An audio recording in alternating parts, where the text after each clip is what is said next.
You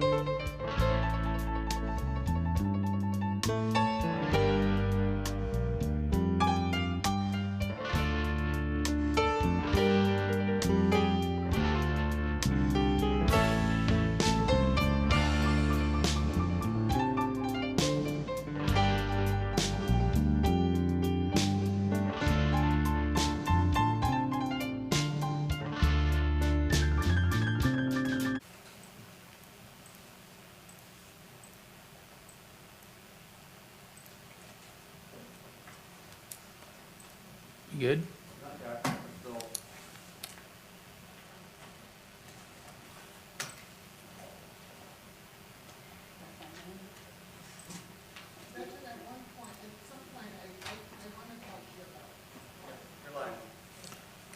Okay, good morning, everybody. We're going to call the meeting to order. The Independent Transportation Surtax Oversight Board, June 4th, 2020. It's 10 a.m. Okay. Can we do a roll call first, and then I can set some ground rules for today's meeting? Is that all right? Could we do a roll call? Sure, Chair. Audrey, Yes. how are you? Hi. Mr. Hooper, Here. Miss Love, Allison Love, Here. Anthea Pennant, Here. Dr. Kelly, Present.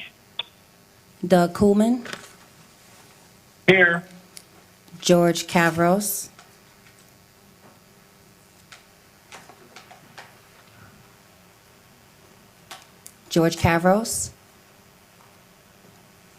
Here. Phil Allen, Here. Ron Frazier, Here. Shay Smith. Here. Chair, we have a quorum. Great, thank you. Okay, I'm just going to go through a few quick guidelines and ground rules for the meeting. We went over this last time, but I'm just going to do it quickly. Please, if you're not speaking, keep your phones on mute. On these items, the city items and even the maintenance and repair items that we're going to be talking about, we're going to go through them. You can pull them, but we're not going to discuss or answer questions on them until this afternoon when we go back to those items for discussion, okay? So you can ask for them to be pulled, but please, we don't want to get into long discussions this morning. Let me see. The public can make comments during agenda items number 1 for 2 minutes, number 3, number 4, number 5. You must have pre-registered to speak by 9:30 today if you plan to speak.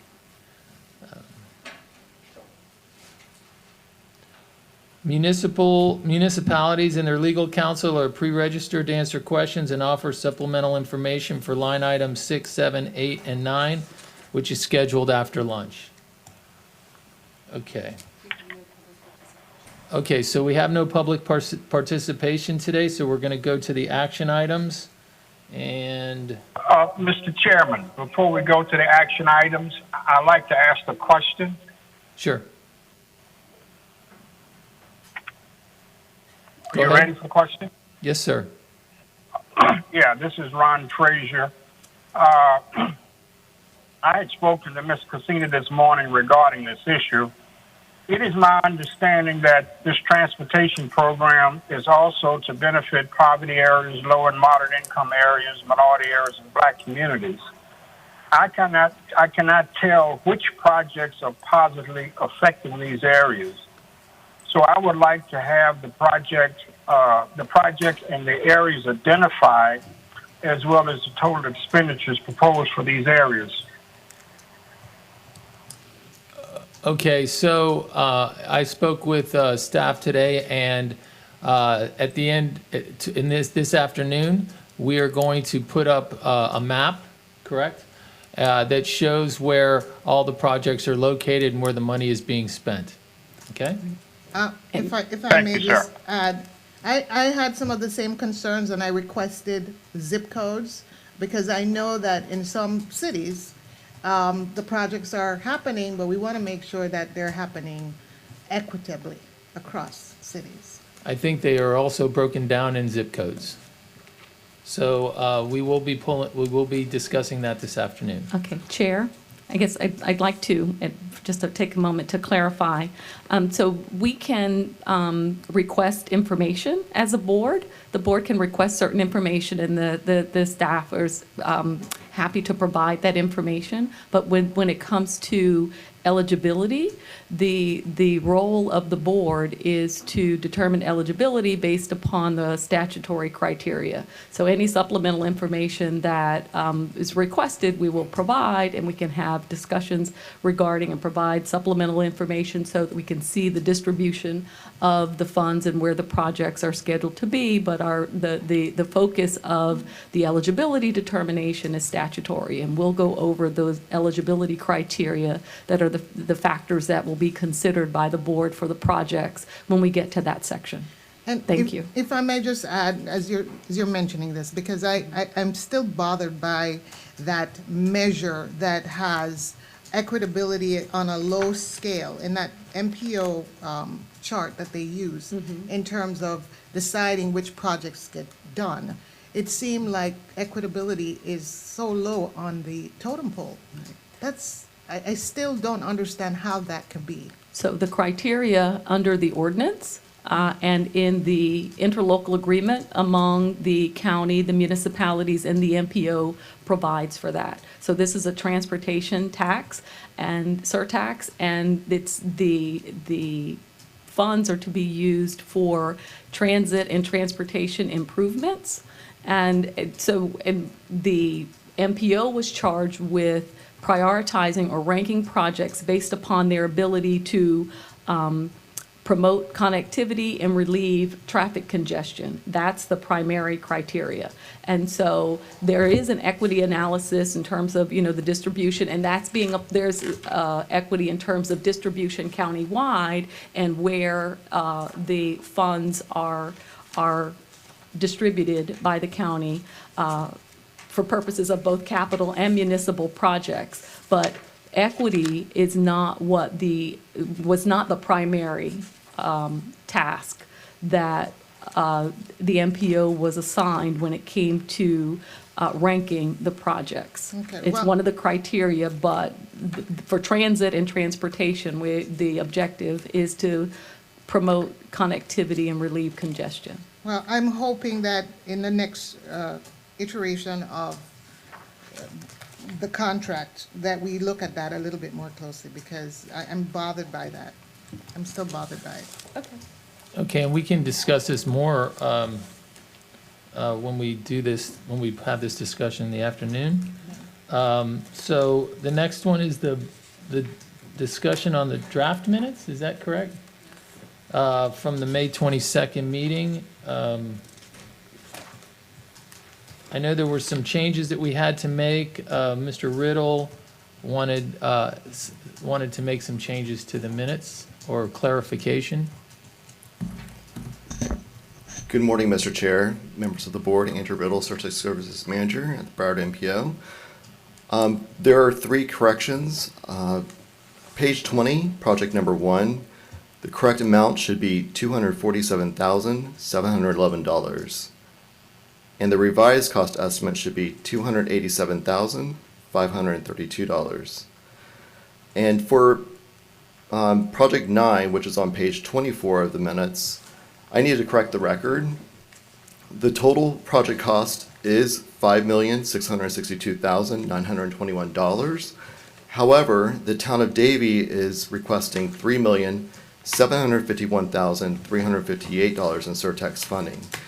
This is below the surtax plan estimate of $5 million, and also which was originally recommended for their phase funding.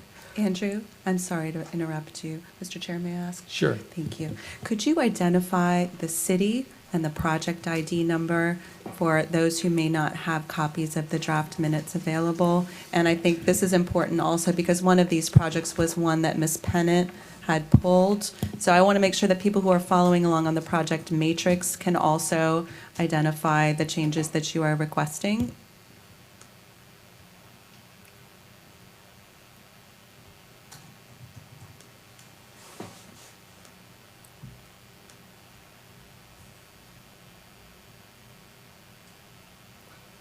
So on your screen, you have project number 1.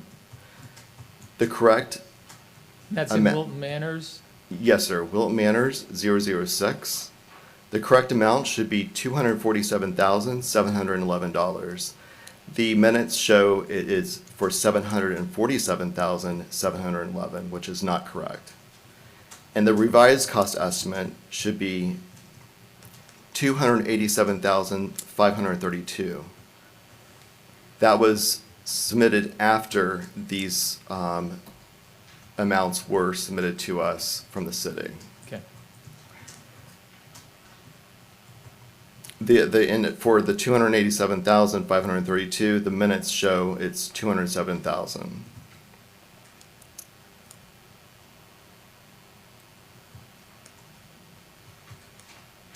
Alan, this is Doug Coleman. I only have the agenda on my screen. Are you guys looking at something else? Let me have the agenda on the screen. Oh,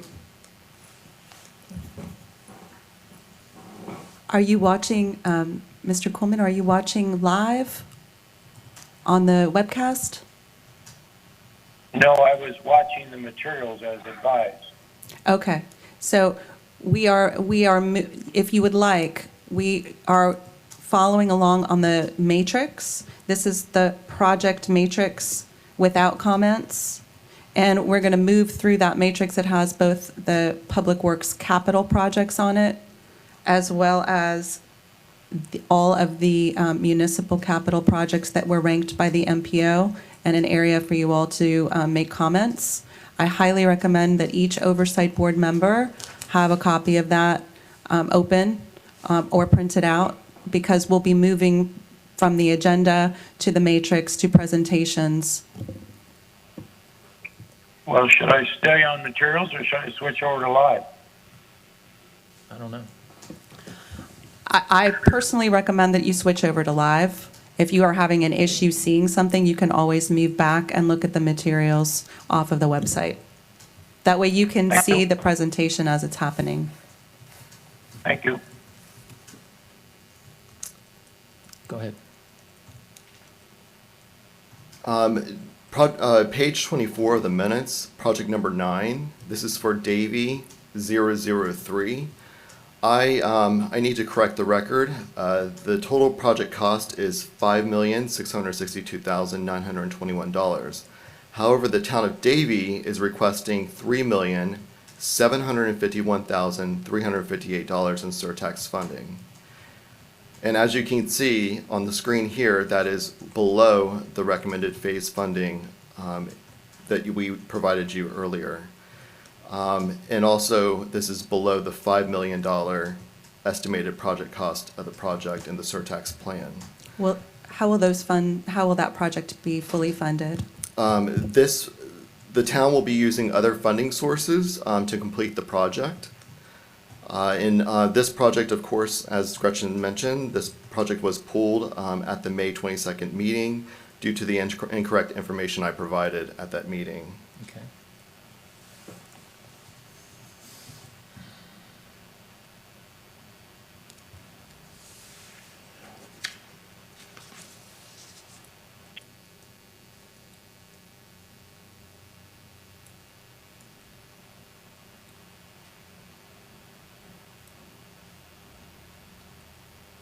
Bear with me.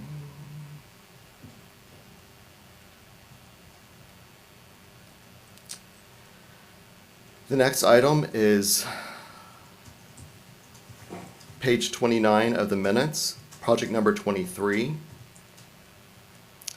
This is for Pompano Beach 006. The cost estimate should be $3,741,868. The minutes reflect $3,741,806, which is incorrect. That concludes my edits, Mr. Chair. Thank you. Ms. Pennant, you pulled these items. Do you still wish to pull them? It was only the one item. Yeah, just to clarify, Ms. Pennant pulled the Davy item because it was placed on the record as coming in 800,000 over the cost estimate. Yes, ma'am, that's correct. It's less.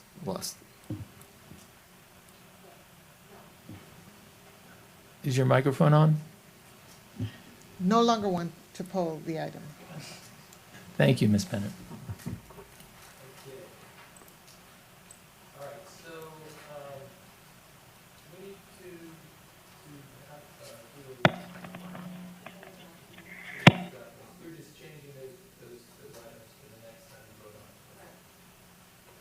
Okay, the next item is the review and approval of the supplemental 2020 budget request for the Broward County Public Works construction-ready projects.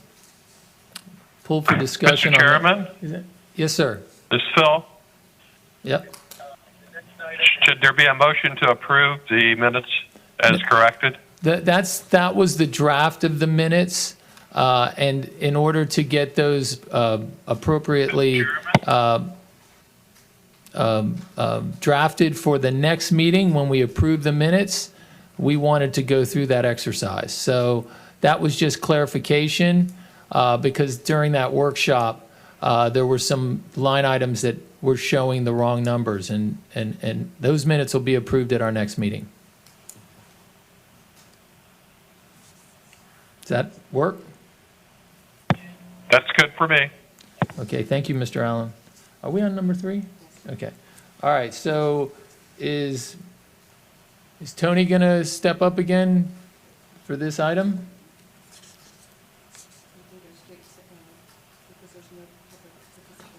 Okay, so discussion of the new public works projects pulled by Chair Hooper on May 22nd, 2020. Okay. Those were the... Those are the 3 that you want to... Good morning, Mr. Chair. Good morning. I'm sorry, I was having a little trouble hearing. Was there any additional information that you requested that I couldn't hear? So the line items that I pulled were new projects. Right. And I just want to understand if those projects are affecting other projects that could have been put on that were waiting in line. Because here we've got new projects that weren't part of the plan. Right. That have been added. So I wanted to go through those projects, and you just explain to us how they fit in the concept of a 5-year plan and how they got put into this year's budget. Right. Okay. Of course. Yeah, thank you. It's just as a step back. When we put the program together with regards to all of the Surtax project, it's a 30-year program obviously over an extended period of time. When we do our capital projects, we typically allocate budgets 1 year at a time. We do a 5-year look ahead so that we can do an idea of where we're coming up. So the gist of it is that as the program go on, and especially with a program that is a 30-year program, there's going to be a number of changes and adjustments to the program as we proceed. Now, with regards to these 3 new projects, what the reasons for the driving force of these projects are, in quite a few of them, drainage issues that have propped up, broken sidewalk issues that have come up with regards to safety for pedestrians, and then also in these cases, 2 new bridge repair projects that were just identified by the FDOT's biannual inspection program, that this is something that we have to deal with. So these are all major repairs, replacements that have come up, and in a normal course of a capital program, these issues do come up.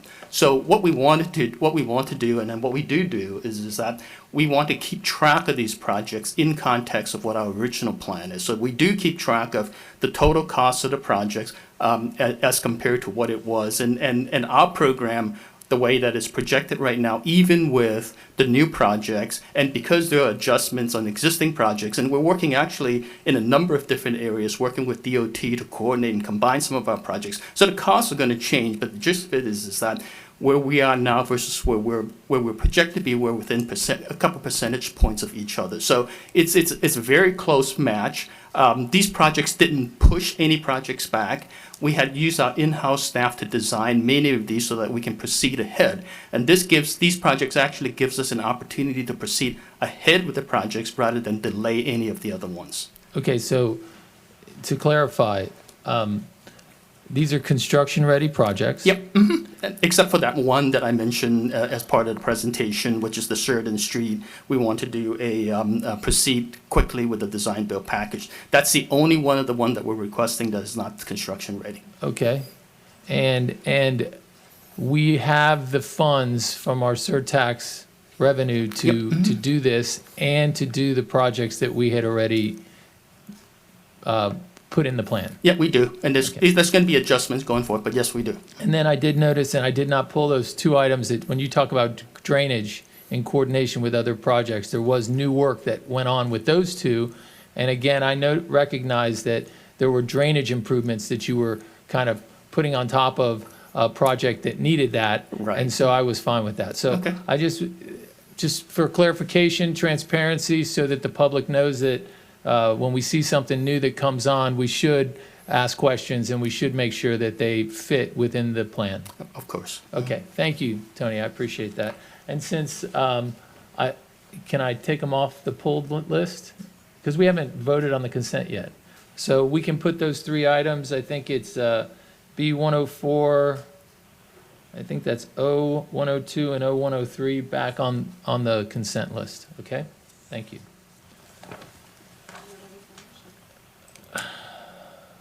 We're ready for a motion on those items? Okay. So we're looking for, yeah, could you do that, please? Absolutely, Mr. Chair. So we are prepared to take action on the Public Works Capital Projects. These are project IDs S04, D101, S39, B21, B31, D102, the ones that have been pulled, which are B104, O102, O103, and D7, which had not been pulled, R17 and R18, for a total of 12 projects, $24.5 million. These are county public works projects. Mr. Chairman, Yes, sir. could we have counsel to give her advice as to the eligibility? Sure. Thank you. Yes, so these are road improvement projects, and Chapter 212055 Florida statutes, subsection 1D provides that the proceeds for the surtax can be used for planning, development, construction, operations, and maintenance of roads, bridges, buses, fixed guideway systems. And so these are road improvement projects, and they are therefore eligible under 212055 Florida statutes. Great. Mr. Chairman, I would move approval. Yes, it is. This is Allison, and I second. Okay. And I just have one question. Mr. Go ahead. Who is this? Yeah, Mr. Chairman. Mr. Chairman, this is George Cabras. I have a question, and this is maybe for our attorney. There is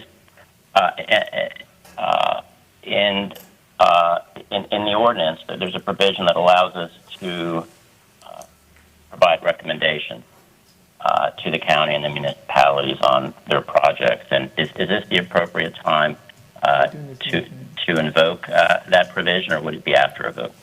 So we're going to have a Q&A and any comments this afternoon to pass on recommendations to the county commission. So I think that would be a better time to do that if you're willing to wait. Correct. I guess to answer your question, Mr. Cavros, this is Angela Wallace. Yes, the ordinance does provide for the Oversight Board to provide recommendations to the County Commission, and we have a time to address that this afternoon for purposes of the projects that the Oversight Board is considering today. Thank you. And then, did we mention, or did we pull D07? Did you add that to the list? That was already on the list. That had not previously been pulled. So all 12 projects that were brought forward, including the 3 that you had pulled on May 22nd, are now being recommended as eligible. I think that's the motion on the table right now. Okay, so we've got a motion and a second. Let's do a roll call since we're virtual here. Ms. Thompson, if you don't mind doing that?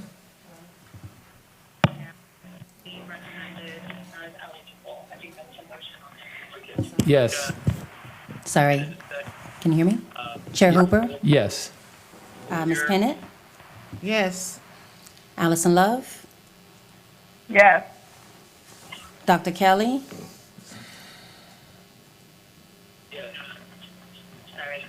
Present. Yes. Doug Coolman? Yes. George Cavros? Yes. Phil Allen? Yes. Ron Frazier? Yes. And Shay Smith? Yes. Okay, we have a quorum. Vote passes unanimously.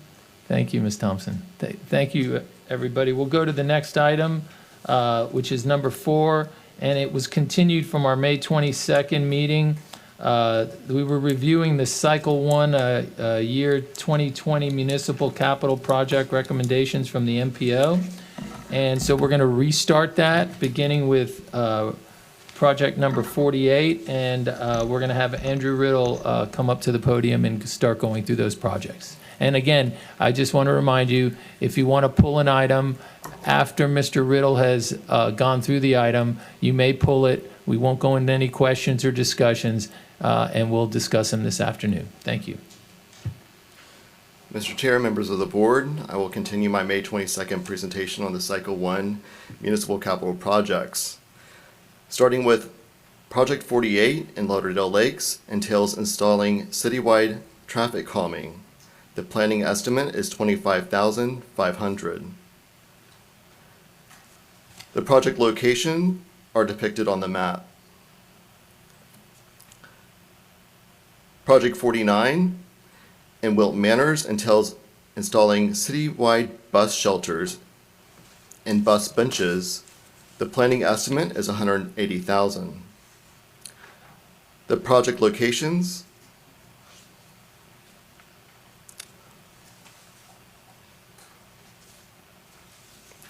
are depicted on the map, and also Dixie Highway north of Northeast 26th Street. Project 50 in Sunrise entails bike lanes along Pine Island Road. The planning estimate is $540,000. The project location is from Commercial Boulevard to the city limits.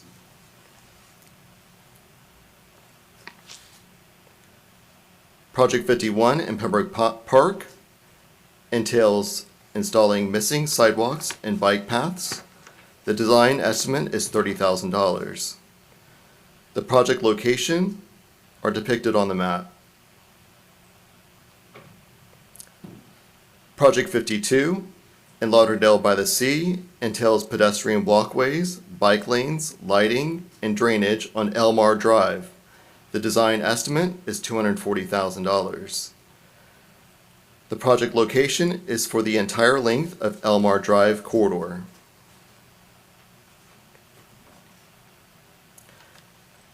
Project 53 in Weston entails adding bike lanes, ADA improvements, pavement markings, and resurfacing of Weston Road. The design estimate is $588,000. The project location is from Griffin Road to South New River Circle.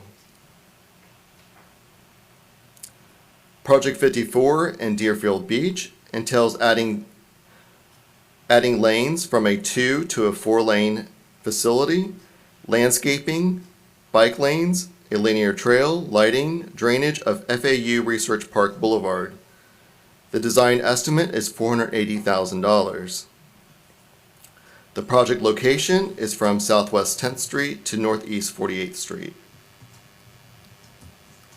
Project 55 in Cooper City entails neighborhood signage throughout the city. The design estimate is $21,000. The project locations are depicted on the map. I'd like to pull item 55, Cooper City, project number COOP 035.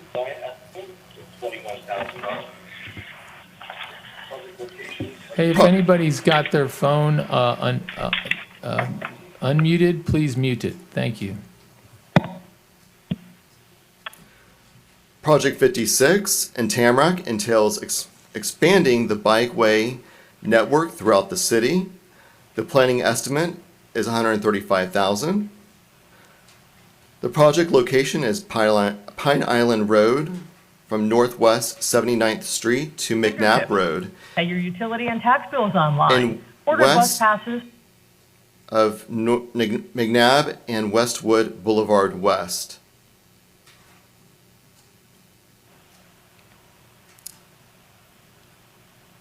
Project 57 in Lighthouse Point entails expanding sidewalks and bike lanes.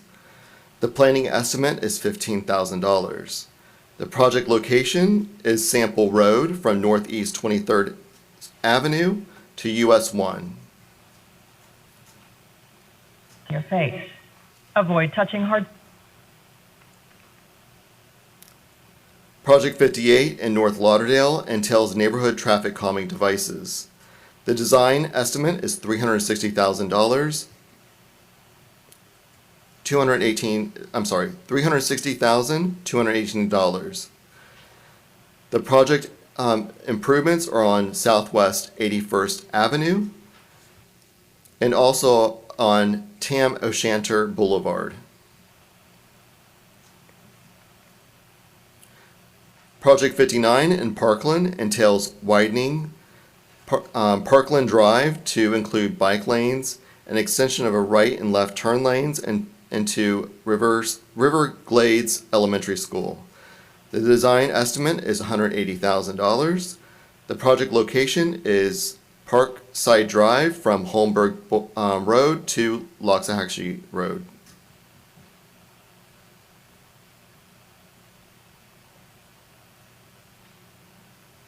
Project 60 in Dania Beach entails construction of a bridge over the C-10 canal on West Dania Beach Boulevard. The design estimate is $480,000. The project location is depicted on the map. Project 61 in Margate entails sidewalks, crosswalks, and landscaping for Winfield Boulevard. The design estimate is $20,880. The project location is the entire length of Winfield Boulevard from State Road 7 to the west. Project 62 in Southwest Ranches entails drainage improvements along Southwest 61st Court and Southwest 61st Avenue to reduce roadway flooding. The design estimate is $12,000. The project location for the two roadways is depicted on the map.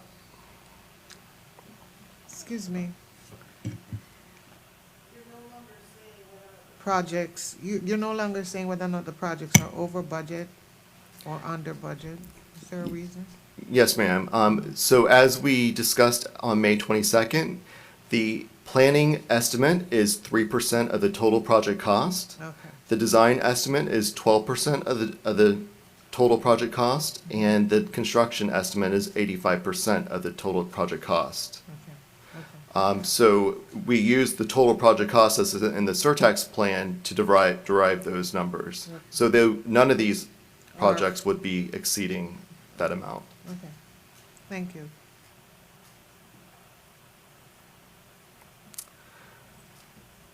Project 63 in Fort Lauderdale entails new sidewalks in various locations across the city where sidewalks are currently missing. The design estimate is $360,000. The project's location are depicted on the map.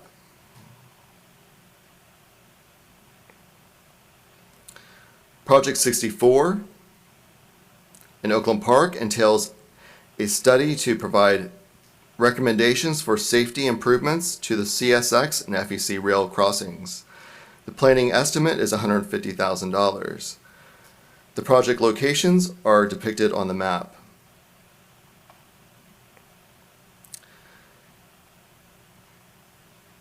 Project 65 in Coral Springs entails a new sidewalk in various locations across the city where sidewalks are currently missing or are not ADA compliant. The planning estimate is $600,000. The project locations are depicted on the map.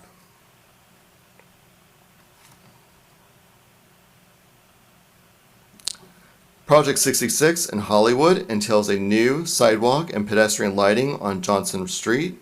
The planning estimate is $150,000. The project location is on Johnson Street from Dixie Highway to west of I-95. Project 67 in Miramar entails new bus shelters throughout the city. The design estimate is $144,000. The project locations are depicted on the map.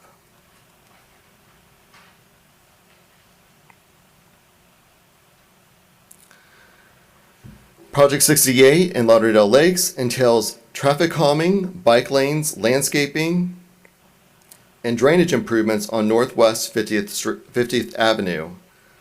The planning estimate is $500,000. The project location is on Northwest 50th Avenue from Oakland Park Boulevard to the end of the street by the C-13 canal.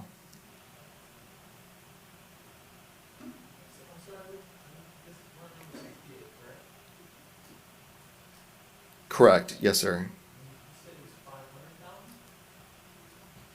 Yes, the planning estimate.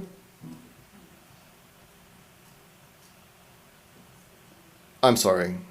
Well, actually.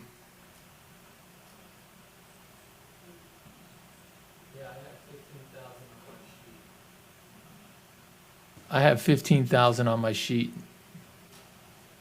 You have 500,000. Right, the planning percentage of the project cost estimate, right? It should be 15? Right, but I believe that this is a planning-only study. Right, that's why we're saying it should be 15 and not 500,000 for the planning study. Right, there were two projects that the total amount was only for a planning study. And I believe this is one of those. Okay, I'll pull this. Right. Okay. Number 68.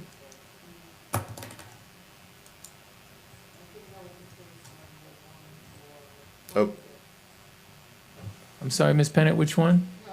In the situation with the Hollywood, I noticed that, but kind of after the fact. So, For the 150,000, but I don't know if it's all for planning. which number was that? Number 66. The complete streets on Johnson Street. Could you go back to that and let's see if the numbers jive on that? which project is it? Number 66. The project number is HOLL038. And so it's for planning of a complete street project on Johnson Street. It's Miramar.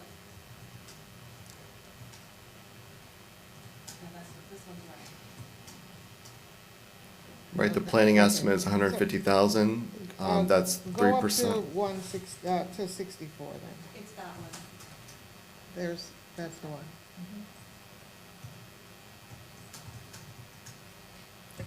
Right, this is in the Oakland Park. That's correct. So the intent of this project that was submitted in a Surtax plan was only for a planning study.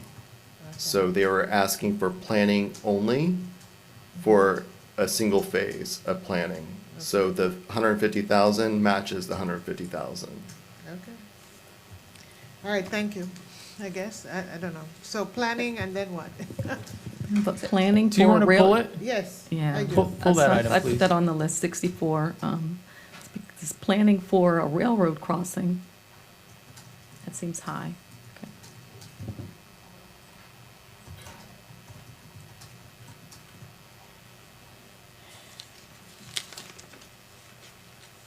So the next one would be 69.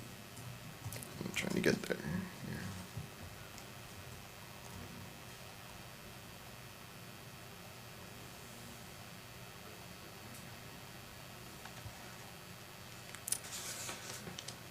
All right, Project 69 in Sunrise entails a multi-use path along the south side of Oakland Park Boulevard.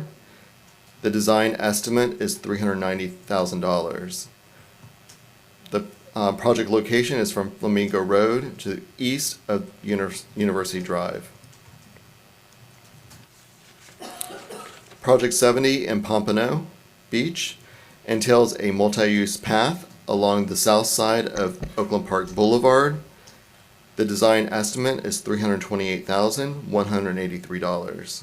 I'd like to pull project number, rank number 70, project number POMP 011. Mr. Chair, can we pull number 69 as well? This is Shay Smith. Yes. Thank you.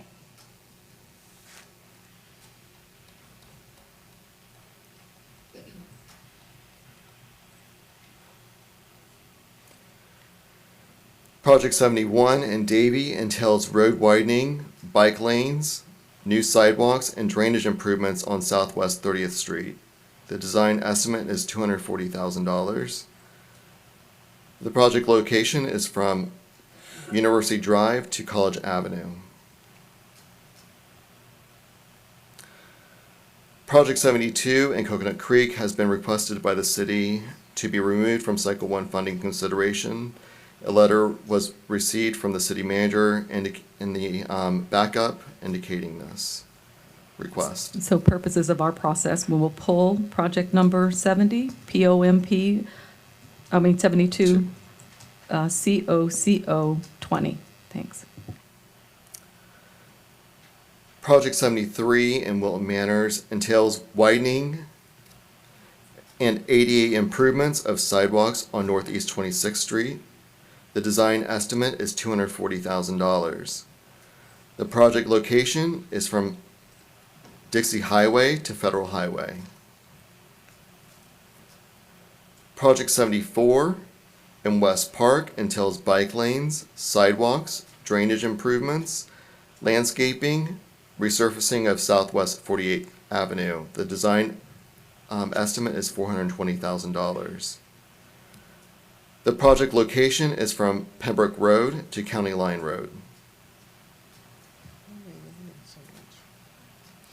Project 75 in Weston entails sidewalks, ADA improvements, bike lanes, and signage on Indian Trace Road. To reopen in a safe.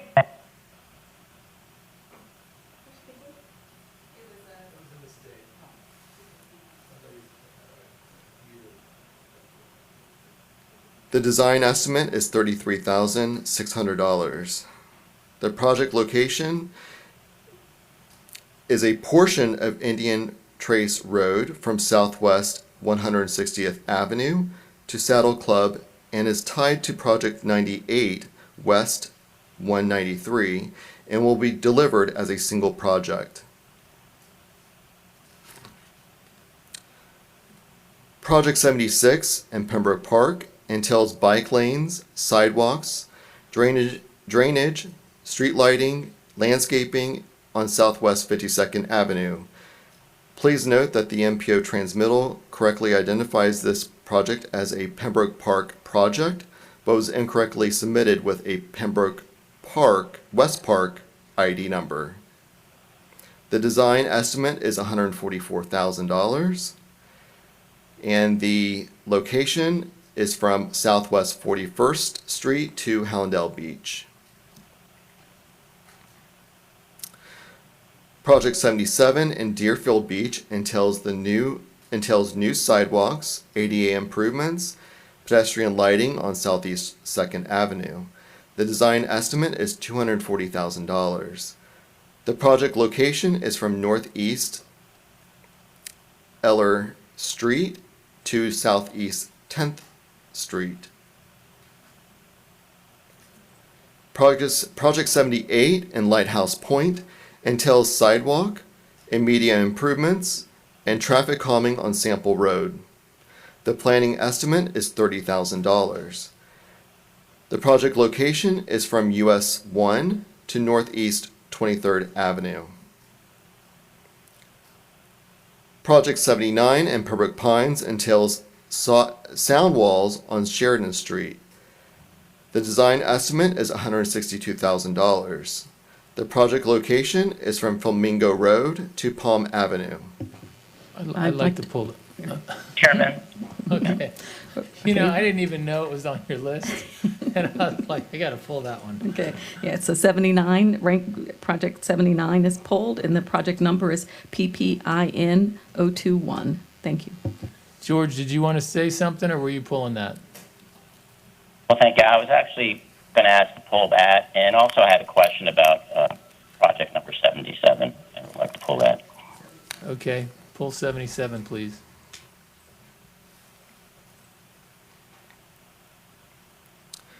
Project 80 in North Lauderdale entails sound walls, sidewalks, raised intersections, lighting, and safety improvements on Boulevard of Champions.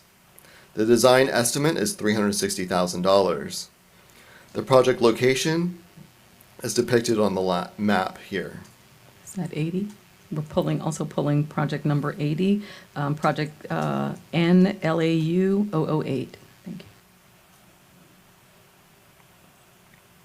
Project 81 in Cooper City entails drainage improvements on Sterling Road. The design estimate is $288,000. The project location is from Hiatus Road to Southwest 100th Avenue.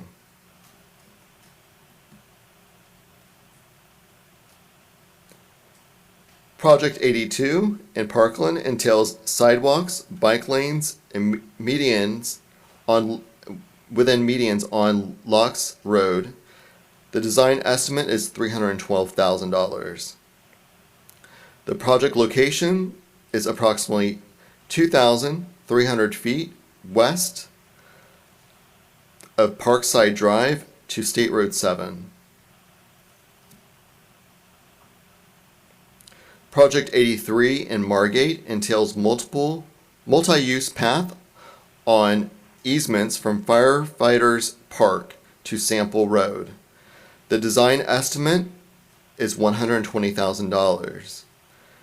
The project location is depicted on this map.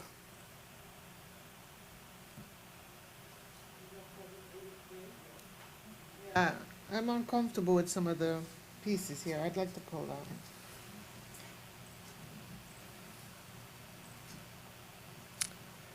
Project 84 in Southwest Ranches entails drainage improvements to reduce flooding on Southwest 162nd Avenue, Court, and Southwest 160th Avenue.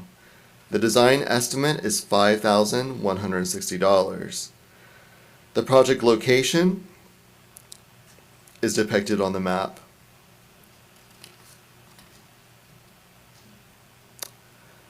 Project 85 in Tamarack entails development of a multimodal transportation master plan.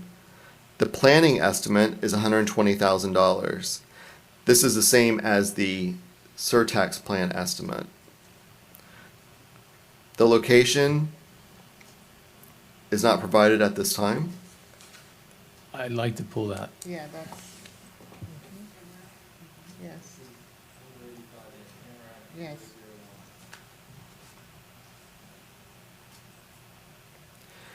Project 86 in Lauderdale by the Sea was requested by the city manager to remove from Cycle 1 funding consideration. A letter from the city manager is included in the backup. Okay, so for purposes of, I guess, our process, we'll pull ranked project number 86, which is SEA 035. Thank you. Project 87 in Dania Beach entails stormwater improvements to address street flooding. The design estimate is $865,440.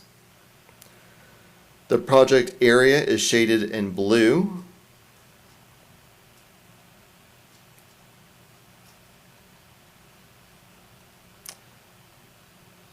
It is located south of Dania Beach Boulevard, west of Southeast 5th Avenue, north of Sheridan Street, and east of Federal Highway.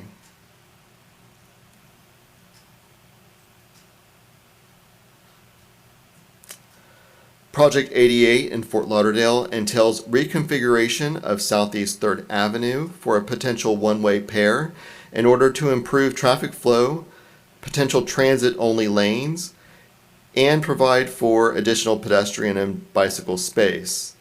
This project is tied to project number 38 and will be delivered as a single project. The planning estimate is $45,000. The project location is from Sunrise Boulevard to Southeast 17th Street.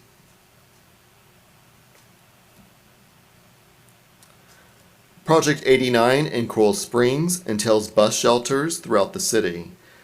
The design estimate is $45,000. The project location are depicted on this map. Project 90 in Miramar entails buffered bike lanes on Pembroke Road. The design estimate is $252,000. The project location is from Palm Avenue to Douglas Road. Project 91 in Sunrise entails new bike lanes on Oakland Park Boulevard. The design estimate is $720,000. Can you pull 90 and 91? I want to look at that closely. There's some big dollars there.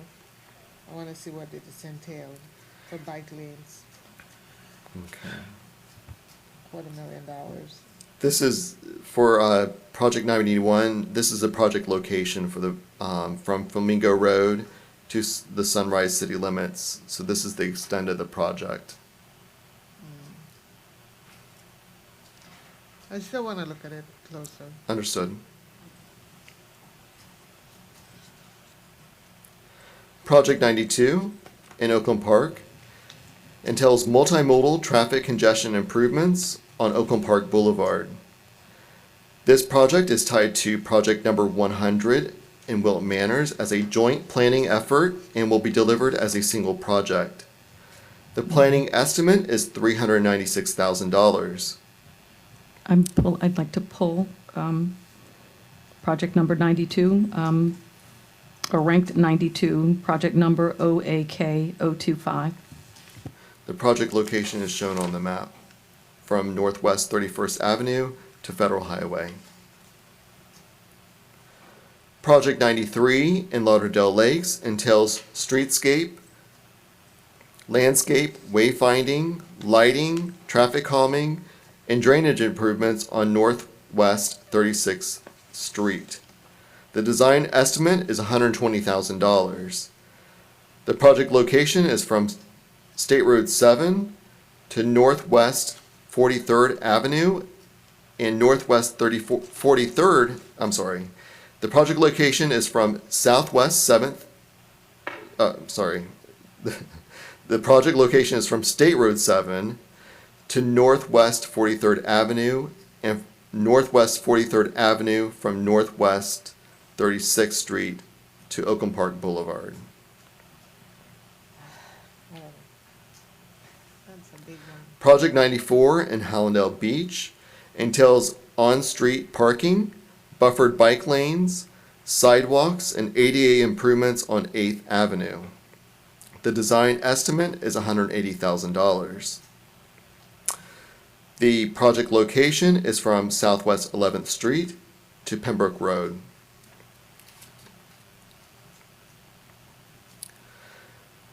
Project 95 in Davie entails construction of a 3-lane roadway with raised medians, left turn lanes, bike lanes, ADA compliant sidewalks, drainage, lighting on Nova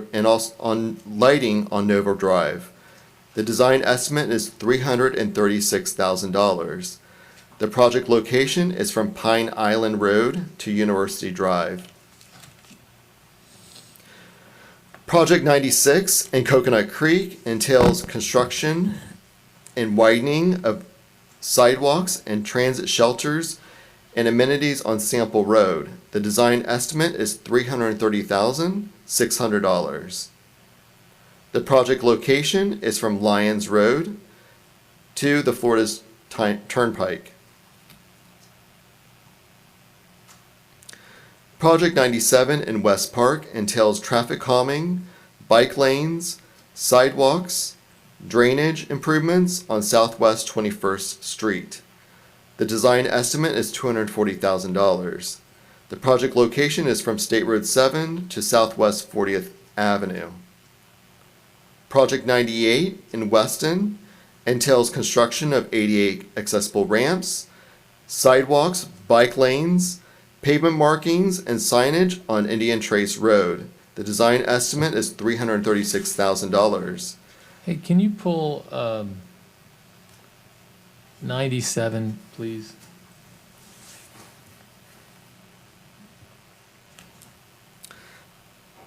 For Project 98, the design estimate is $336,000. The project location is a portion of Indian Trace Road from Southwest 160th Avenue to Saddle Club Road, and is tied to project number 75, which is West 192, and will be delivered as a single project. Project 99 in Pompano Beach entails construction of traffic calming, sidewalks, lighting, landscaping, and road realignment on Riverside Drive. The design estimate is $711,452. The project location is from Atlantic Boulevard to Northeast 14th Street. Project 100 in Wilton Manors entails multimodal improvements on Oakland Park Boulevard. The project is tied to Oakland Park Project 92 as a joint planning effort and will be delivered as a single project. The planning cost estimate is $396,000. The project location is on Oakland Park Boulevard within the two cities. I'd like to pull that project, so it's ranked, project rank 100, project number WILT 015. Project 101 in Deerfield Beach entails bike lanes, sidewalks, landscaping. The design estimate is $60,000.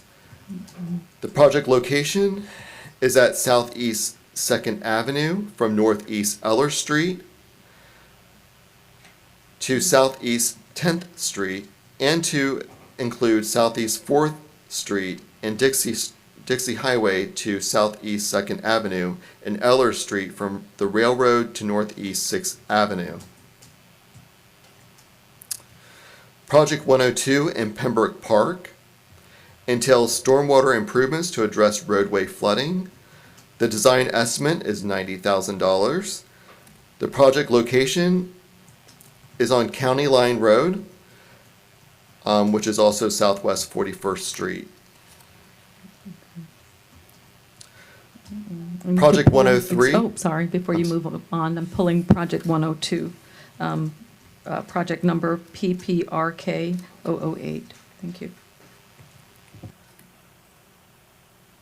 Project 103 in Cooper City entails stormwater improvements on Sterling Road. The design estimate is $192,000. The project location is from Flamingo Road to Hiatus Road. Project 104 in Pembroke Pines has been requested by the city to be removed from Cycle 1 funding consideration. Okay, so we're pulling for purposes of our agenda and how we handle the consent agenda is 104, which is project number PPIN 038. But I would also like to pull project number ranked 101, which is DEER 006. Sorry about that.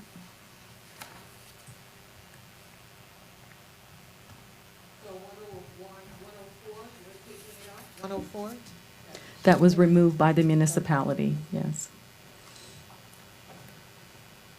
Project 105 in Lighthouse Point entails new sidewalks on Sample Road. The planning estimate is $22,500. The project location is from Northeast 23rd Avenue to Northeast 31st Avenue. Project 106 in Parkland entails new signalized intersections. The design estimate is $72,000. The project location is at the intersection of Hillsborough Boulevard and University Drive. Project. I'd like to pull that. The design estimates are really high. 106? 106. Project 107 in Margate entails new pedestrian bridge over a canal. The design estimate is $24,000.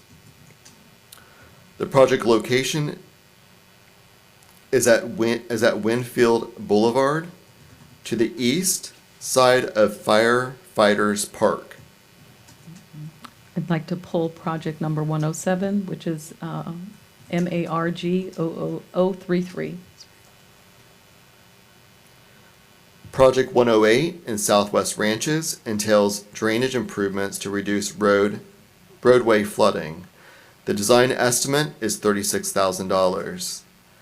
The project location is at Southwest 51st Manor and Dykes Road. Project 109 in Hollywood entails traffic calming, signage, and safety improvements. The design estimate is $100,000. The project locations are within District 5 boundary, which includes Buchanan Street from North 67th Avenue to North 72nd Avenue, Allen Drive from MacArthur Parkway to North 74th Avenue, and Allen Drive from MacArthur Parkway to North 74th Avenue and 64th Avenue between Taft and Johnson Street. I would like to pull that.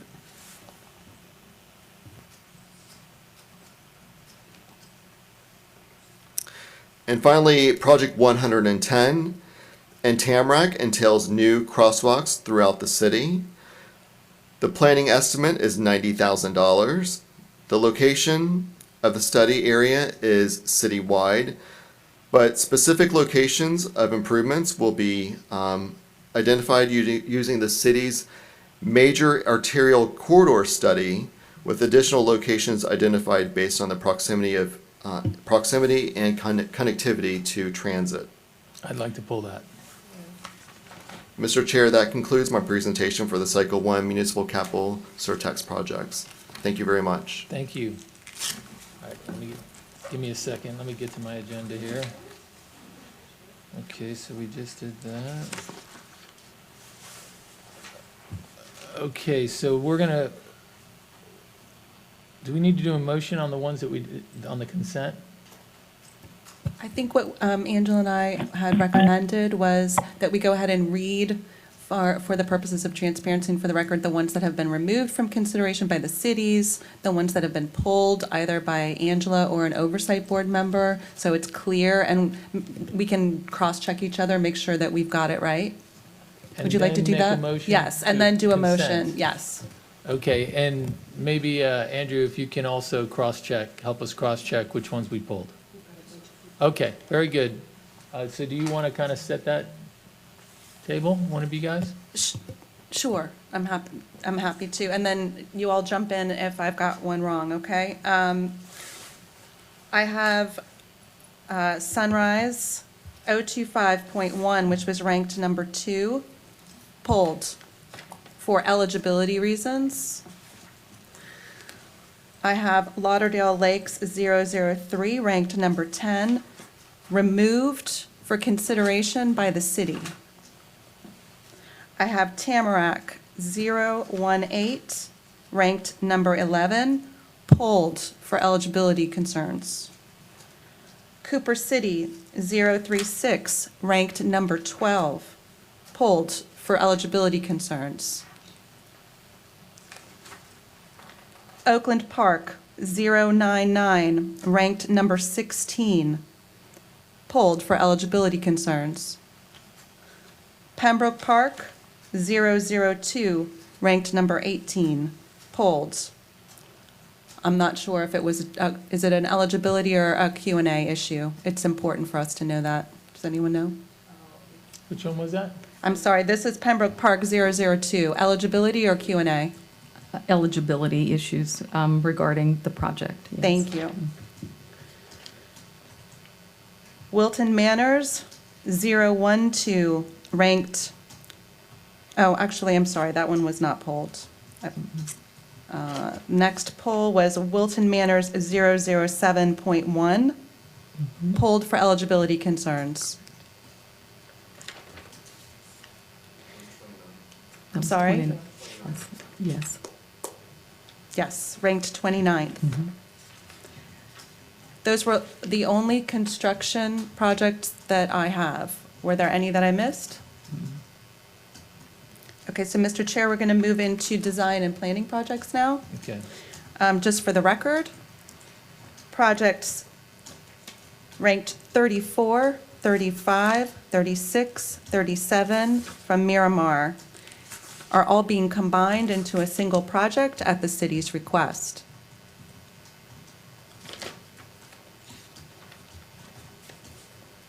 Cooper City 035, ranked 55th, pulled for eligibility concerns.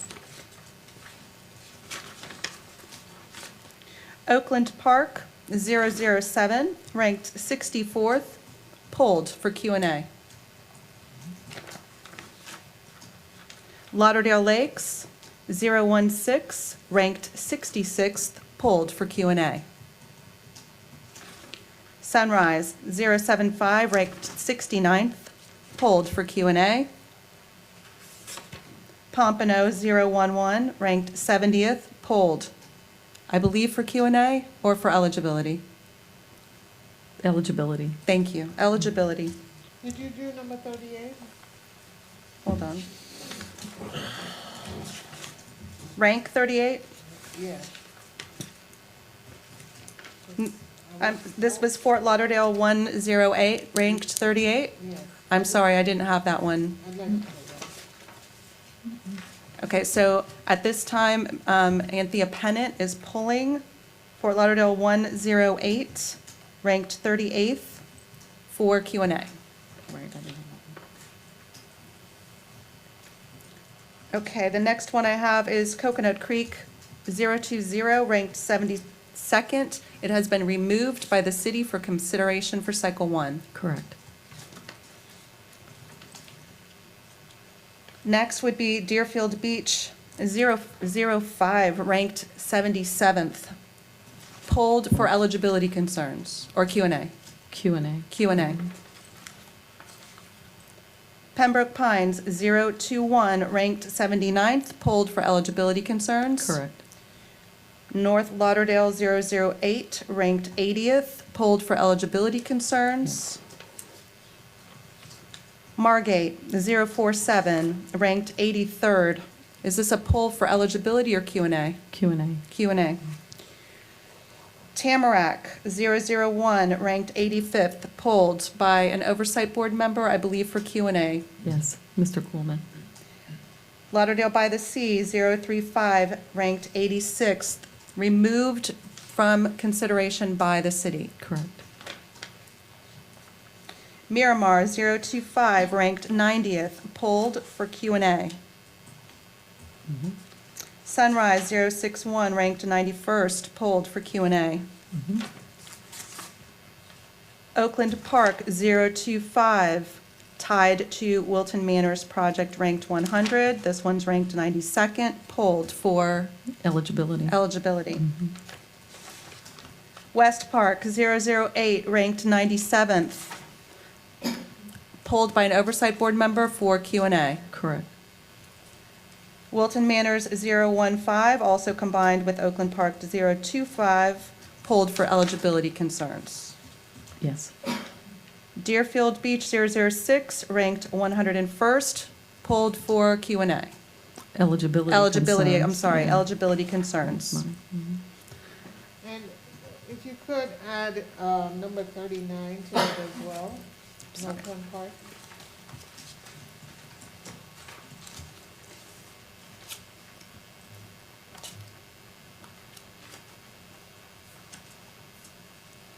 Okay, so Oakland Park 023, ranked 39.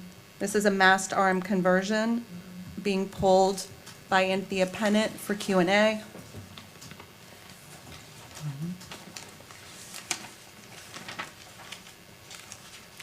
I believe the next one on the list was Pembroke Park 008, ranked 102nd, pulled for eligibility concerns. Yes. Pembroke Pines 038, ranked 104th. City is requesting this project be removed from Cycle 1 consideration.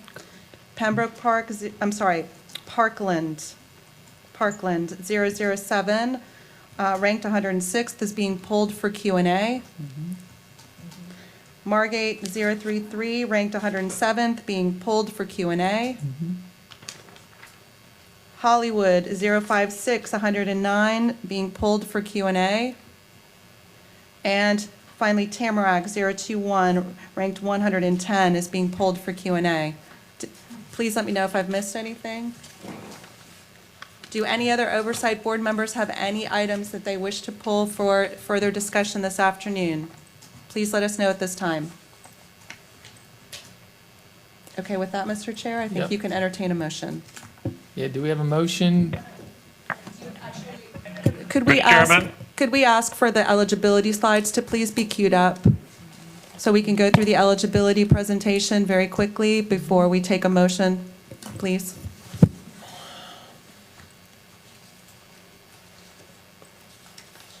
Is it going to show up on my screen here?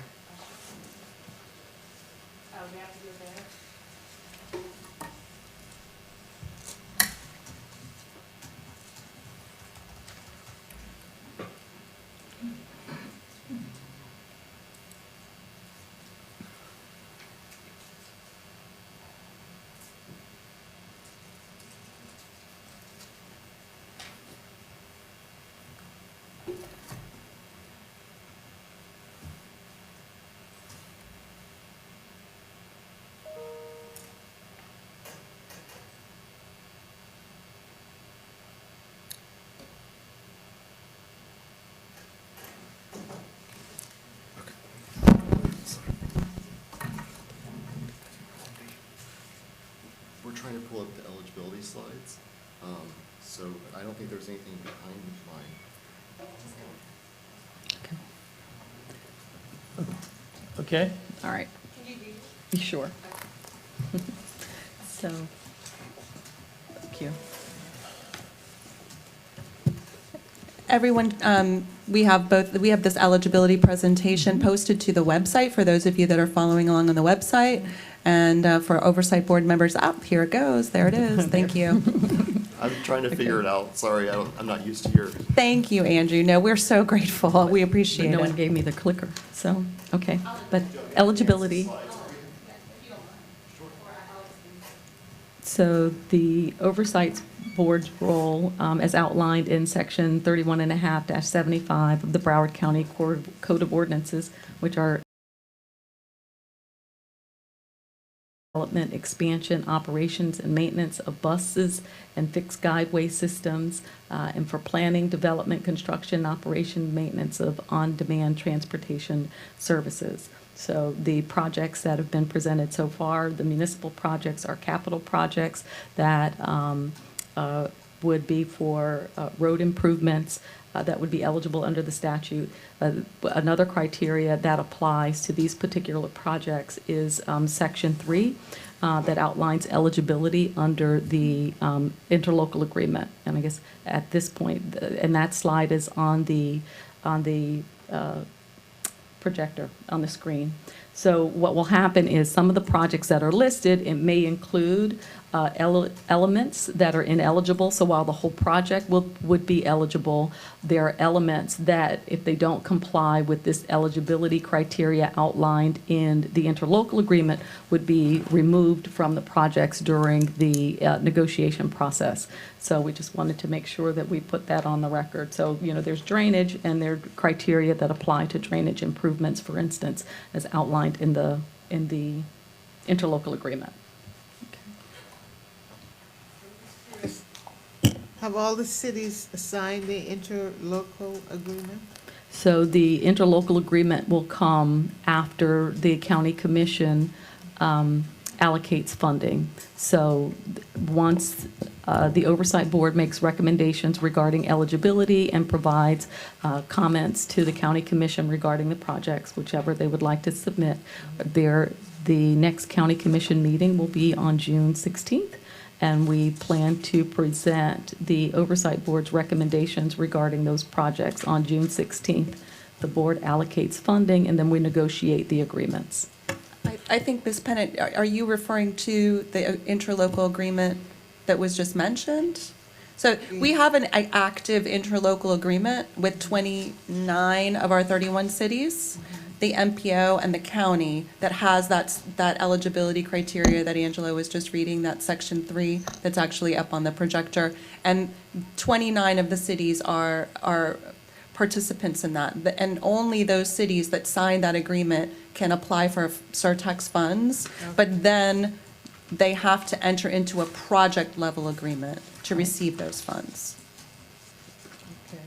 So the umbrella agreement that this slide is a part of, it outlines the county's funding commitment to municipal projects and the eligibility criteria for certain aspects of projects, like how lighting or sound walls or certain elements, the criteria that they would have to comply with in order to meet the eligibility criteria. And Okay. this agreement does not include any requirements for them to meet the 30%? That is in the funding agreement. It's in the funding agreement. That will be negotiated after the board allocates funding. Okay, thank you. I think that, for the board members, I think that the fact that our staff put this up on the screen, and if you'll look in your folder there's a tab that has eligibility determination in your book, and I think that even as we start going through the discussion this afternoon, having that handy and looking at it might help speed up the process, might clarify a few questions. I can tell you just that part with the peach-colored eligibility line items has already clarified a couple things that might help me get through a couple of my items that I pulled. So please, when we get into the discussion, if you have that handy, it might help get us through this. Okay? So we're looking for a motion on the consent items. Mr. Chairman, this is Phil. Yes, sir. Could we have Angela on the record just point out before we make the motion that all of the projects not pulled for further discussion do in fact meet the eligibility requirements? Okay, yes. Yes, I can do that. So yes, the projects that are listed as part of the consent items that have not been pulled meet the statutory eligibility criteria.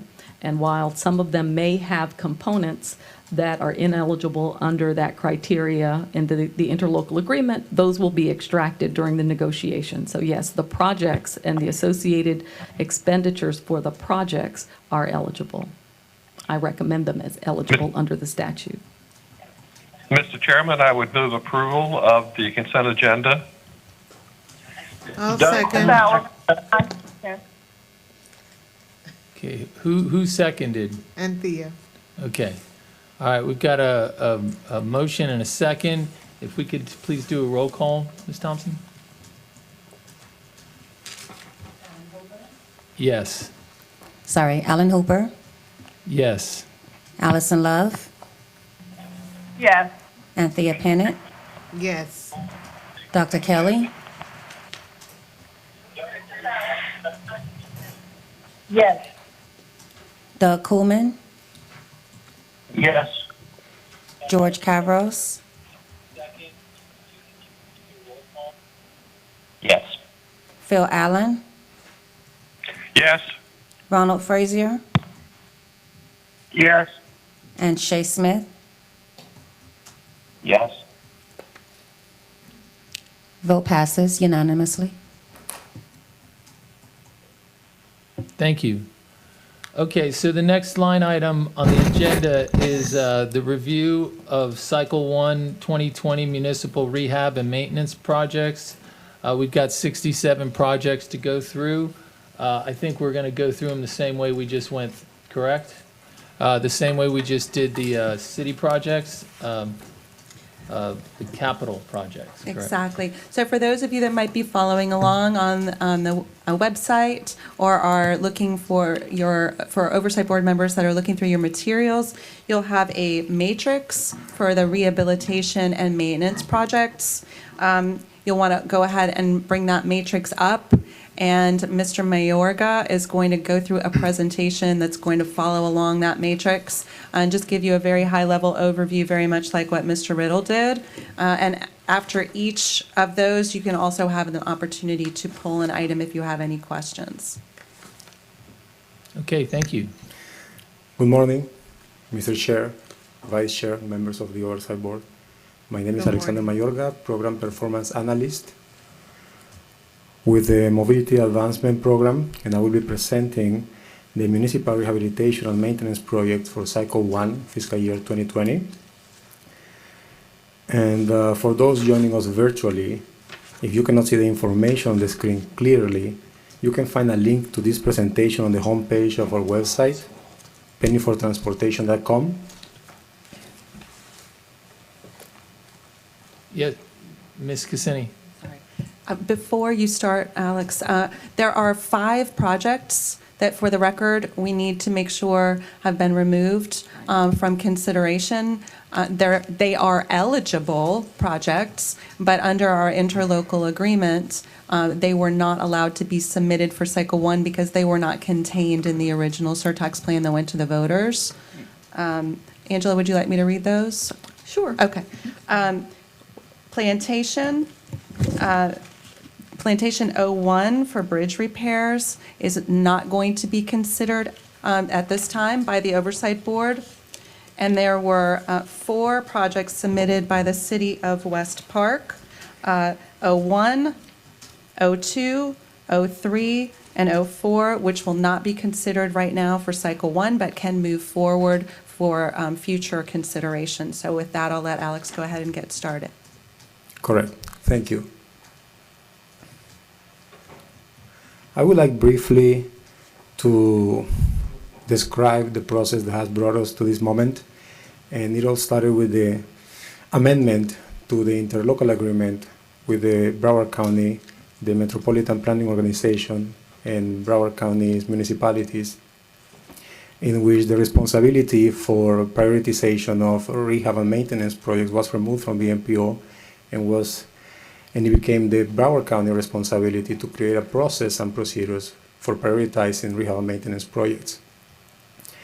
This process was developed and it was introduced to municipalities through a first municipal workshop in January 9th, 2020, after which a period of feedback and Q&As allowed municipal participation into the fine-tuning of the criteria and the procedures. The final criteria, procedures, and process was again shared with municipalities on the second municipal workshop in February 27th. And the 5 categories for rehab and maintenance projects were defined as milling, paving, and resurfacing of public roads, sidewalk, greenway repairs, including repairs to meet ADA standards, bridge repairs, roadway drainage system repairs, and street lighting repairs. Immediately after the second workshop, Mobility Advancement Program staff engaged with developers to create this online rehab and maintenance application portal, and it took about 3 weeks to a month. So the portal was open finally on April the 2nd, and it was set to be open for 30 days, but it was extended until May 16 due to the COVID pandemic. During this process, our office engaged with the municipalities first in one online training, which included every municipality, and additional on-demand training one-on-one, several communications through email, phone calls, and through the portal itself, and all that allowed for the 62 applications that are there today for your consideration. Now, all these applications, they haven't been ranked yet because part of the ranking criteria considers equitable distribution that depends on the amount that is going to be awarded to municipalities for capital projects. So there's no ranking order to these projects. I will be reading by municipality order, on alphabetical order, and a consecutive number.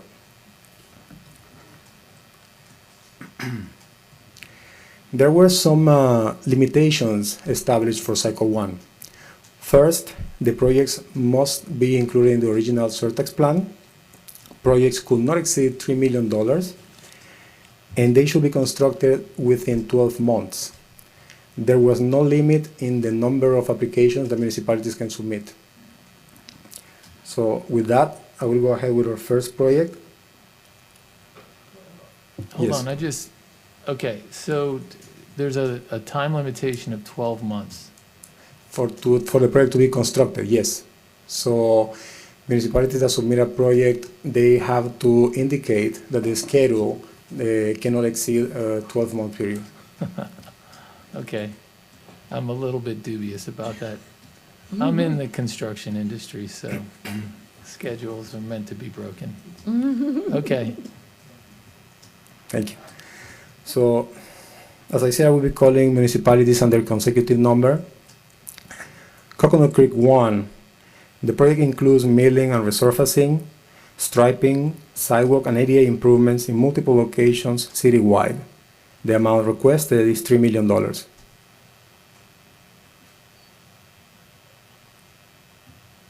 Yes. So there's no specific location? Just citywide? As you can see, it's multiple locations around the city, and in the presentation you can see the drawings. So they've identified the locations? They have identified the locations in the map, and Okay. I'm pretty sure additionally on the portal itself they have defined it. Thank you. Yeah.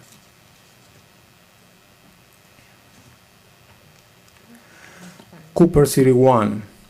This project includes milling and resurfacing of Sterling Road from Flamingo Road to Palm Avenue, and the amount requested is $1,036,960.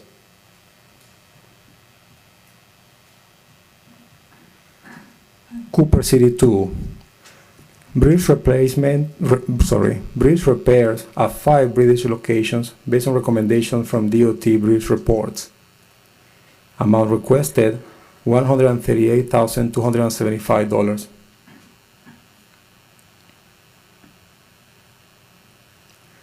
Coral Springs 1.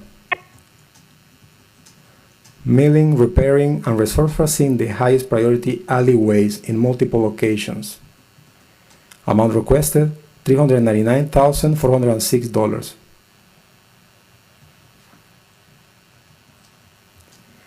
Coral Springs 2.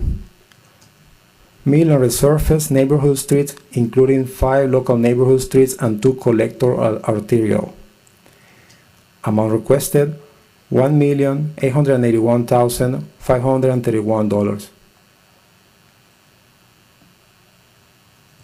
I've got to go back. I'm going to pull Coral Springs, BC Coral Springs 2020 number 1. Okay.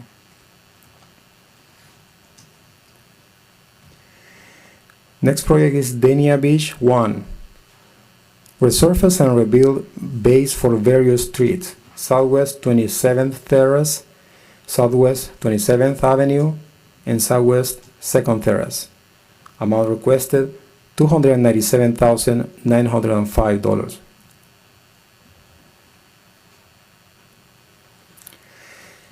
Deerfield Beach 1.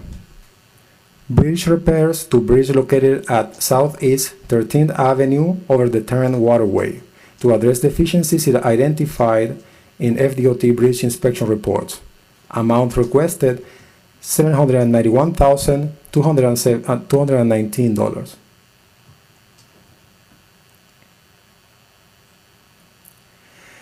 Deerfield Beach 2.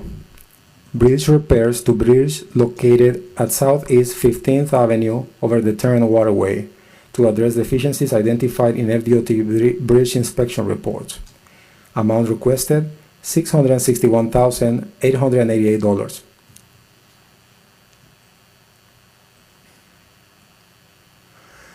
Fort Lauderdale 1. Citywide sidewalk repairs, including repairs to meet ADA standards. They submitted a citywide map indicating the condition of their facilities, but the municipality indicated that the contractor would repair from 5 to 10% of the identified locations. So this map doesn't represent the precise boundaries of the project.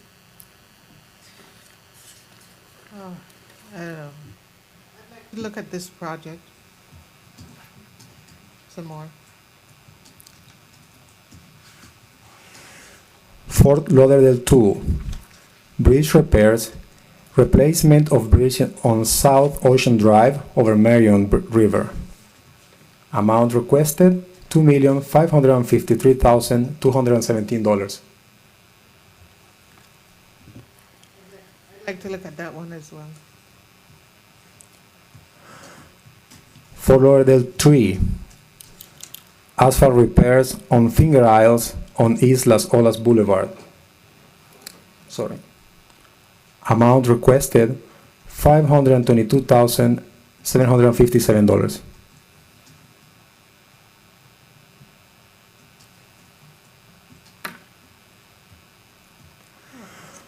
Fort Lauderdale. Excuse me, can you Yes.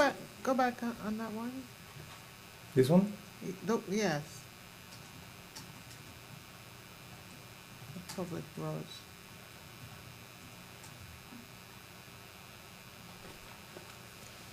It just seemed like it's, can I look at that too, please?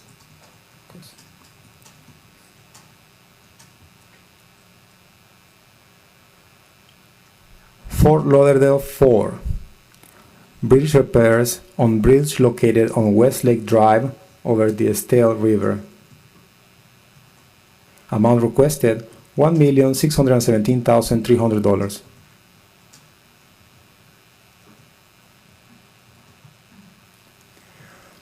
Fort Lauderdale 5. Roadway drainage system repairs, replacement of seawall on Las Olas Boulevard and Southeast 10th Street. Amount requested, $3,395,860. I need to put on the record that exceeds the $3 million cap. The city has been notified, and the city has indicated in writing that they know that they would have to pay any amount over the $3 million cap for cycle 1. It just, for me, it looks from the maps that I'm seeing, they're all like waterways, almost. I guess I want a closer look at the areas.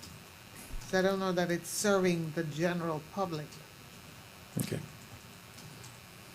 in a bigger way. Are you asking to see this, Fort Lauderdale 5? Yeah, where are, yes. Okay. This is Allison. I have a question. Yes. Yes, Ms. Love. You indicated that it exceeds the $3 million cap. So I just wanted to understand then the number that's reflected says $3,395,000. So when this goes to the board for approval, does it then just show the $3 million for approval and appropriation purposes? Yes, ma'am.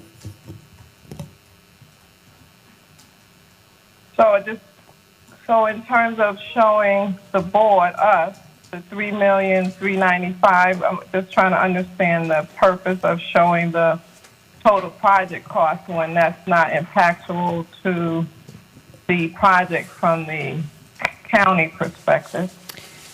Ms. Love, similar to a couple of the projects that you saw from the MPO's prioritization process, where Mr. Riddle showed you the total project cost, and it exceeded what was being asked for from the Surtax. For full transparency, we wanted to show you what the total project was going to cost, but the amount of contribution from the Surtax cannot exceed $3 million.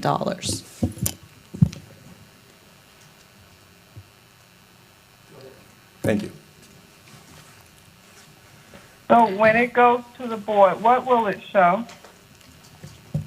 When it goes to the Board of County Commissioners, it will show the total project cost and then the amount that the city is contributing, which will be the $395,860, and the recommended amount of $3 million in Surtax funds. Okay, all right, thank you. Okay. Hallandale Beach 1. Citywide sidewalk repairs, including meeting ADA standards. The amount requested is $2,971,710.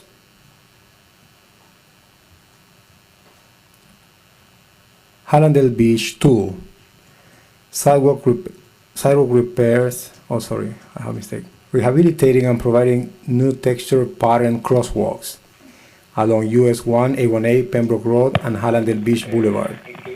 Amount requested. Mr. Chairman, pull that one. Phil Allen. Can you pull that, please?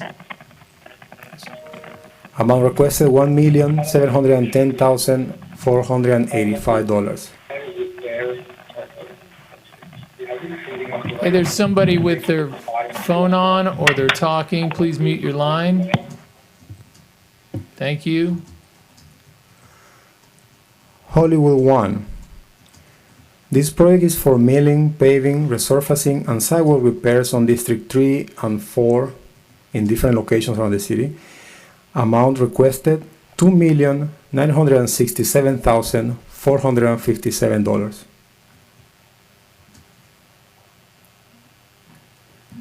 Hollywood 2. This is a resurfacing project on North 58th Avenue between Johnson and Sheridan Street, including sidewalk repairs and drainage improvements. The amount requested is $1,666,863.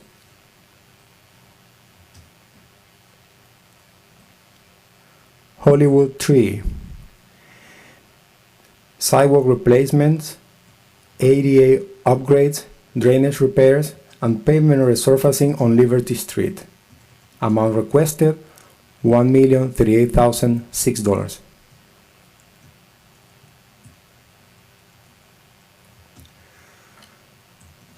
Lauderdale Lakes 1. Citywide replacement and repair of sidewalks, including repairs to meet ADA standards. Amount requested is $400,000.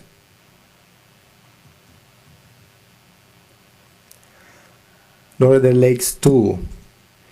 Citywide drainage improvements, including culvert repairs, drainage pipe installations, swell improvements, and drainage structures. Amount requested $2 million.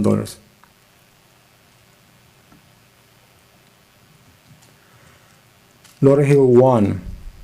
This project is for citywide sidewalk repairs, and the amount requested is $15,500.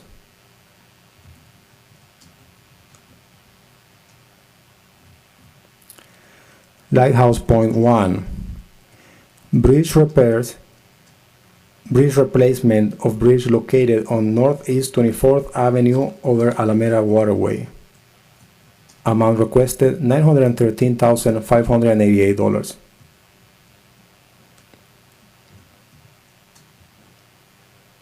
Lighthouse Point 2. Replacement of bridge on Sample Road over Cap Knight Bayou Canal. Amount requested $1,051,247.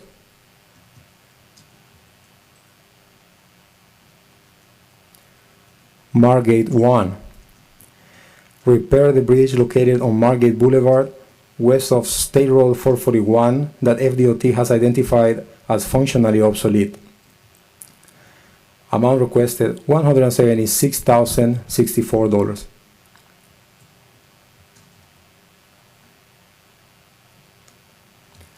Margate 2. Sidewalk repairs. Replace valley curbing adjacent to the road in several areas of Paradise Gardens subdivision. Amount requested $293,350.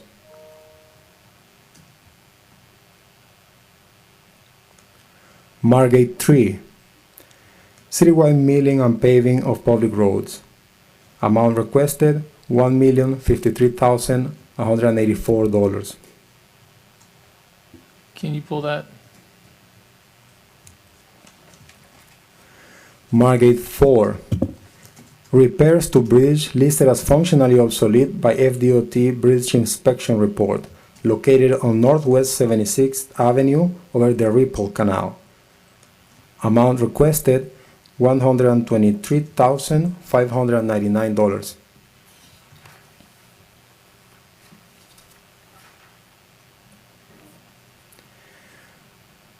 Miramar 1. Milling and resurfacing, drainage apron installation, and sidewalk ADA upgrades in multiple locations. Amount requested $1,995,001.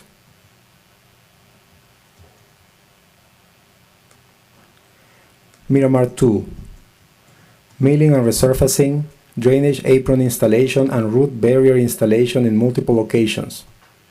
Amount requested $1,854,177.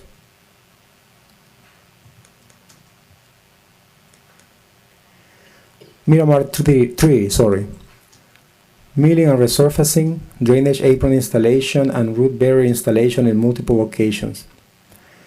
Amount requested $2,234,426.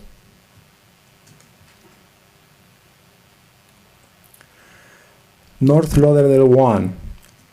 Milling and paving of all local public roads in multiple locations in Area 2.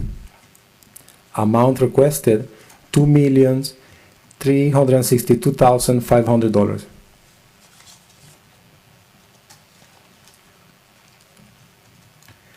North Lauderdale 2. Milling and repaving of Rock Island Road from Southgate Boulevard to McNabb Road. Amount requested $1,646,365.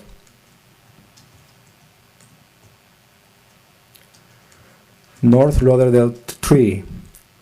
Milling and paving of all local public roads in multiple locations in Area 1. The amount requested is $2,700,000.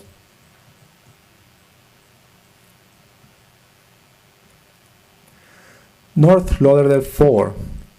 Milling and paving of all public roads in multiple locations in Area 3. Amount requested $2,025,000.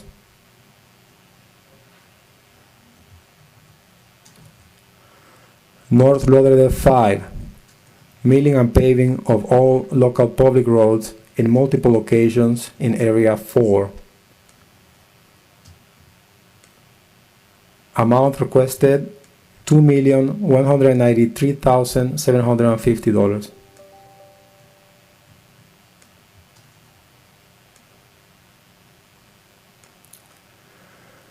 North Lauderdale 6. Citywide sidewalk and curb ramps repair and replacement to meet ADA standards. The amount requested $2,914,575.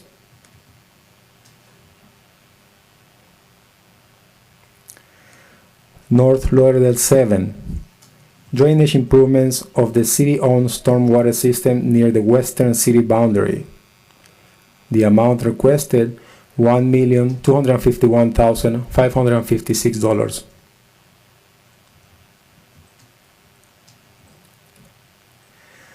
North Lauderdale 8. Drainage improvements for Silver Lakes in multiple locations. The amount requested $1,440,093.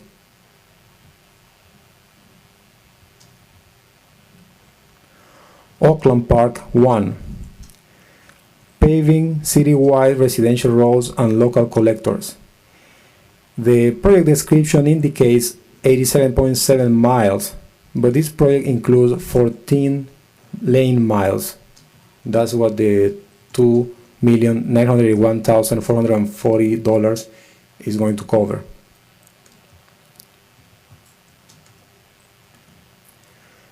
Oakland Park 2. Drainage repairs in the northwest area of the North Andrews Garden neighborhood. The amount requested is $2,072,800.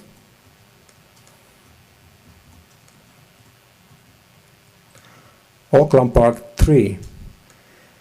Citywide drainage repair projects to address street flooding. Full. Amount requested $510,510. Please pull.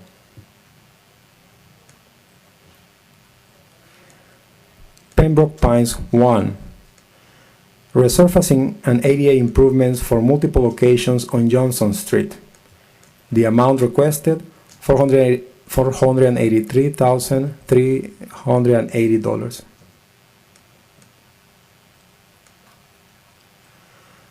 Plantation 2. Citywide resurfacing of municipal roads.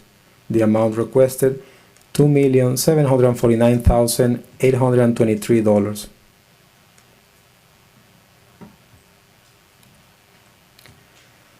Southwest Ranches 2. Milling, paving, and resurfacing of public roads in multiple locations. Cost estimate $737,005.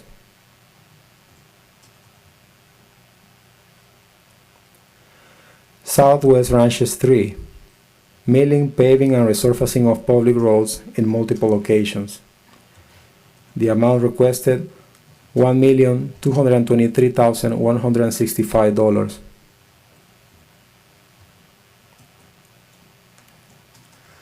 Sunrise 2. Sidewalk replacement in Zone A, Sunrise Golf Village. Amount requested $401,406. Sunrise 3. Milling and resurfacing in Zone 1 along Shotgun Road and Dykes Road. Amount requested $852,796.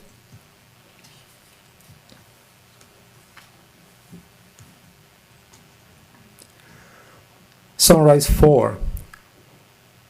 Milling and resurfacing in Zone 4 along Northwest 29th Manor. Amount requested $577,693.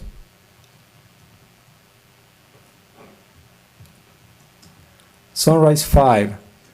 Milling and resurfacing in Zone 8 along North Hiatus Road.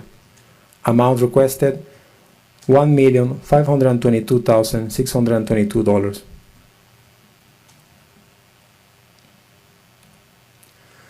Sunrise 6. Milling and resurfacing in Zone 11 in multiple locations within the Gold Key Villas and Sunrise Gold Village neighborhood. Amount requested $1,853,260. Sunrise 7, milling and resurfacing in Zone 13 in multiple locations.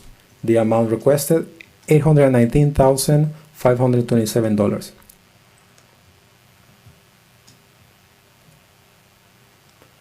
Sunrise 8, sidewalk replacement in multiple locations in Zone B within Sunrise Golf Village. The amount requested, $450,795. Sunrise 9, sidewalk replacement in multiple locations in Zone C within the Twin Lakes community. Amount requested, $395,212.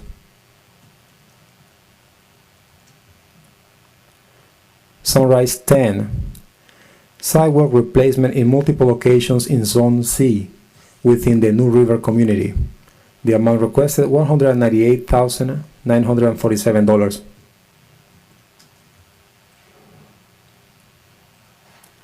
Tamarack 1, pavement resurfacing project in multiple locations around the city.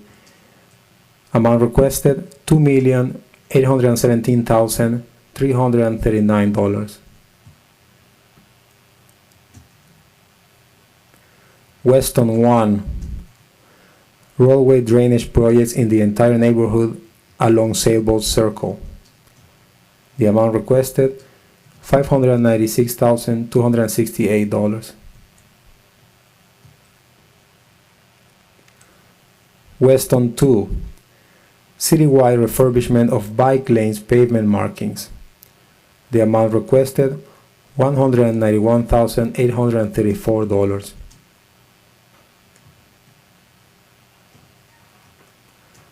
Weston 3, street lighting repairs on Bonaventure Boulevard between Royal Palm Boulevard and South Post Road.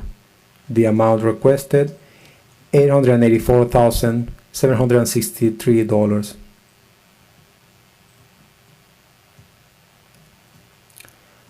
Weston 4, sidewalk repairs and replacement on Meridian Parkway, Corporate Avenue, and Universal Boulevard. The amount requested, $72,765. Wilton Manors 1, milling, paving, and resurfacing of public roads in multiple locations in Wilton Manors Zone 1. The amount requested, $1,334,667. Please, Paul.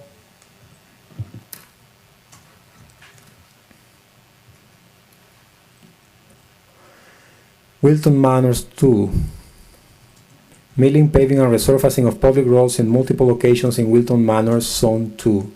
Amount requested, $1,651,467. Paul.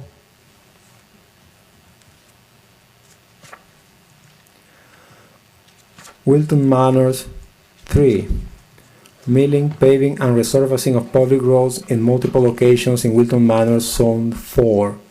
Amount requested, $1,425,600. Please, Paul. Mr. Chair, that concludes my presentation. Thank you. Okay, hold on. Let me get organized. What's that? Yes, please. We'll do it the same way we did the last one, where we'll read the polls and then we'll hopefully get a motion. Mr. Chair, Yes? this is Doug Coleman. I have a comment that may make something. When I looked at this list of projects, I had a question about how this paving and resurfacing was going to reduce congestion or improve connectivity. And therefore, I thought a lot of these projects should be pulled or not even eligible. But I was informed, because of the amendments that the MPO, et cetera, did, these projects are not subject to that consideration. And if that's the case, then maybe some of the projects that have been pulled by other board members, with the understanding that they don't have to improve No? congestion or connectivity, we might not want to pull them. In fact, I'm even wondering, I think it's great we're seeing them, but I'm not so sure that we need to even review them. If we were charged with reviewing them based on their ability to reduce congestion or improve connectivity, but it doesn't apply to these projects. I just want to Yeah. make that statement for Okay. discussion and maybe bring that up. I'll ask council to answer that. Thank you, Mr. Chair. So the MPO's role in reviewing municipal projects is to prioritize or rank them based upon the ability to promote connectivity or relieve traffic congestion, and that's for capital projects. And they have a criteria by which they evaluate them. The amendment that Mr. Kuhlman is referring to was an amendment to the global interlocal agreement among the county, the municipalities, and the MPO. Originally, all of the municipal projects were included in the MPO's ranking process, but because the MPO applies that criteria, the rehab and maintenance projects would never rank high because they don't reach that objective. They don't fit within that criteria. Therefore, those projects were separated from the MPO process, and they're instead reviewed and ranked internally by the county. And for purposes of funding, the capital projects, because of the way the interlocal agreement is written, the capital projects ranked by the MPO get funded first. And then the county agreed to consider rehab and maintenance projects, funding for those in years where there's funds available, that the county is willing to fund those. So yes, this board can consider them for eligibility, because eligibility for purposes of this review is based upon the statutory criteria. And so as long as they're road projects, they're eligible, and you can look at the expenses. So I imagine that some of the pulls were related to the projects and how they're described and possibly the dollar amounts associated with them. But this body can review them for eligibility, and as road projects or road improvement projects. And the way we distinguish the two is capital projects are for something new, for a new road or widening, sidewalks, whatever. Rehabilitation maintenance is milling and resurfacing, repairs to existing facilities, and that's kind of how we divided the projects, separated the capital from the rehab and maintenance. Okay. I would imagine that the MPO can rank and position things any way they like, but this board, when we're approving capital expenditures, whether it's for maintenance or new projects, we have to look at eligibility, right? We have to follow the statute. Correct. Okay. Does that answer your question, Doug? Not really, because as I understand it, those projects are no longer subject to their ability to reduce congestion or improve connectivity, which were the two main things we were to look at. So I'm a little wondering if that doesn't apply to them, why we can't review them based on that. No, that's what the MPO reviews for purposes of the MPO ranking, not this body. The Oversight Board reviews the projects for eligibility under the statutory criteria. This board does not review the connectivity and relief of traffic congestion. And if I may, just for the purposes of anyone who might be watching or for the rest of the Oversight Board, the reason to separate rehabilitation and maintenance projects from new capital projects is that they were subject to an entirely different evaluation process because the projects are so different. And so the criteria that we used was to look at the condition of the existing facilities and try to determine need based on how long it had been since those facilities, those existing facilities, had been repaired, And that is, so the ranking that the MPO used looked at connectivity and congestion relief. That's how you got the 110 projects ranked.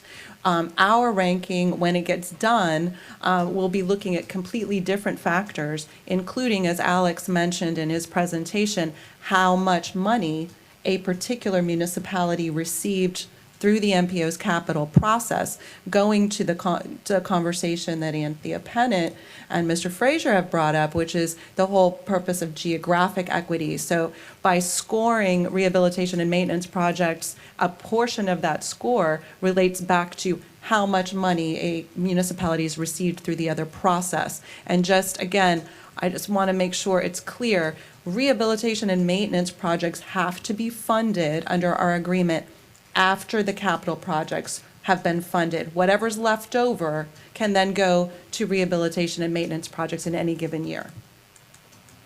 Okay, thank you. I think some of my concerns were related to, if you put some of these rehabilitative projects side by side to some of the capital improvement projects, I want to make sure that there isn't an overlap in terms of, because when you're reading some of the capital improvement projects, it almost sounds like it's rehabilitative in nature. And so I want to make sure that, and I don't know that we have the ability to do that, to look at the projects side by side to see where there's some overlap. So that's a concern for me. That's an interesting point.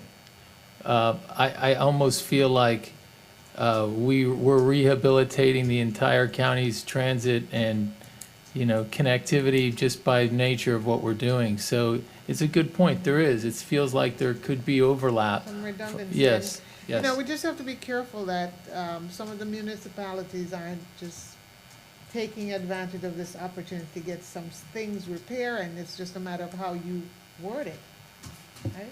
Correct. Okay, so we're looking to. You ready for the polls? Yes, please. So at this time, I will start calling off the pulled rehabilitation and maintenance projects. Excuse me. The first one I have is Coral Springs 1. This is a project for milling and paving. That was pulled for Q&A. The next one I have is Fort Lauderdale 1. Sidewalk and greenway repairs, pulled for Q&A. Fort Lauderdale 2, this is a bridge repair, pulled for Q&A. Fort Lauderdale 3, milling and paving, pulled for Q&A. Next one I had was Fort Lauderdale 5, roadway drainage system repair, pulled for Q&A. Hollandale Beach 2, pulled for Q&A.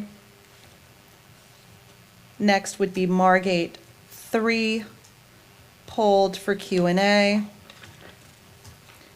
Oakland Park 3, pulled for Q&A. Wilton Manors 1, 2, and 3, all pulled for Q&A. Did I miss anything? Okay. Mr. Chair, I think you are ready to entertain a motion for the other projects. Do we have a motion for the consent projects? Mr. Chairman, Ms. Phil, Yes, sir. can we have the county attorney give us her advice relative to eligibility under the statute for those items not pulled for further discussion? Yes, thank you, Mr. Allen. Okay.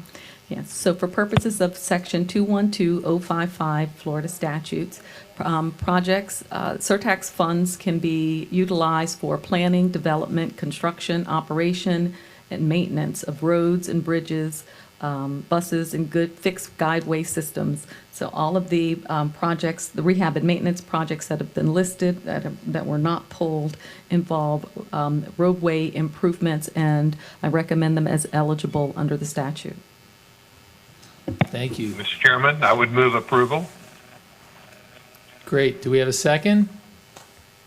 Allison, and I will second. Thank you. Okay, could we do a roll call? Sure. Alan Ober, Yes. Allison Love, Yes. Anthea Pennant, Yes. Dr. Kelly, Yes. Doug Coolman, Yes. George Cavros,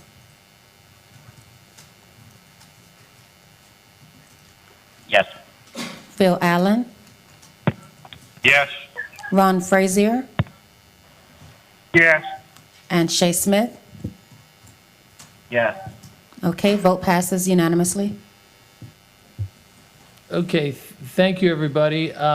So we are going to take a lunch break. I'd like to do it as quickly as possible, so let's limit it to 30 minutes, please, because we still have quite a bit of work to get done in the afternoon, and that'll give us time to set up for that. So we'll reconvene. What time is it now? It's 12:06. 12:06. So let's say 12:36. We'll start up again, okay? All right. Thank you. Thank you.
Okay, Frank, this is for you. 1, 2, 3, 4, 5, 6, 7, 8, 9, 10, 11, 12, 13, 14, 15, 16, 17, 18, 19, and 20.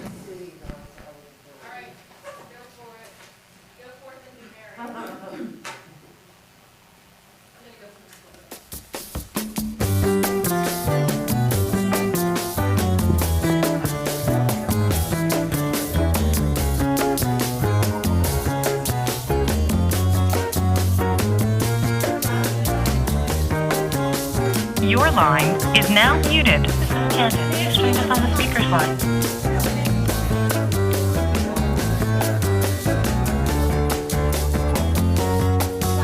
Hey, who's come back on the speaker's line?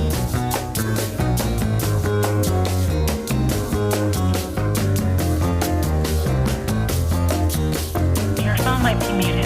If you're speaking, I can't hear you.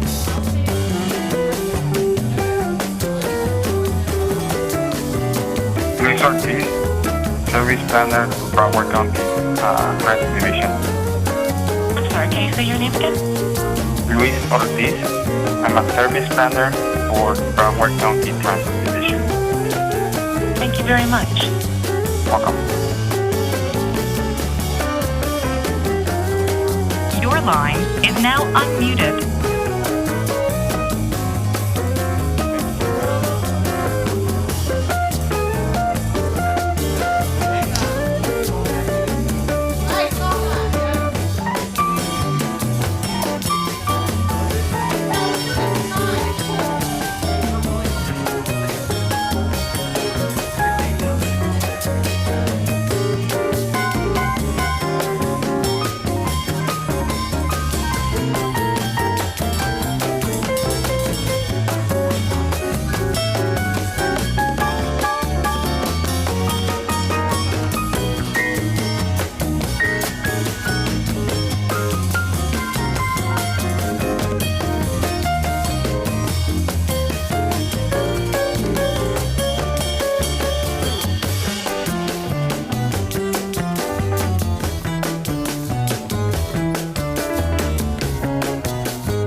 just remember, guys, you need to hit,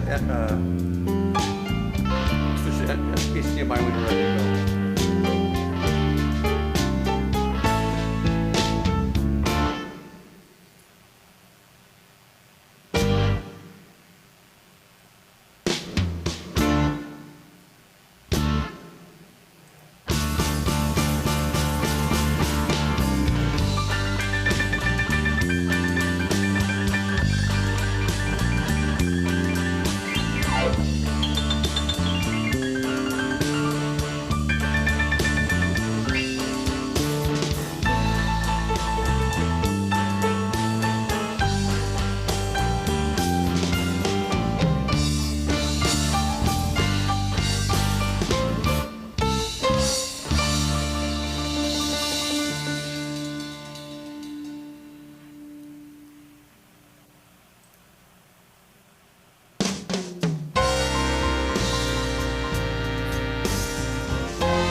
Your line is now muted.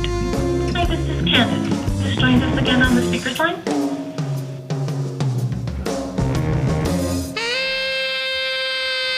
Hi, your phone might be muted. If you're speaking, I can't hear you.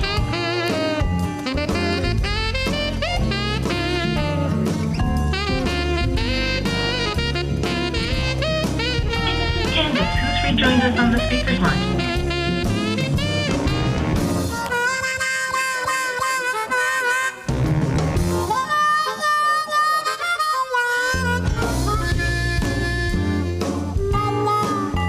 Your line is now unmuted.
Okay, I'm sorry that we are delayed, but we're going to get this meeting started quickly.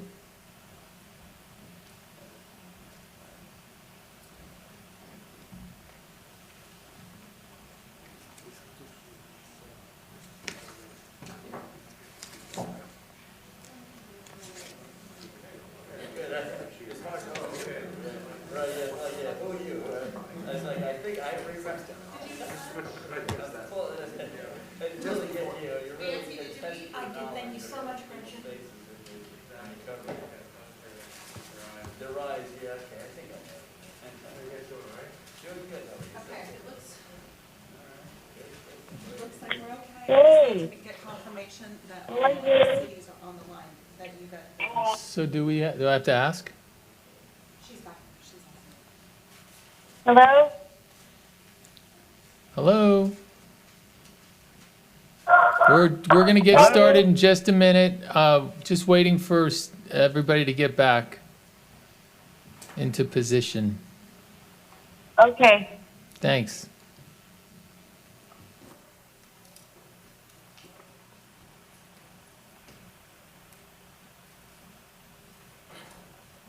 You guys are in your nice, warm apartments and houses, and here we are in this freezing cold walk-in cooler.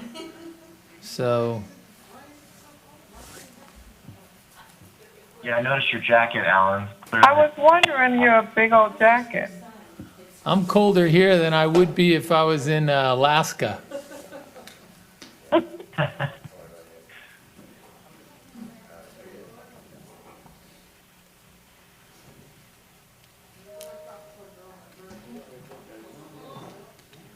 Gretchen took care of all of us and brought us hot tea.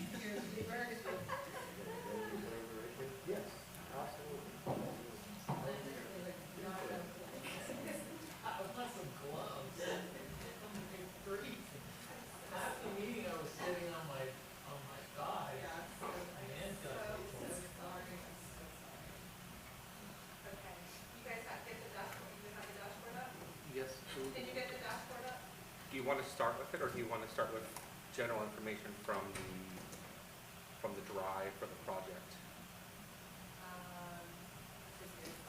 That's- Do you want to start with general information from the drive, Andrew? On each project, and then we'll drill into the dashboard? Okay. That's fine. So they're going to pull up each project, they're going to drill down.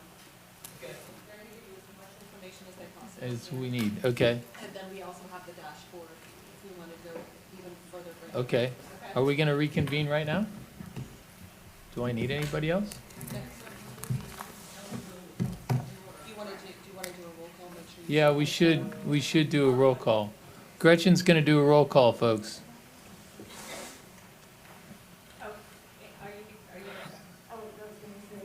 Hold on. We haven't.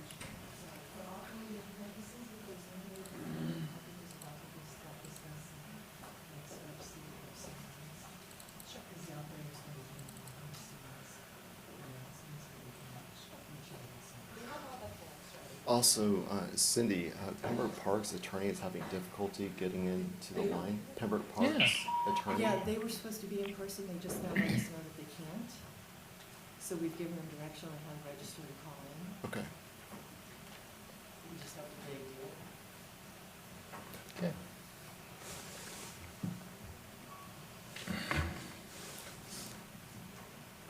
Okay. Ready? I'm ready. Go ahead. Okay, we're going to do a roll call. We'll start with the chair. Here. Okay, and Ms. Pennant? Here. Vice Chair Coolman? Here. Mr. Ronald Frazier? Mr. Ronald Frazier? I'll come back to him.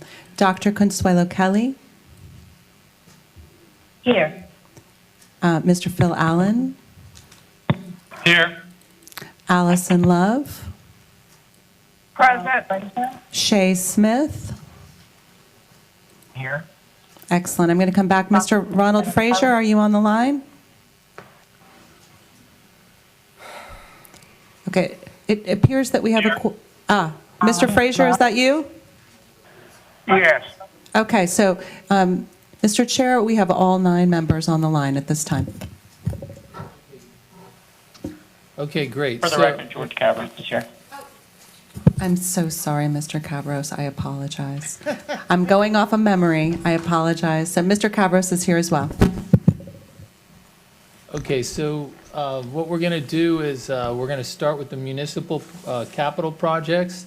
We're going to go through all the projects that were pulled one at a time.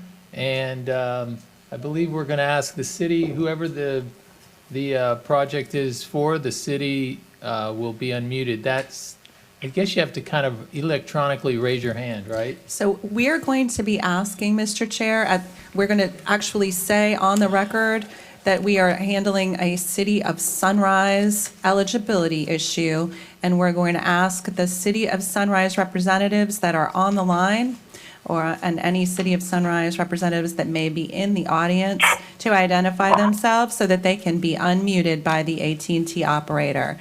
Anyone from the City of Sunrise that is going to be speaking to Sunrise 025.1, please identify yourself, raise your hand on the line so that you can be unmuted. To identify yourself on the line, please press #2 to raise your hand.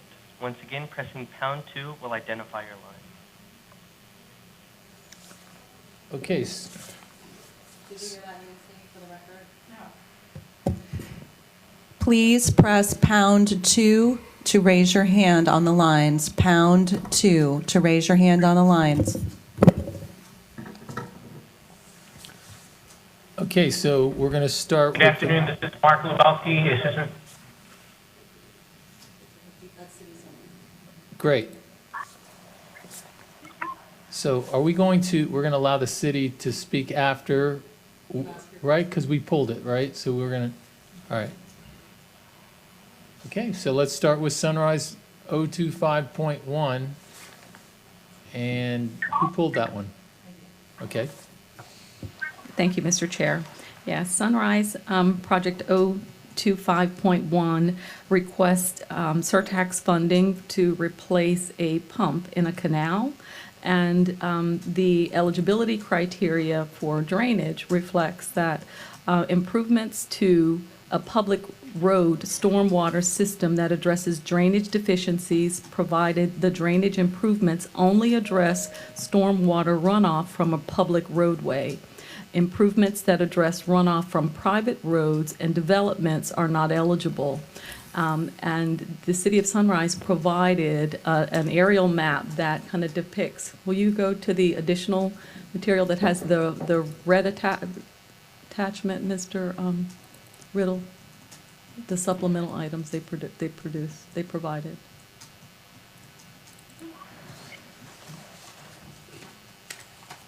This one.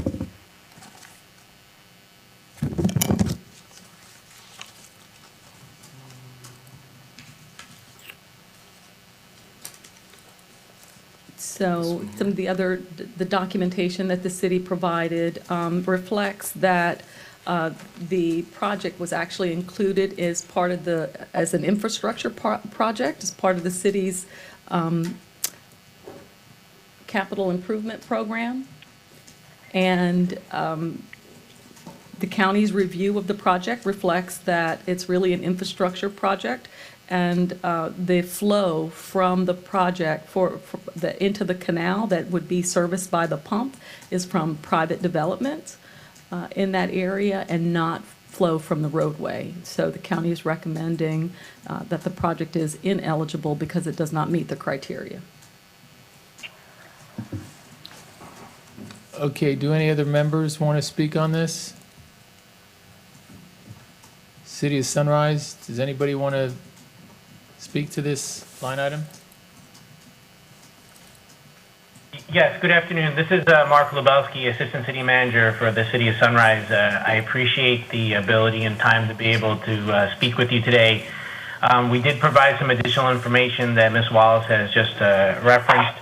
I do want to make some clarifications, is that one is that this stormwater pump station does serve a drainage basin that does provide direct drainage benefits and runoff for several roadways, public roadways, Sunrise Lakes Boulevard, Northwest 94th Avenue, Northwest 26th Place, Northwest 26th Street, 91st Lane, and then portions of Pine Island Road, 87th Lane, and Nob Hill Road. We understand that there are some ancillary drainage benefits to this project to adjacent private property. However, given how South Florida is a regional connection, it's virtually impossible to have a drainage system that is 100% public and does not receive any runoff from private developments or private properties. Even a single-family neighborhood with residential, with a roadway system, the runoff from single-family homes are graded as to drain onto onto public roadways. So I just wanted to clarify, this project does provide the direct drainage relief for public roadways within the drainage system and does provide some private benefits, but equal to almost any other drainage system within Broward County. And I'm here to answer any questions you may have. Thank you very much.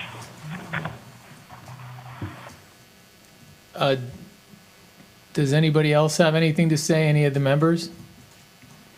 I would take the position that... I have a question. Sure. Cabras. Go ahead. I was wondering if the representative from Sunrise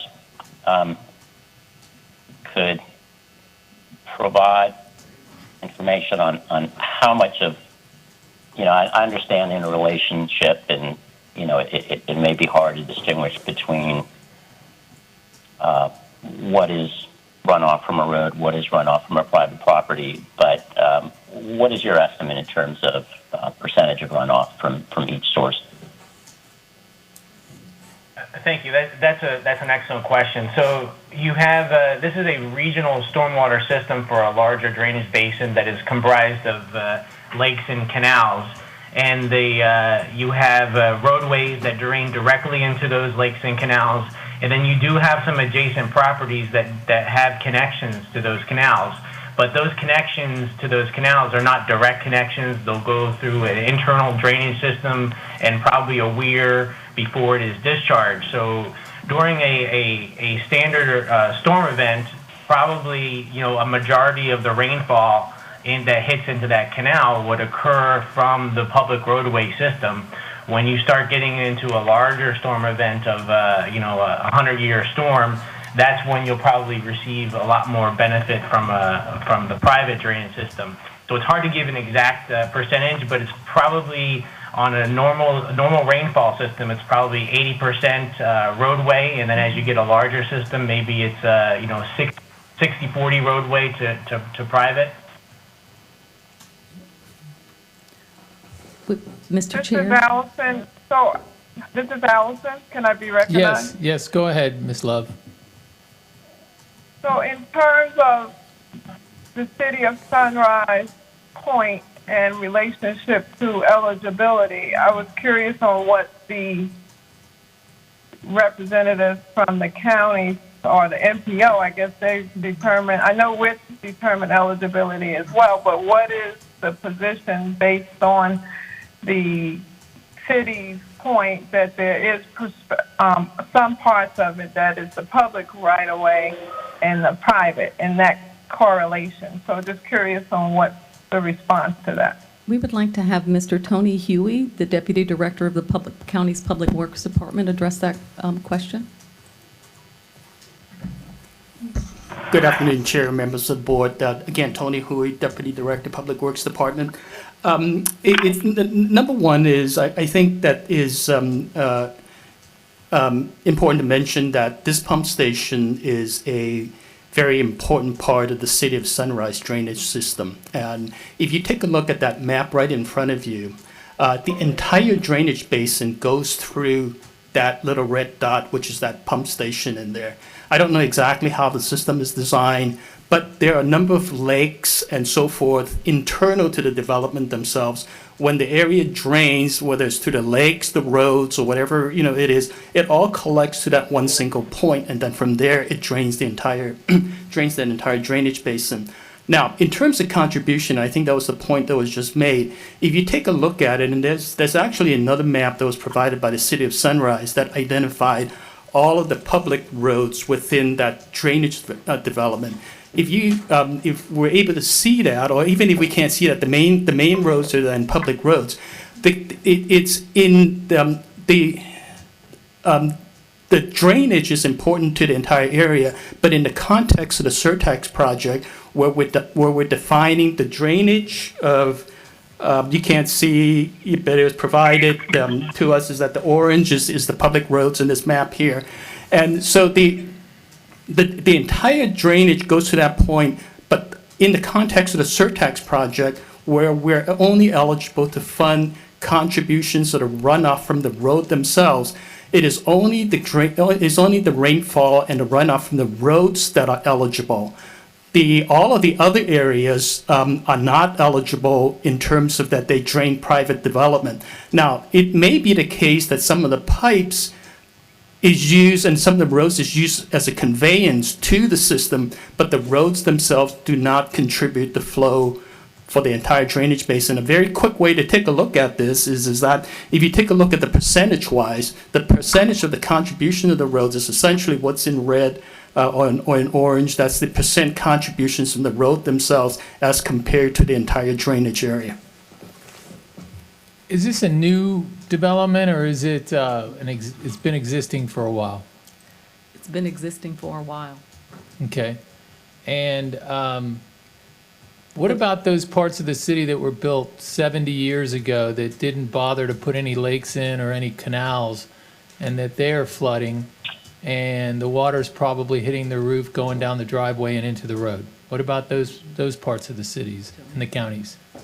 I have a philosophical issue with going in and fixing up some neighborhoods and not fixing storm flooding from other neighborhoods, because it appears that it's a developed neighborhood, but they were all once developed neighborhoods. And if they're having an issue with storm drainage and it's going into their roads, and these are citizens of our county, then you're really in my opinion, you're kind of weighing one thing against another that seems to be conflicting in my eye. No. So the significance is roadway. So it's an infrastructure project. And while an infrastructure project can utilize other funds, an infrastructure project can't utilize transportation surtax funds unless it's related to the road. So a flow analysis would have to be conducted to determine the level of flow that's contributed from the roadway and not from the, and these are all private communities. That's not public space within this area. Those are all private developments, and the roads are not flooding. From the documentation that we've received now, the road isn't flooding now. Oh, so the roads are not flooding, they're just fixing the Their canal. infrastructure, correct. But is this neighborhood getting flooded during rain events? No. The documentation we've received. Okay, well, that's a different program for me. Yeah, I understand now. I thought they were having issues. Good afternoon, sorry. Yes? This is Mark Lebowski with the City Sunrise again. I just want to add another clarification. As part of the attachment we provided, attachment number 1, which was provided by an engineer who is performing our stormwater master plan, they provided a statement here that it says, in our opinion, the failure of Pump Station 8 during a 10, 25, or 100-year storm event would increase the depth and extent of flooding within basin number 5. This increase in flooding would at a minimum impact Sunrise Lakes Boulevard, Northwest 94th Avenue, 94th Way, 26th Place, and Northwest 26th Street. Increased flooding on Pine Island Road may also occur if Pump Station 5 were to fail. So without this pump station, there would be significant flooding in this community.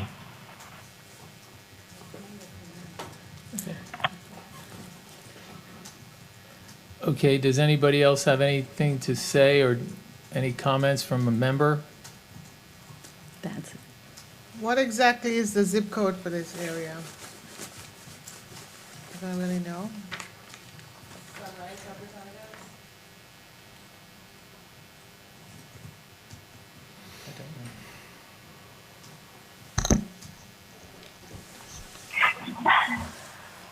Does anybody know what the zip code is in this neighborhood?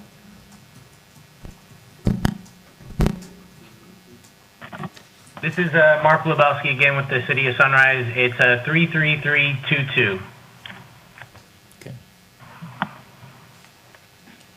Okay, if there's no other comments, I'd like to take a roll call on eligibility, please. Right, we're doing them one at a time, right? Right, so we don't have, I guess, a motion yet. Oh, I'm sorry, I'm sorry. And so, and I Yes, guess, can we get a motion, please? so the, Alan, before we, this is Doug Coleman. Can I just say something? It appears that there is going to be water going on to these roads, coming from these roads into this system, and flooding of these roads if this pump doesn't work. I mean, I know we're splitting hairs here, but I don't, whether it's 1% or 90%. I don't know that we have a rule that says it has to be more than X percent. So, based on what the City of Sunrise is saying, this pump probably will allow the roads to drain better. So, I'm having a problem saying no to it because of that fact. Okay, would you like to make a motion? Mr. Chairman? Yes. Mr. Chairman, Yes, Phil? yes. Go ahead, Am I Phil. on? It's okay. There's a difference between the roadway flooding because of rainfall within the basin versus that water that is accumulated or contributing to the flooding because of the road. It's an concern there is it's not the road that is causing the flooding, but the overall drainage within the basin. And that is my challenge with it too, because I don't want us to end up funding projects that is really projects that the city should be funding out of their own budgets and not out of the penny tax. That's the question here. Because I know there are other neighborhoods where there's flooding because the road was built bad in the first place. And I feel like when we pay for these projects, that in a city like Sunrise, that they should be paying for this pump. So we can use the monies elsewhere in other communities where it's really, the flooding is caused by a road issue, So I'm having a problem with this one. Okay, and my opinion again is, I kind of sway over with Doug. There's a lot of drainage projects that are being brought forward, and because they have, if they didn't have those lakes and those canals, then you might see some serious flooding in the streets. So I'm kind of like 1% or 90%. I'm kind of on the same level as Doug Kuhlman, but that's just my opinion. Is there any other? Yes, Mr. Hugh.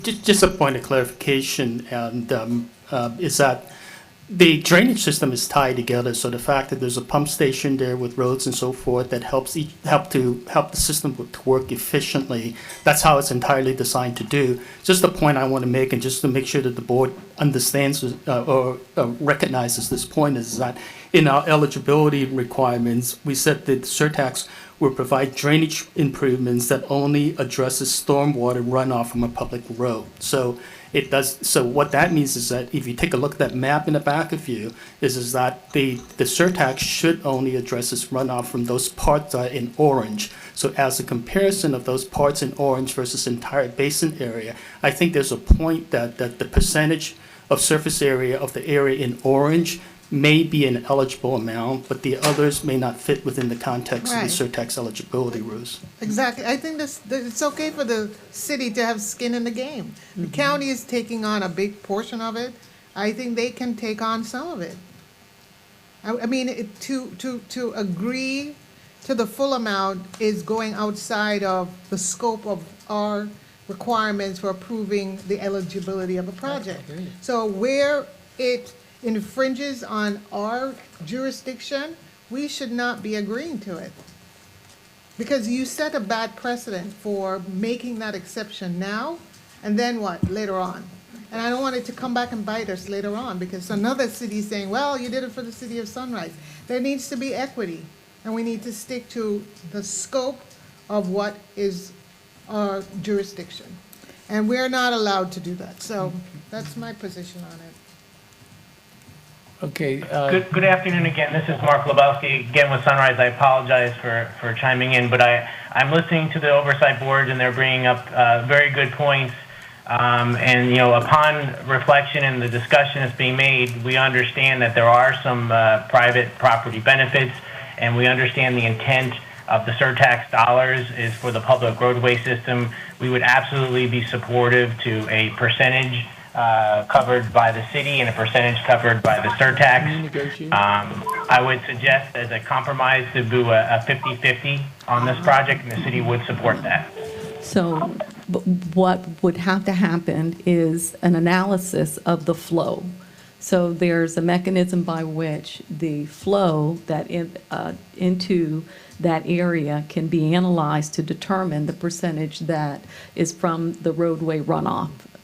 And we would submit that an analysis should be done to determine the level of flow, and it should be proportionate. The contribution should be from the county surtax should be proportionate to the actual runoff, the flow from the roadway. And the city would bear the remainder, because it's actually a pump, and it's a city infrastructure project. It's a pump in the canal. It's not drainage within the swale or along the roadway to impact the drainage in the road. This is a pump in a canal. So how much flow is actually from the public roadway into the area that's serviced by that pump? So if Thank you. if we were to, if the board were willing, and it could be a percentage, could the staff and the city go discuss this and bring it back to the board and maybe earmark the project, you know, like allow it to come back to the board? And It doesn't even have to come back to the board. We can treat this project like we've treated so many of the other projects that were discussed in the morning, that were partially eligible, that were eligible but had ineligible elements. And so in the motion statement, we could, if you all are comfortable, and I'll read you a proposed motion, you could recommend as eligible this particular project, and it would be eligible under section 2120551D, but it would, during the negotiations, it would exclude any ineligible elements or components per section 3, and this is drainage 3B of the interlocal agreement. And then the county staff and the council for the county and the city of Sunrise could work together to identify what portion was actually fundable with transportation surtax proceeds. I'm good with that. I'd like to endorse that motion. okay, so you made a motion? Yes. Okay, do we have a second? I second Allison Love. Thank you. Can we do a roll?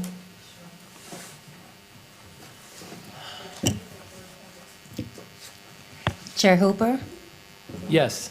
Allison Love, Yes. Anthea Pennant, Yes. Dr. Kelly, Yes. Doug Coolman, Yes. George Cavros, Yes. Phil Allen, Yes. Ronald Frazier,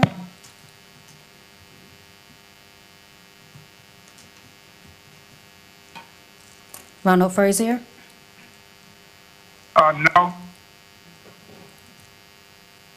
Shay Smith. Yes. Vote passes 8-1.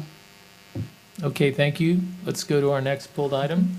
The next pulled item is ranked project number 11, and it's project number is TAMA 018, and they are electric vehicle charging stations requested by the city of Tamarack. If we could please ask the city of Tamarack to identify themselves by pressing *2 so that the AT&T operator can unmute your lines. Hi, this is Kathleen Dunn, Assistant City Manager with the City of Tamarack. May I be heard? Yes.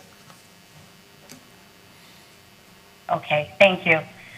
Good afternoon, members of the Oversight Board and members of Broward County and MPO staff. My name is Kathleen Dunn, Assistant City Manager for the City of Tamarack.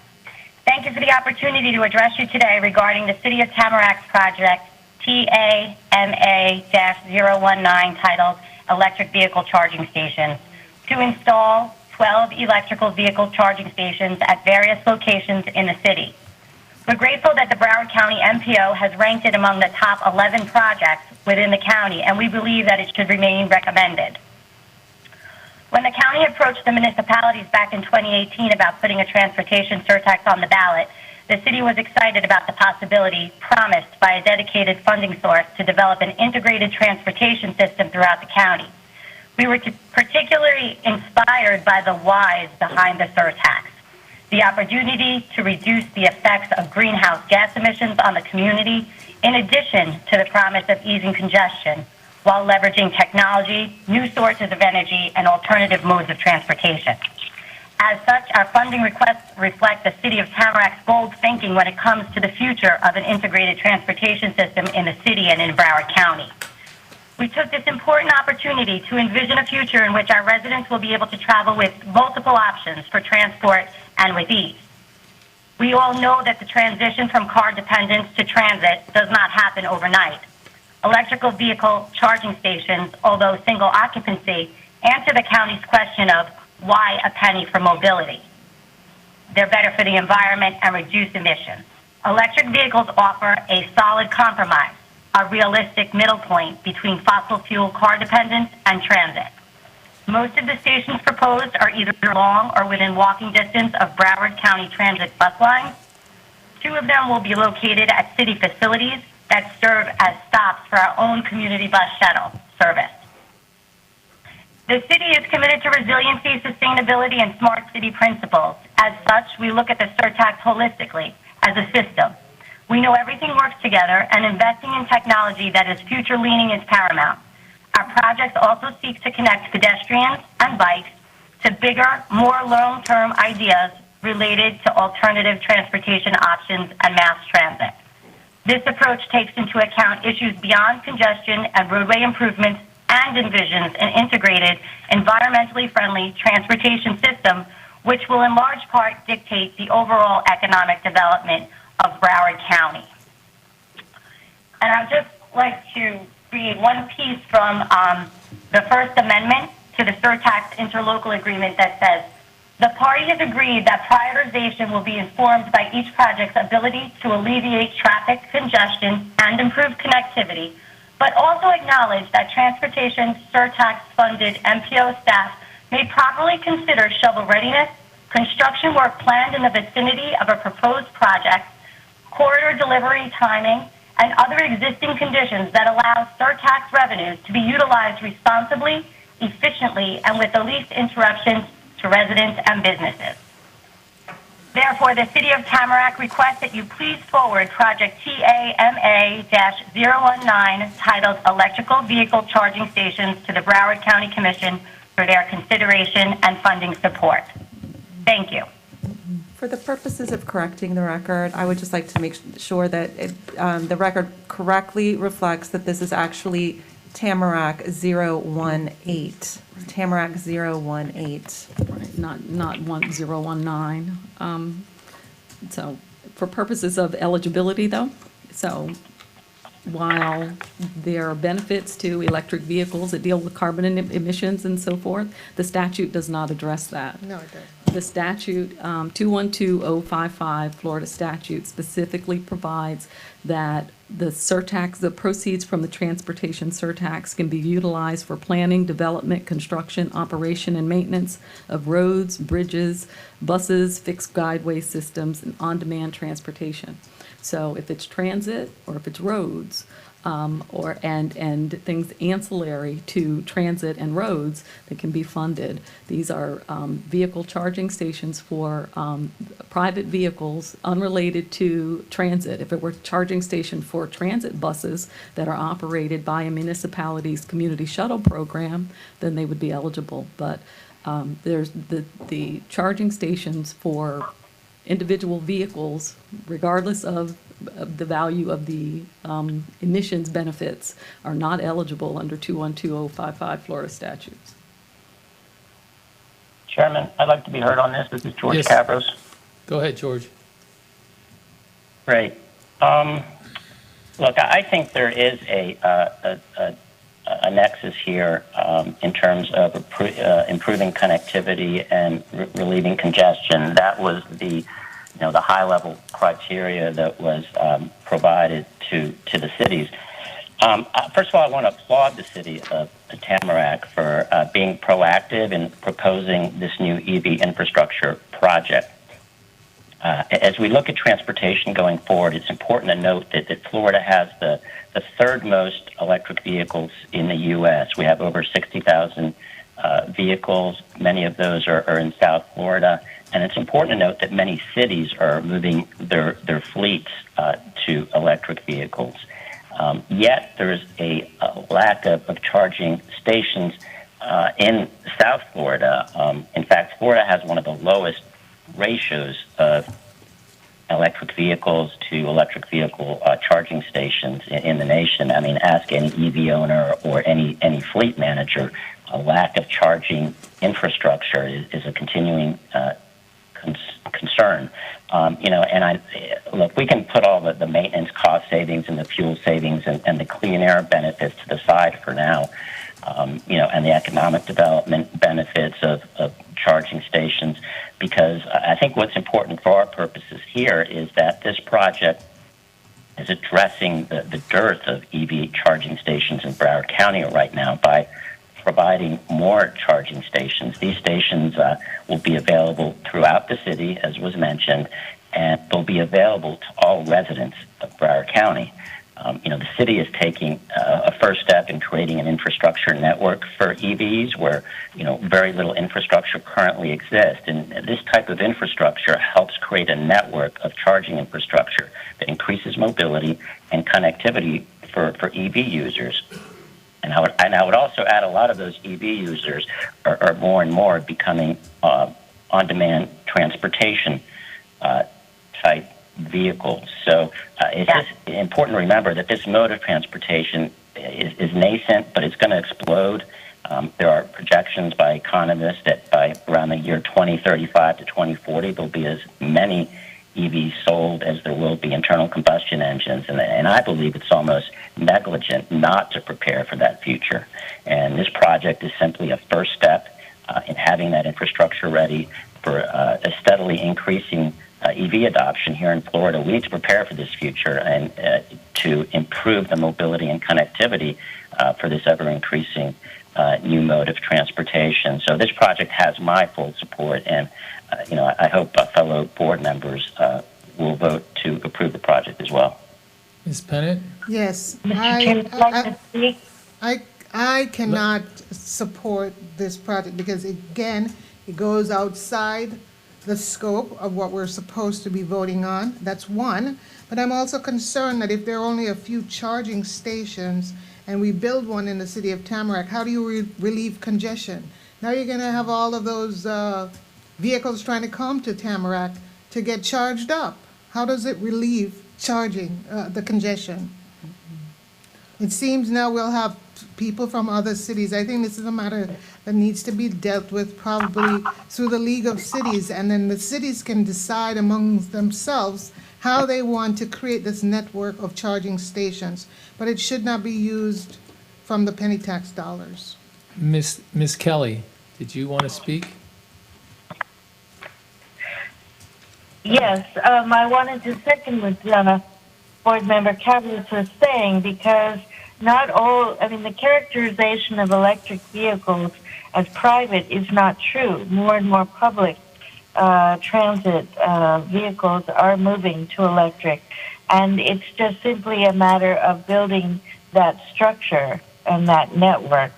So I do believe that it speaks to connectivity, and it's going to happen throughout the county. Mr. Chair? Yes, who's it? Doug? Yes. Go ahead. I initially brought this up. One of the things I kind of agree with all three speakers in a way. There are 12 locations, and I noticed that they said 2 of them were next to bus transit stops, etc. Would it be possible to put up the map with the locations of the 12? Maybe there's some type of compromise, because I believe we need to move forward with porting this system. Whether it should be 100%, I don't know, but I'd like to see where the locations were for these 12. It's on the screen. Where does he have to go to? He just needs to watch live. You got to watch live. It's on the screen. So I'd like to clarify, if I might, Mr. Chair. You can't really see the screen from, I'm watching live too, this is Kathleen Dunn. You can't see the screen, but if you'd like, I could give the general locations of them. 10 of the... Now I see them. No, it's okay. So, okay, great. if I might, Yes, Mr. Chair. go ahead. So as proposed, we put them in Hold city on, facilities hold on, that we Kathleen, have control over, Kathleen. but we are more than willing to, sorry. Hold on. Let me run the people that want to speak, and then I'll open it up for you and again in a second. Ms. Wallace. Okay, I'd like to clarify that, eligibility under the statute does not include connectivity and traffic congestion. So statutory eligibility is just the criteria that's outlined in the statute. So it has to be related to roads or transit. This charging infrastructure cannot be used for transit buses.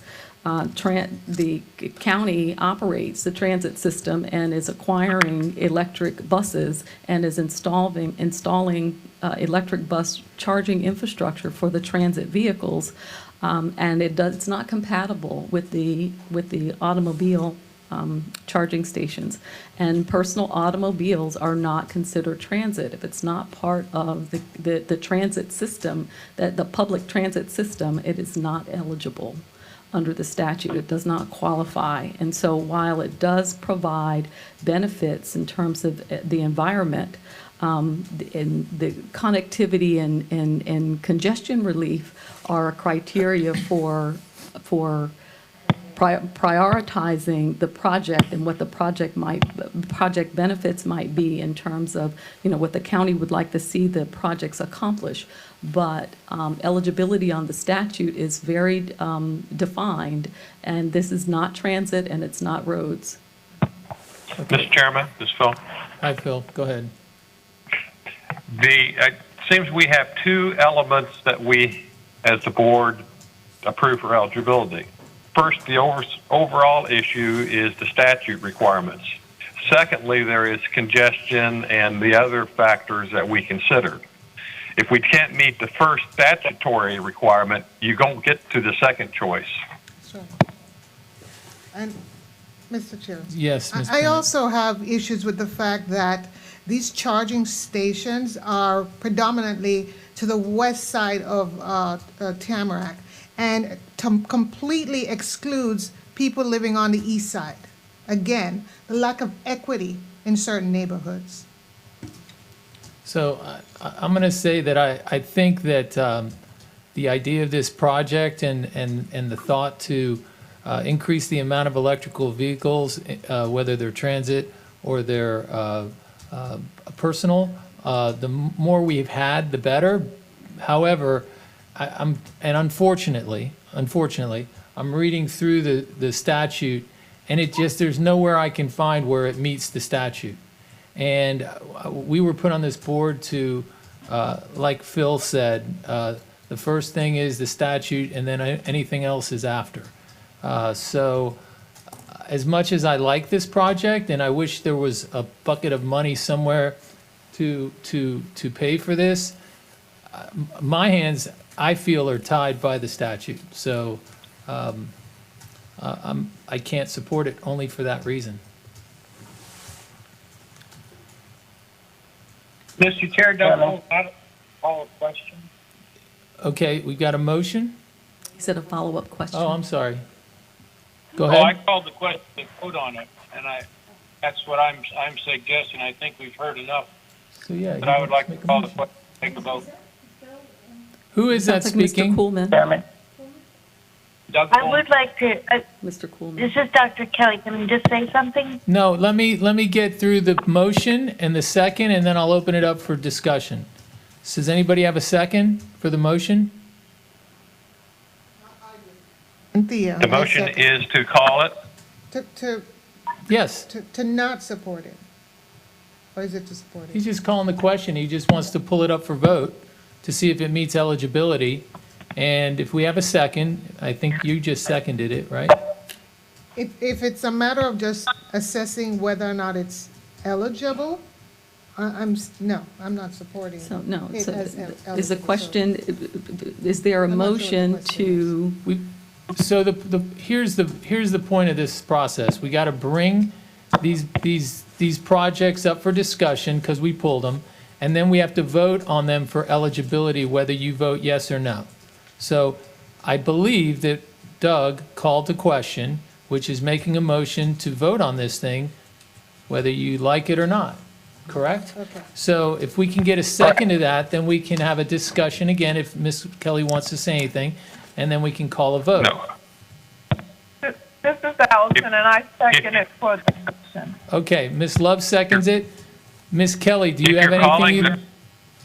Sorry? If you're calling the question, there is no further discussion. Okay.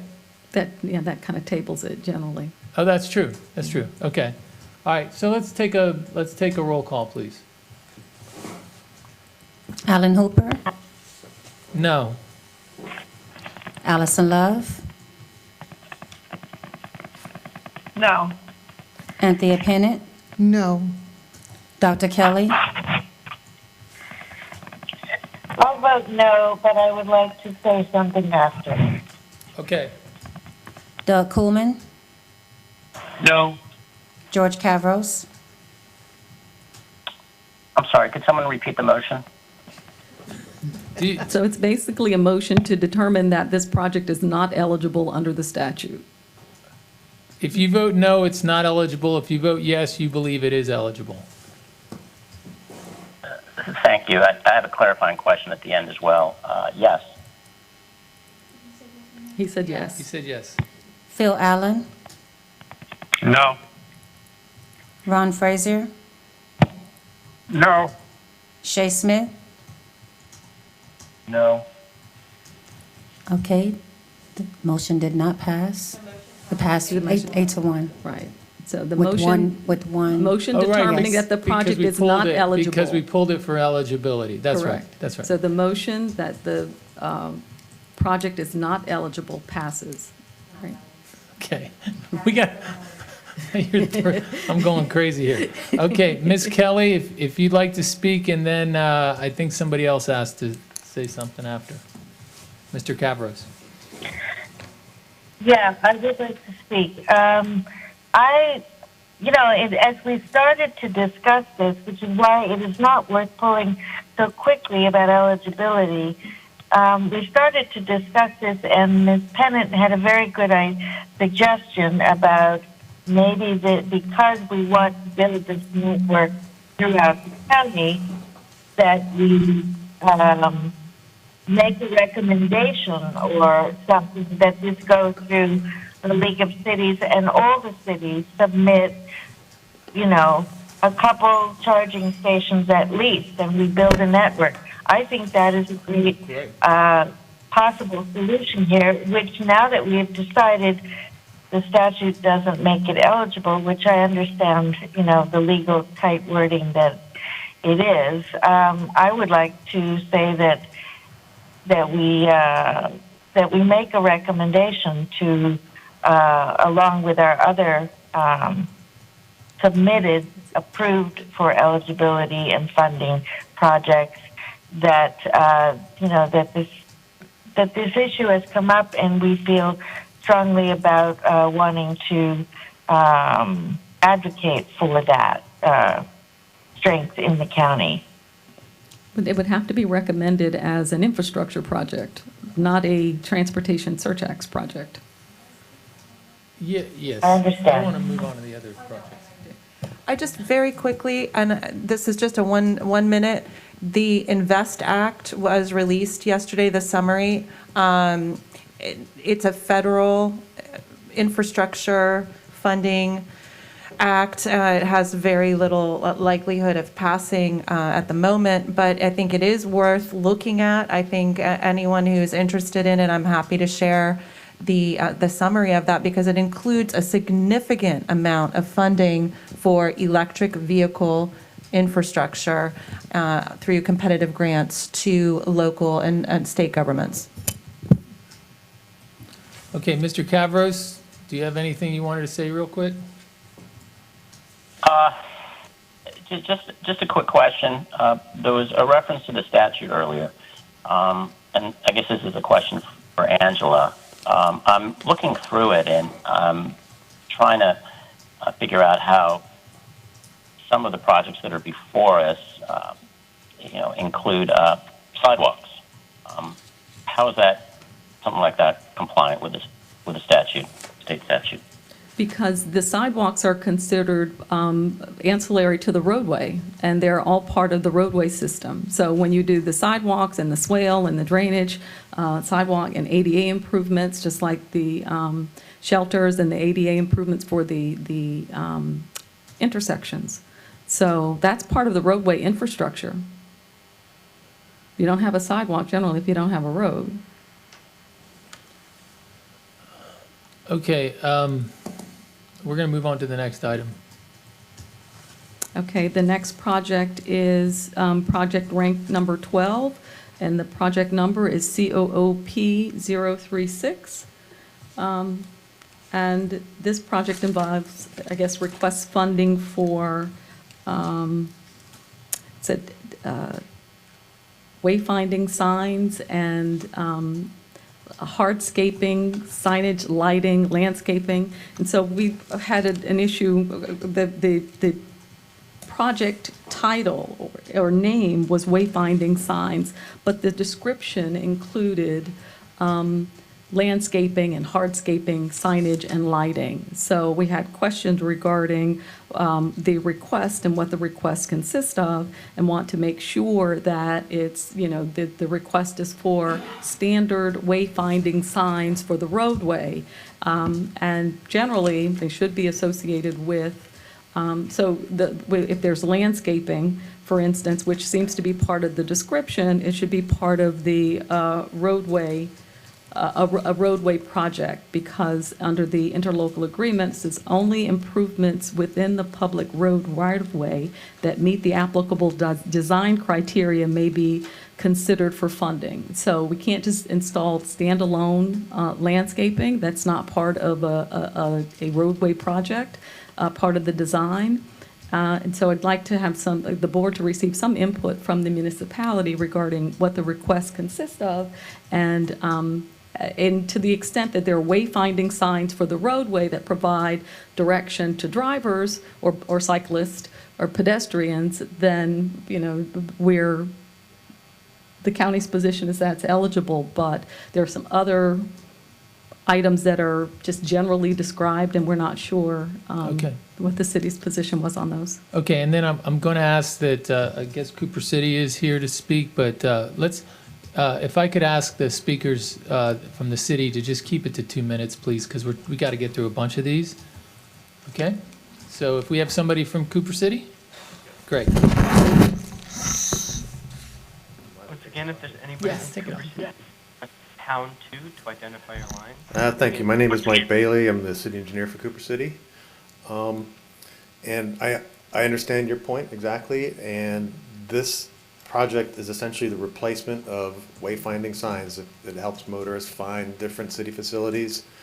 And essentially it's the sign and lighting for the sign so that folks can see it. We don't need to include any landscaping as part of this project. Okay. So with regard to lighting, has the city conducted the lighting justification, done that lighting justification report that's provided for in the ILA? Because we didn't have that. No, we didn't. We assumed that would be part of the design of this project. I'm sorry. No, we didn't. Okay. So. Okay, from an eligibility standpoint, from my perspective, I think signage and lighting meet the eligibility requirements. It helps with, I mean, just to have road signage helps, even if you're trying to find a point of interest or you're trying to find the fire department or the city hall. I think it matters to have wayfinding signage, keeps traffic flow, and I think it's eligible. Do other members have anything they'd like to say?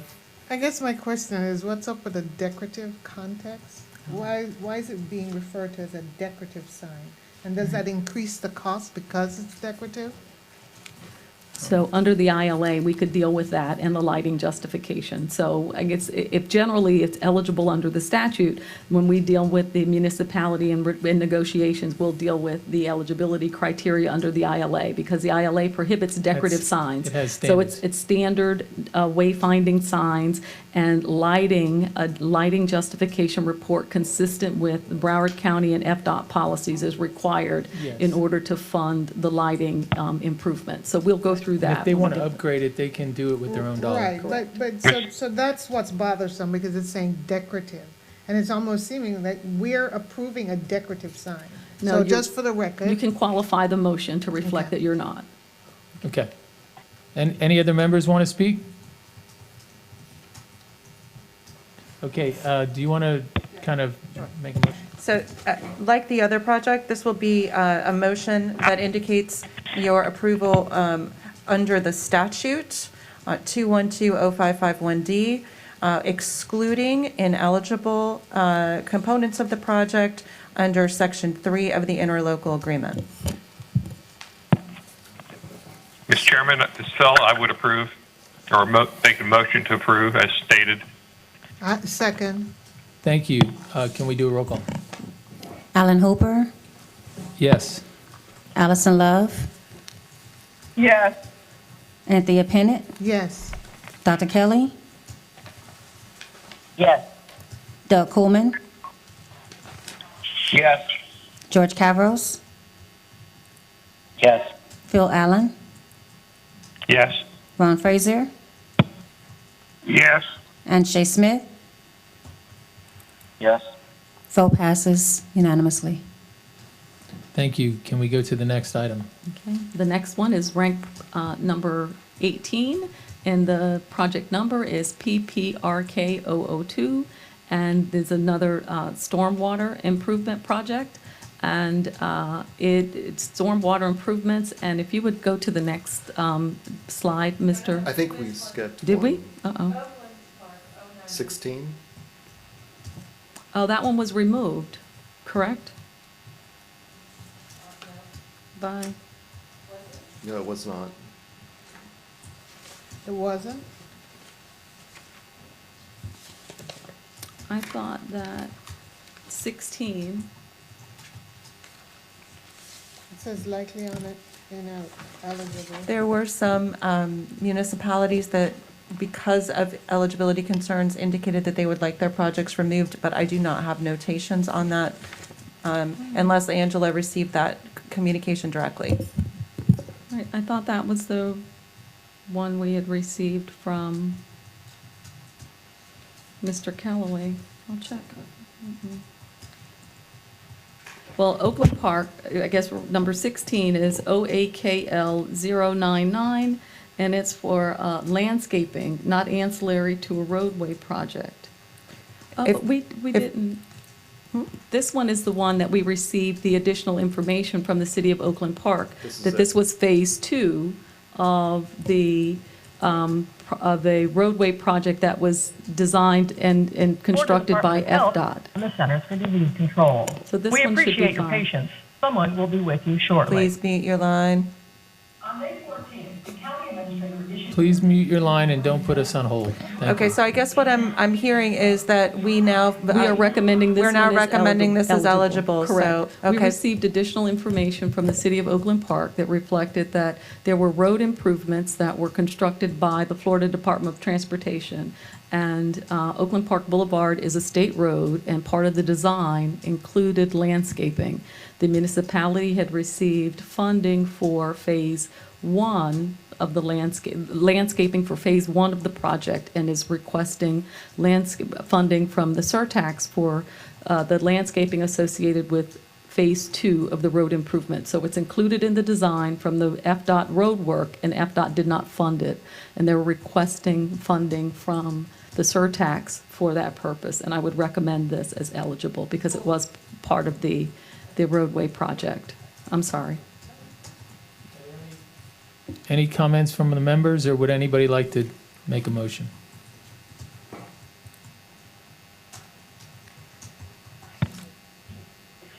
So move. Do we have a second? I second Allison. Thank you. Okay, let's have a roll call. Alan Hooper, Yes. Allison Love, Yes. Anthea Pennant, Yes. Dr. Kelly, Yes. Doug Coleman, Yes. George Cavros, Yes. Phil Allen, Yes. Ron Fraser, Yes. and Shay Smith. Yes. Okay, it passes as eligible. Thank you. Can we go to the next item? Okay, I'm sorry. Now, this one is project rank number 18, and the project number is PPRK 002. And it's for stormwater improvements. And the information we've received from the municipality reflects that there was a FEMA hazard mitigation grant that was submitted for the project, and we'd like to know the status of that. And it appears to be more of an infrastructure project. And the area that is from the aerial map, if you would move to that slide, Mr. Riddle, seems to reflect that it's a commercial area. So we've had questions regarding the project and I guess the flow, and whether the flow is from the roadway or if this is commercial, and we'd like to have the city provide some more information regarding the project. Is there somebody from the city here to speak? Anyone from Pembroke Park on the line, please press *2 to identify yourself so that you can speak to the item. Pembroke Park. If I may, with a slight correction, you may press #2 to raise your hand. Once again, pressing #2 will raise your hand. Okay. Yes, this is to address the area that in question that you mentioned. Can you identify yourself? Hi, can you guys hear me? Please identify yourself before you speak. Sure, can you hear me?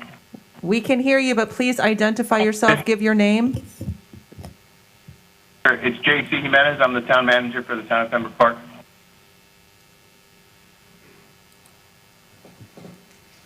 Okay. Could you speak to the question that Ms. Wallace had about the drainage and where it's coming from? If it's she had mentioned that it might be coming from a commercial property. No, the unfortunately, the aerial photograph is not very accurate. It's really just 25th Street, and it's from the roadway. It's just roadway drainage, and it's not from that commercial property that's there.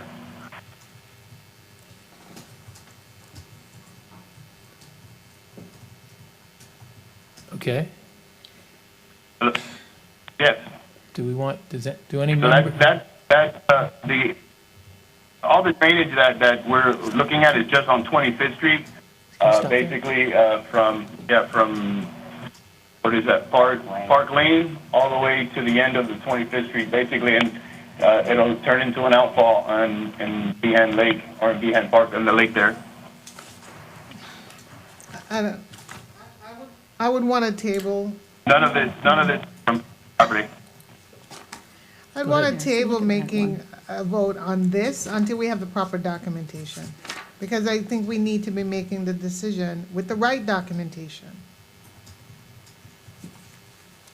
So Okay, that's fine. If you want to table it, then we'll make sure we update it, because there's also some confusion as far as the phasing, and it's going to be one master project now and no phases.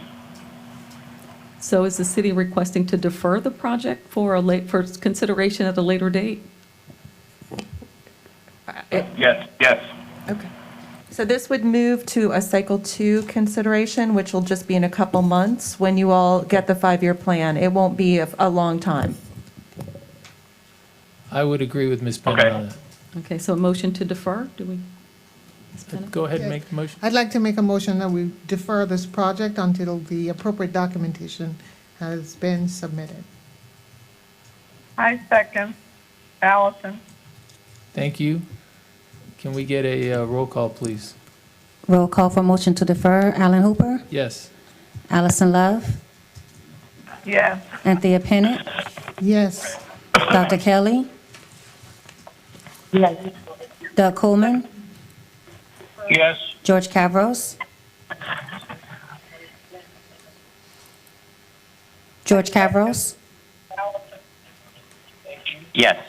Phil Allen, Yes. Ron Frazier, Yes. and Shay Smith. Yes. Approve for motion to defer. Okay, let's go to the next item. Okay, the next one is project rank number 29, and the project number is WILT 007.1. And it is request for funding for a parking lot in Collahatchee Park. The parking lot inside the park, as the county has reviewed the submittal, and in order to be eligible, a parking lot parking improvements have to be used for purposes of a park and ride or other transit-oriented development that serves the public and the public's transit needs. And a parking lot inside of a park is an infrastructure project that would not be eligible under the transportation surtax statute. Anyone from Wilton Manors on the line, please hit #2 to identify yourself, raise your hand, and be unmuted. And please keep it under 2 minutes. Jesus, the Capital Projects and Grants Manager for Wilton Manors. Can you hear me? Yes. Todd. Okay, I also have Jason McClare, our city engineer, will also be on the line. Okay, go ahead. So I just wanted to say, well, first of all, it's a little misnomer. It's not a parking lot in a park. It's actually a separate facility. So the proposed, what we're calling Trailhead Trail Parking Facility, is located adjacent to one of the area's major roadways, Northeast 15th Avenue.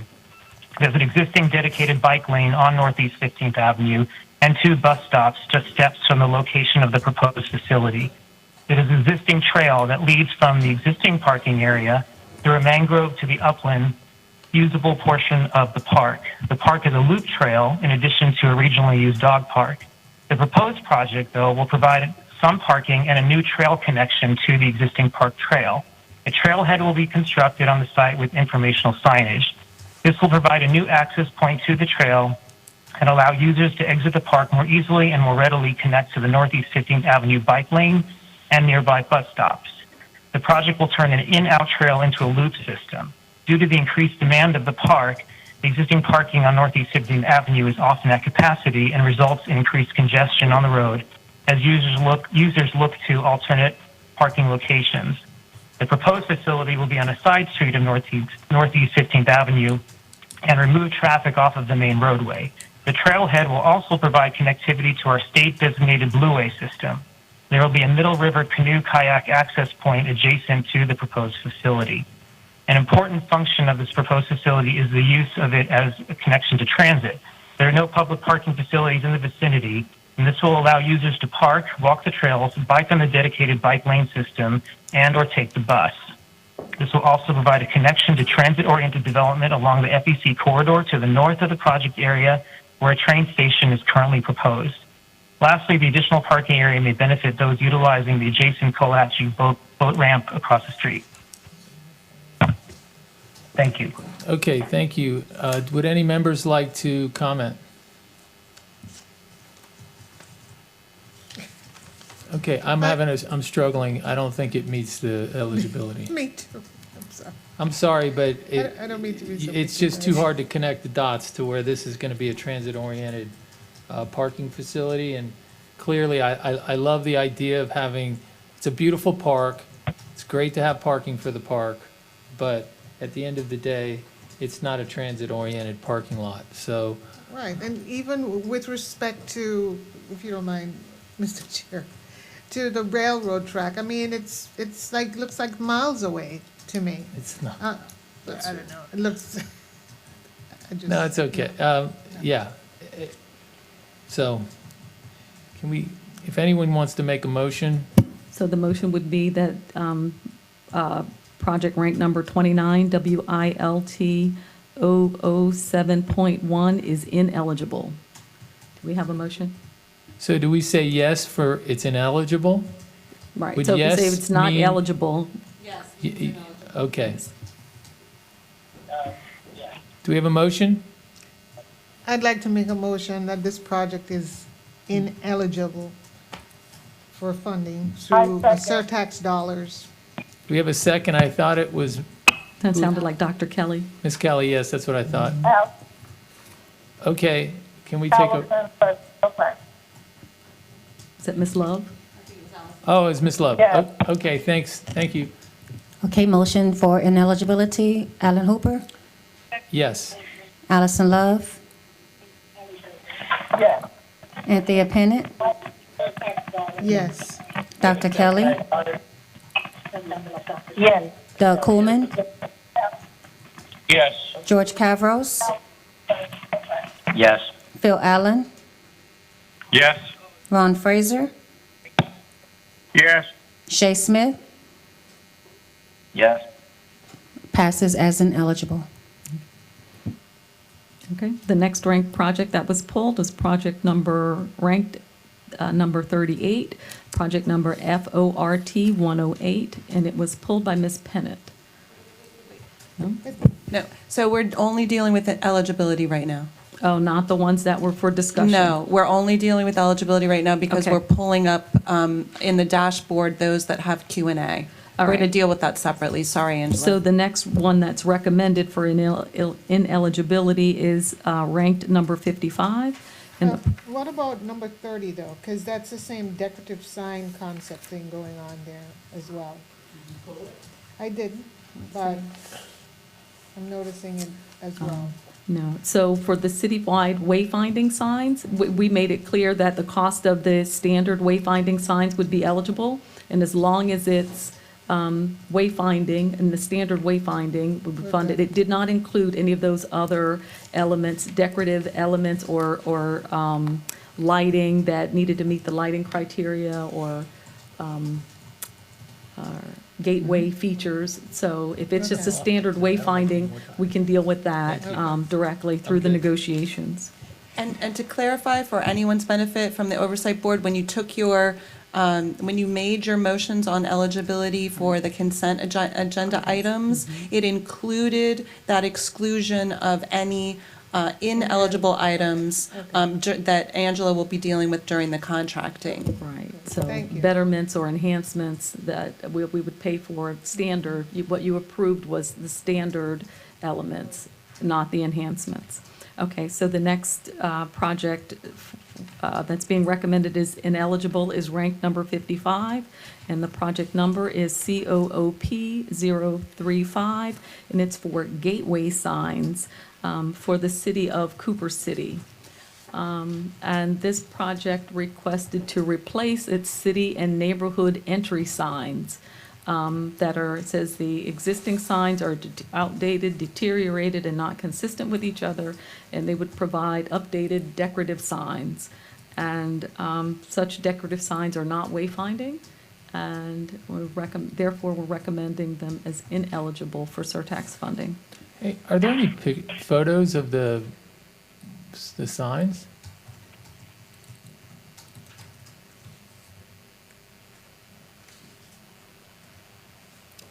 Yes, sir. Because I think they're replacing some, I mean, it would make it more clear to us. Right, but pictures worth 1,000 words.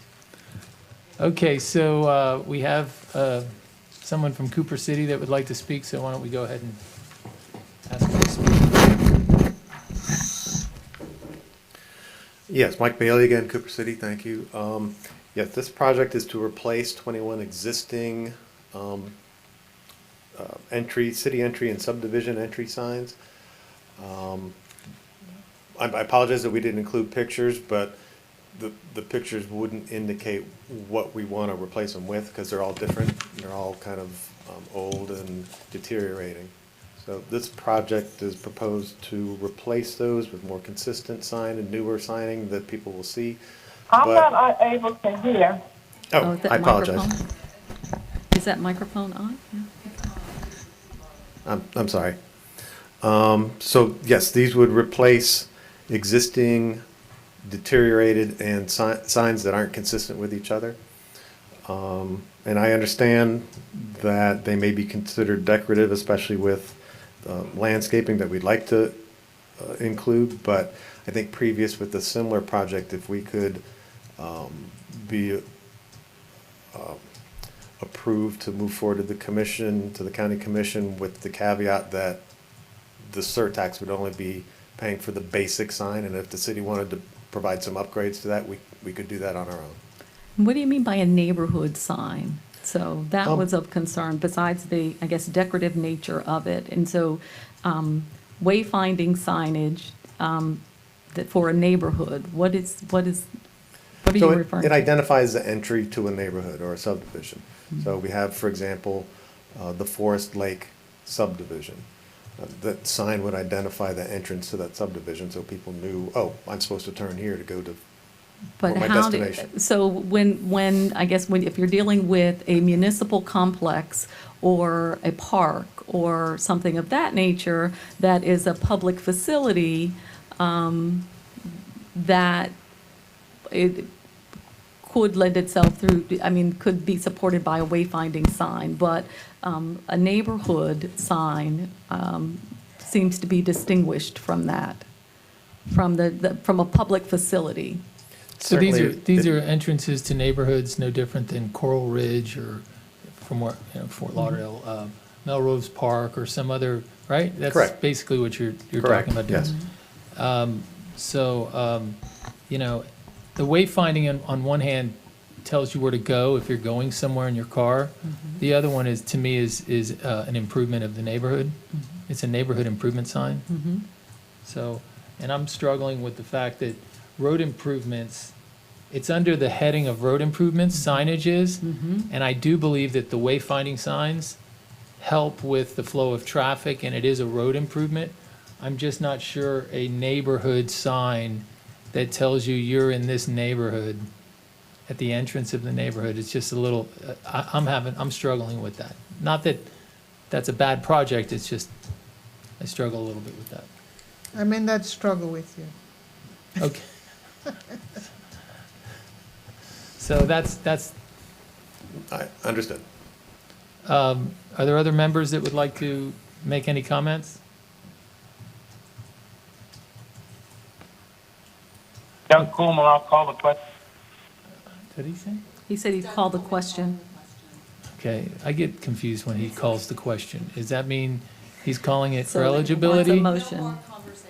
I understand that, but one time we voted yes and one time we voted no. So what are we voting on? So, go ahead, Ms. Pennant. We need a second on his call to question. Well, I just think that I second Allison. we want to support the weight. Turn your mic on.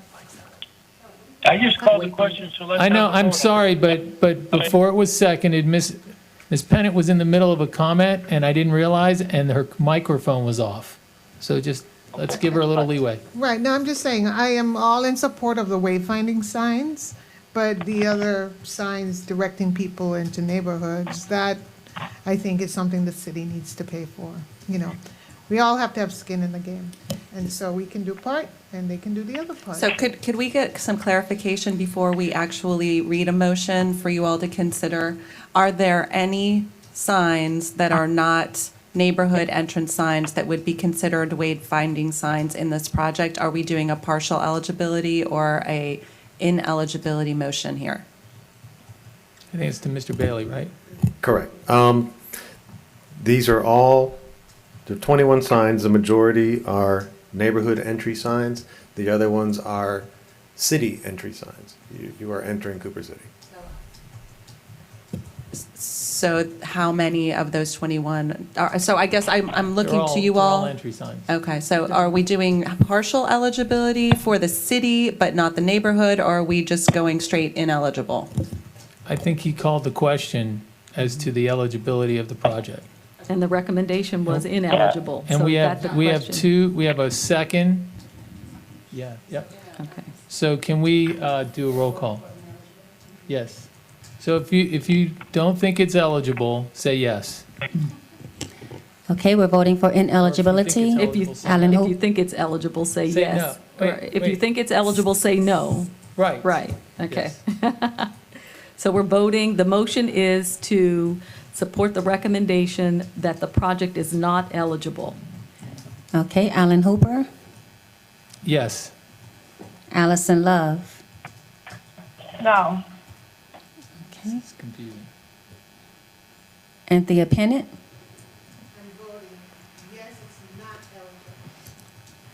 Dr. Kelly, That clarifies. Dr. Kelly, No. Oh, I'm confused. Doug Coolman, Yes. George Cavros, I'm going to vote yes, but could you repeat the motion for the benefit of the whole? Okay. So, committee? and we can start again. So the motion is to find Cooper City 035 ineligible under section 212-0551D. So voting yes means that the project is ineligible under the statute. we're starting over with the vote for ineligibility. Alan Hooper, Yes. Allison Love, No. Anthea Pennant, Dr. Kelly,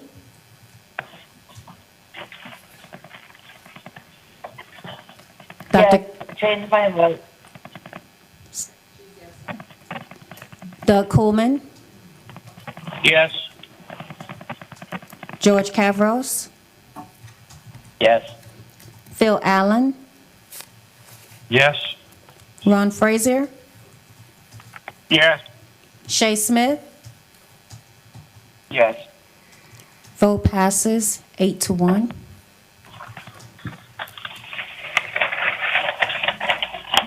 Okay, so the next rank would be number 70? Is that what you have, Gretchen?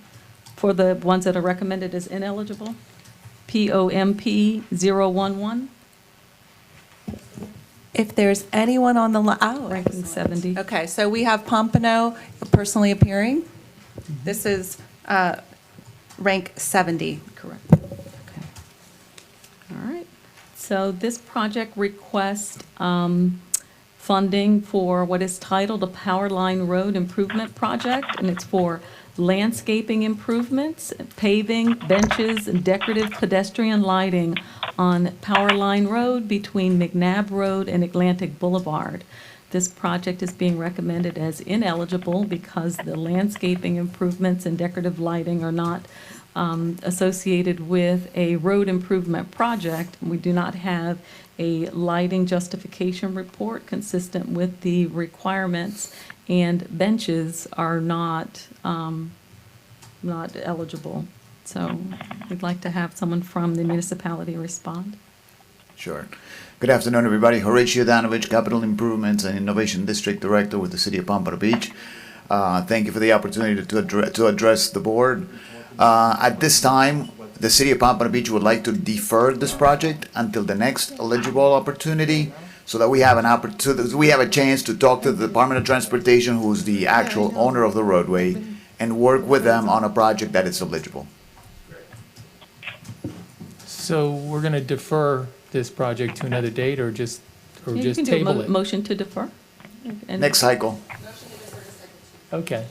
Do we have a motion to defer? This bill, I would so move. Do we have a- Second, Allison. Thank you. We're voting to defer to cycle 2. Alan Hooper, Yes? Allison Love, Yes. Anthea Pennant, Yes. Dr. Kelly, Yes.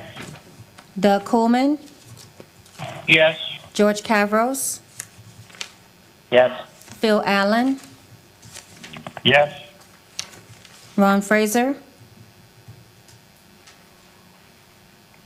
Yes. Shay Smith. Yes. Vote passes unanimously. Thank you. Okay, the next project, the ranking is number 79, and the project number is PPIN 021, and it's requesting surtax funding for sound and safety wall on Sheridan Road. I'm sorry, I was just going to if anybody from Pembroke Pines is on the line, now's the time to hit pound 2 to be recognized. Okay, so the eligibility criteria for sound walls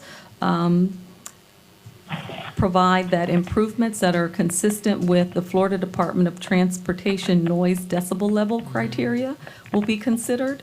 And that that FDOT criteria requires road improvements. So if there's a road expansion that increases capacity, increases the sound over a certain decibel level, then sound walls will be eligible. That's been adopted by the county as part of the county's process and is included in the eligibility criteria under the interlocal agreement. And we did not receive any documentation that reflects that the project meets that criteria. So you're saying that, because all I see is that it has to meet a certain decibel level, but you're saying that it has to do that, plus it has to be part of a roadway improvement? The criteria that's described there includes all of those requirements. So the Florida Department of Transportation noise decibel level criteria includes what that criteria is. It's a road, it's expanding the road, increasing the capacity, and therefore increasing the So noise. FDOT's criteria is a higher level than what's, This is referring to FDOT's criteria Okay. as the criteria that's applicable for surtax projects. so in the future, can we get what FDOT's criteria is? Yeah, is Mr. Huey here? We can give you a copy of it, but Mr. Huey can probably give us a kind of synopsis. Can you give us a quick 101 right now and just tell us what the basic criteria of FDOT is to install a sound buffer wall? Yep, certainly. Tony Hui again. There's 3 main conditions of the FDOT criteria. Hold on. Who is that speaking? Please put your phone on mute if you're not trying to address the board. Go ahead. Okay. Sorry about that. Yep, there's 3 main criteria that FDOT holds to that we also utilize. The first one is that it's associated with a road expansion or there's significant changes to the road alignment that brings traffic more into residential areas. That's the first condition. The second condition is that it either increases the decibel levels of the road to 67 decibels or or it adds an additional 15 decibels to the road, either one of those things. And the third condition is that the corrective solution, like a sound wall and so forth, must at least reduce the decibel levels between 5 to 10 decibels. So those are the three conditions that FDOT utilizes and that we also utilize. And do the three conditions have to walk hand in hand? Yes. Okay. All right, thank you. Okay, so there is somebody from, this is Pembroke Pines, correct? Is there someone from Pembroke Yes. Pines that would like to speak to this and give us some clarification on your scope of work and how it meets FDOT's criteria? Yes. This Could you is Carl Kennedy, city engineer for the city of Pembroke Pines. Okay, go ahead. Yes, I was calling to discuss this project, and the city is moving forward with a noise study. We have selected a firm to do this noise analysis, which is consistent with the FDOT noise decibel level criteria, which is the only criteria which is listed in the eligibility requirements in the Surtax documents. The Surtax documents say improvements that are consistent with the FDOT transportation's noise decibel level criteria, and that is the only criteria that is listed in the documents.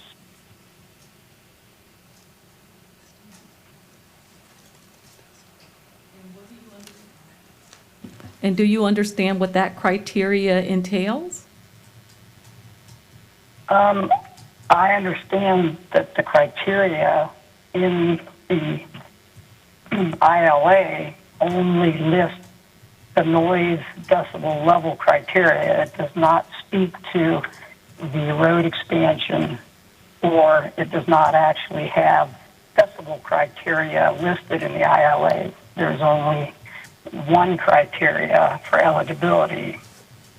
Okay, so section 3, eligibility, subsection C, says it has to be consistent with the Florida Department of Transportation's noise decibel level criteria.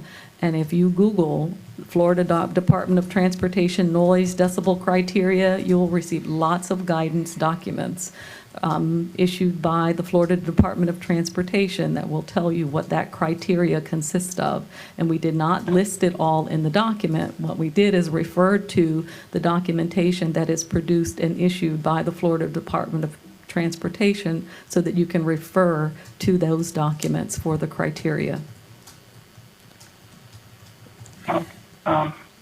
And that would mean that the sound walls would not be eligible anywhere except where there is a road expansion. And I do not think that that was the intent of the eligibility criteria that were listed in the ILA. Right, that was the intent, and the county included that criteria because that is the criteria that the county follows. So all of the eligibility criteria that's listed under Section 3 of the ILA was provided by Broward County, and it's consistent with county policies that are adopted and implemented by the county for county projects, and it was intended to apply to the municipal projects. That's why it's in the ILA that commits the 10% of minimum 10% surtax revenues to the municipalities. Okay. Well, the city has hired a noise consultant, and we will have a study complete by the end of June. I'm not sure if that would be in time for consideration of this project, or if it would make it eligible for the next cycle of funding. if the city would like to defer the project for a future cycle, I'm sure the board would be willing to entertain that. So I would prefer that. I'm still a little bit gray too. I would like to get some information and be able to read up on FDOT's criteria for installing sound walls. It's hard for me to conceptualize that they are not putting in any sound walls without doing expansions of roads. If a neighborhood is experiencing a lot of noise, are they not putting in any walls, just walls anywhere? That's where I'm having a struggle with. And so if I could, if they would be willing to defer it to the next cycle, then I could learn a little bit more and know whether or not I do support this. Mr. Chairman? Yes, sir. Doug Coleman. I have Go ahead. Alan? Yes, sir. This is really one for Gretchen or legal counsel. Can people put up new sound walls only relying on decibel changes, or which if you don't have a record, I don't know how you keep track of change, without the road improvements? That's oversimplified. If you're not going to build or widen the road, then sound walls apparently can't be funded. Is that correct or incorrect? Right, so a municipality, I guess, could, or a private development could, just in order to be eligible for surtax funding, it would have to meet this criteria. In order for the Florida Department of Transportation to install a sound wall, it would have to meet that criteria. So if the municipality wants to treat it as a municipal infrastructure project and fund it out of municipal funds, then they're able to do that. So if they're not going to do any road improvements, the only reason for them to do the sound wall testing is have a record for them as to what it is today, and if it increases for whatever reason, they still can't get, right now, couldn't get surtax dollars. Correct. So they couldn't get surtax dollars if it's not associated with a road expansion project and meets the increases the sound, the decibels, such that it's eligible for under the FDOT criteria. You know, if I can just. Question. Mr. Chair, sorry. Who's, okay, Ms. Pennant.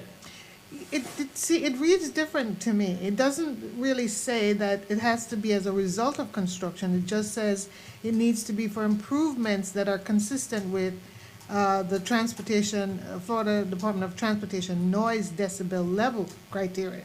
So it sounds like if there are roads that exist right now where there is extraordinary noise levels and you can prove it, that it would be eligible. So it doesn't have to be as a result of a new construction or any renovations to roads that would increase the capacity of traffic. It's right now, if the road is producing way too much noise that meets the criteria of Florida Department of Correction, it would be eligible. But the criteria requires a road expansion. The criteria is too long to put in this document, so we'll provide the criteria. Why don't we? So I think moving forward then in that regard, because we've heard some interjections of the criteria alongside the eligibility language, and I think in the future we should probably have a spreadsheet, if you will, that lists the eligibility and then the conditions, and if there are any other variables that would impact how we make our decisions, then it should be on one page so we can make a more informed decision. Okay. So would you make a motion to defer this till the next cycle so we can figure that out? Okay. I'd like to make a motion that we defer voting on this item until the next cycle. This is Second, Frazier. Yes, yes. Mr. I'm Frazier? just seconding the item. Okay, I thank was you. seconding the item. Thank you. So could we have a We're roll call? voting to defer to cycle 2. Alan Hooper, Yes. Allison Love, Yes. Anthea Pennant, Yes. Dr. Kelly, Yes. Doug Coolman, Yes, but I'd like to comment after the vote's taken. George Cavros, Yes, but also a comment afterwards. Phil Allen, Yes. Ron Fraser, Yes. Shay Smith. Yes. Okay, vote passes to defer. Okay, I think Doug and George wanted to make comment. Doug, why don't you go first? Yes, if in fact the criteria are that these new sound walls need to go in conjunction with roadway expansion, etc., maybe, I don't know how this group feels, but the surtax dollars are certainly to improve transportation, make everybody happy. If we've got a neighborhood that has terrible noise, and maybe it should have had a sound wall before but didn't for whatever reason, maybe this group should recommend to the county commission that they might change some criteria to help specific neighborhoods with sound walls that should have been there. Just a comment. Good comment. Mr. Cavros? Yeah, my comment was just that in my opinion, this does not meet the statutory requirement. The city, it's certainly within its prerogative to reoffer this project, but I haven't heard anything here today that would change my vote a second time around. Okay, thank you. Next item? Okay, so the, apparently missed rank number 77, so I'll go back to, which is DEER 005. It's a Deerfield Beach project that's titled Pedestrian Lighting and Burying of FPL Lines. If Deerfield Beach, any representatives of Deerfield Beach are on the line, please hit #2 to be recognized. And we've lost one of our Oversight Board members just temporarily. I don't know if you'd like to take just a quick break or just... Yes. If we could I think we're going to take about a 2-minute break, just a biology break perhaps, and we'll come back with the Deerfield Beach item. Sorry about that. 5 minutes, thank you.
Oh, I have this list.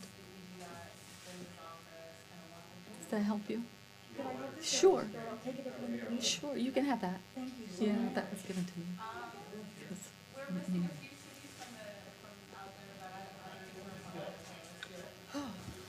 Okay. Okay, we're going to reconvene. Is everyone on the line?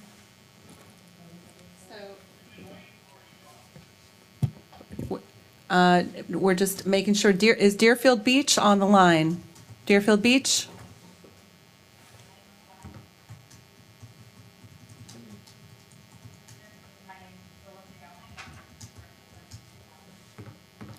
They probably are, and they're just muted. Okay, what was it, pound 2 or something like that? Okay, are we ready? I believe so. Okay, let's go to the next item. Okay, so the project rank I'm not sure if they can hear us. we hear you. Yes. Everybody that's on the phone hears you, but we don't have connection to the chair in the office. To the chair in the office. I don't know. Can you hear The me? live stream offline. Doug, can you hear me? I can hear you, but I don't think you can hear us. I hear you perfectly. Yeah. Okay, now maybe it's back on. All right, go ahead. Okay, thanks. Okay. So project rank 77, project number DEER 005. It's for pedestrian lighting and burying FPL cables. So there was a general description of the streetscapes project to build accessible sidewalks, improved pedestrian lighting, innovative intersection design, which I'm not sure what that meant, high visibility crosswalks, and markings to improve safety. The main issue reason I flagged this one is the burying of FPL lines. And I'd like to get some more information presented to the board by the city regarding the other elements of the project. But the Surtax cannot pay for the cost of burying utility lines. And would like to get some more input from the municipality regarding the rest of the project so that the board can make an informed decision. Okay. Do we want to run through it? Is there someone Hi, from good Deerfield afternoon. Beach? My name is Please restate your name. Phyllis Figelnick, Assistant Director for Engineering and Operations. Melissa something. Could you speak up? You hear me? Can you speak? Yeah, we can hear you a little bit better now. Could you please repeat your name? Yes, Priscilla Figelnick, Assistant Director for Engineering. Are you hearing me okay? We hear you fine. Please go ahead. Thank you. Well, thank you for the opportunity to address the board today with regards to the city's pedestrian lighting improvements. This is a local activity center that we've recently rezoned. It's an area we commonly term as Pioneer Grove.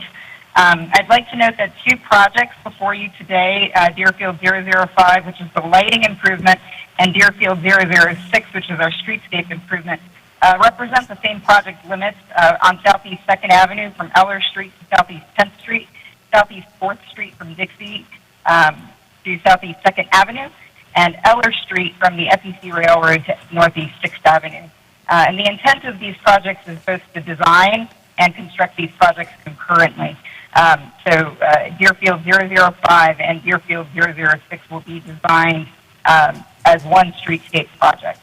The project is part of the city's redevelopment effort in this rezoned activity center, and it is intended to culturally and economically revive our downtown Deerfield Beach and go back to our original Pioneer roots. The goal is to transition Pioneer Grove into a mixed-use, connected, and walkable downtown. The streetscape components consist of sidewalks, rollouts for traffic calming, improved pedestrian crossings, roadway pedestrian lighting, landscaping, and the establishment of a central stormwater trunk line. We understand that the undergrounding of aerial services, while a city initiative, is not an imperative to the project, and we understand that this would be locally funded.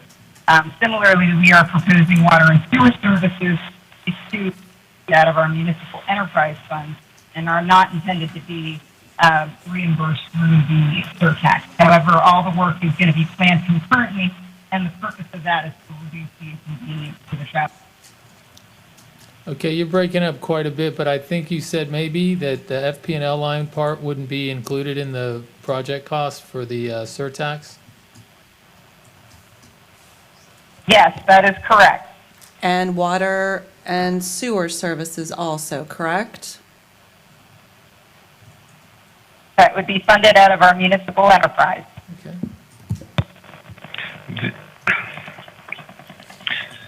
Mr. Chair, Yes. the project lists a project cost of $2 million, and since this is design, it's a formula that says $240,000 for design in this phase. The question I have is the $2 million total project cost, or only that you have defined as eligible? The $2 million was... That is what we intend for the eligible items as they represent the roadway component, the skeleton, so to speak, of this project. Is that what you do? Is that the way we look at it? Ms. Wallace? So we don't have a cost estimate that breaks down the different elements, so it's hard to determine. What we'd have to do is have a reasonable basis for the cost for the eligible components. So we'd need a better cost estimate to determine what the actual cost of design should be, or the reasonable cost for design for those elements would be. Because if it's just sidewalk and ADA improvements, and it would have to be pedestrian lighting that is consistent with the criteria, and it would be standard lighting, nothing decorative or enhanced. So we just have to get a better estimate of the cost, because that does seem high for design for the few elements that seem to fall within the eligible criteria. Was the design for the site plan that you just That is the estimate. Was the design... That is the estimate for the complete streets total project. That, the 2 million. And then the 240,000 is for the project that I saw in that site plan? Is the 12% of the 2 million. Okay, so it's not That is to for exceed. the design. Correct. So it's a not to exceed. Yes. Okay. Can we go to member? I'm sorry. Follow up on my question, Mr. Chairman, Ms. Phil. I'm still confused as to, is the $2 million the total project cost, including the undergrounding of the power lines as well as those other ineligible costs, or is it just the total cost? No, undergrounding of overhead lines is estimated at about $1 million per mile. So that is not inclusive in this cost. So Deerfield Beach said that the 2 million is for the project, surtax specific parts of this project. Correct. Do we have any comments from members? Yes. Ms. Pennant? I really think, I'm only comfortable voting affirmatively on this if the numbers can be separated, because I don't know where the lines are drawn. I don't know what aspect of this 240,000 in design includes what's being done with the burying of the FPL lines and the water and the sewage, and I don't know what percentage of the $2 million is for that portion and that portion. So I think there needs to be clear language. To be clear, the water and sewer and... Okay. But it's not the- here. We're I being mean, asked to vote the water on and something. sewer... I'm sorry, Miss, but Miss Pennant has not finished speaking, so please just wait and Right. let her finish talking. Right, thank you, Mr. Chair. It's just not clear, and we're supposed to vote on this, and I want to vote on something that I can read. And right now, what I'm reading does not segregate the cost of the burying of the FPL lines and so on. That language is in there, so once that is extricated, then I know exactly what the pure numbers are. So I think it's difficult to draw up some plans that don't include the entire project. If part of the scope of the work is gonna be burying lines, it's gonna be in the project. It's gonna be in the plans. FP&L will have their own shop drawings and their own plans that they'll add, that they will provide for their own work, but you're gonna show stuff you're gonna show everything in the plan as much as a good landscape architect or a civil engineer can do. So, that part of it, I'm not as concerned with when it gets to the project itself. I wish that, and the reason these are getting pulled is because it's either vague or you're putting stuff in the application that doesn't meet the eligibility. Like you're putting burying FP&L lines. So then Ms. Pennant thinks you're going to be, or Ms. Wallace thinks you're going to be burying FP&L lines with the money. So what we need to make sure happens is the application is accurate, and maybe if there's a question as to whether it's eligible or not, call our staff, work with them to get something put together. Or Yes. include a caveat that says these dollars does not include the burying of lines and sewage and so on and so forth, so we know Right. exactly what we're voting. Detailed cost estimates would be very helpful for Yes. future cycles, detailed, broken out cost estimates for all of the elements. Well, they're in a planning stage right now, so coming up with detailed costs would be difficult. But so I'm okay letting it go, but I would like them to be more specific onto which parts of the project are in the scope and which are not, when they make application. Mr. Riddle, did you have something to say? Yes, Mr. Chairman. The project description was the actual description that was transferred over to the Broward MPO from the county. We did not want to make any changes on what was submitted to us.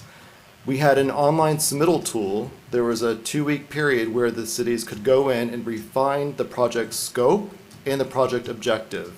And those two are below where you see the project description. Gotcha. So those descriptions in the description that you see in the project description section is straight from what was transferred over for that specific project from the Surtax plan that was adopted in September of 2018.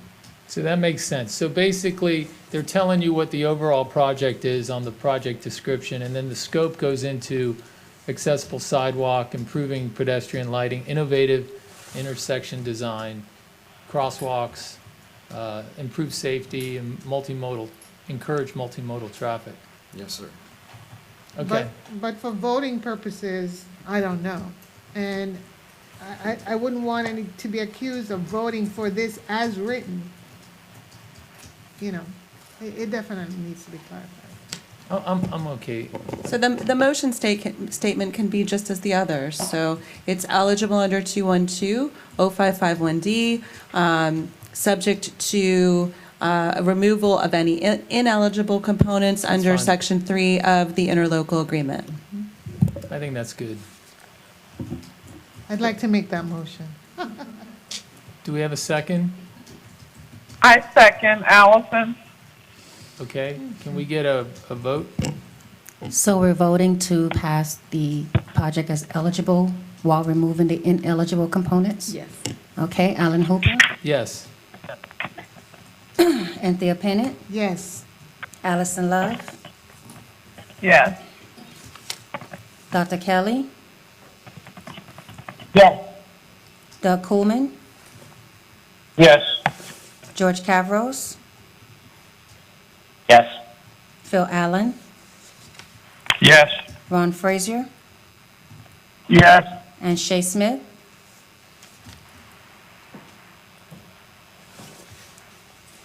Shay Smith?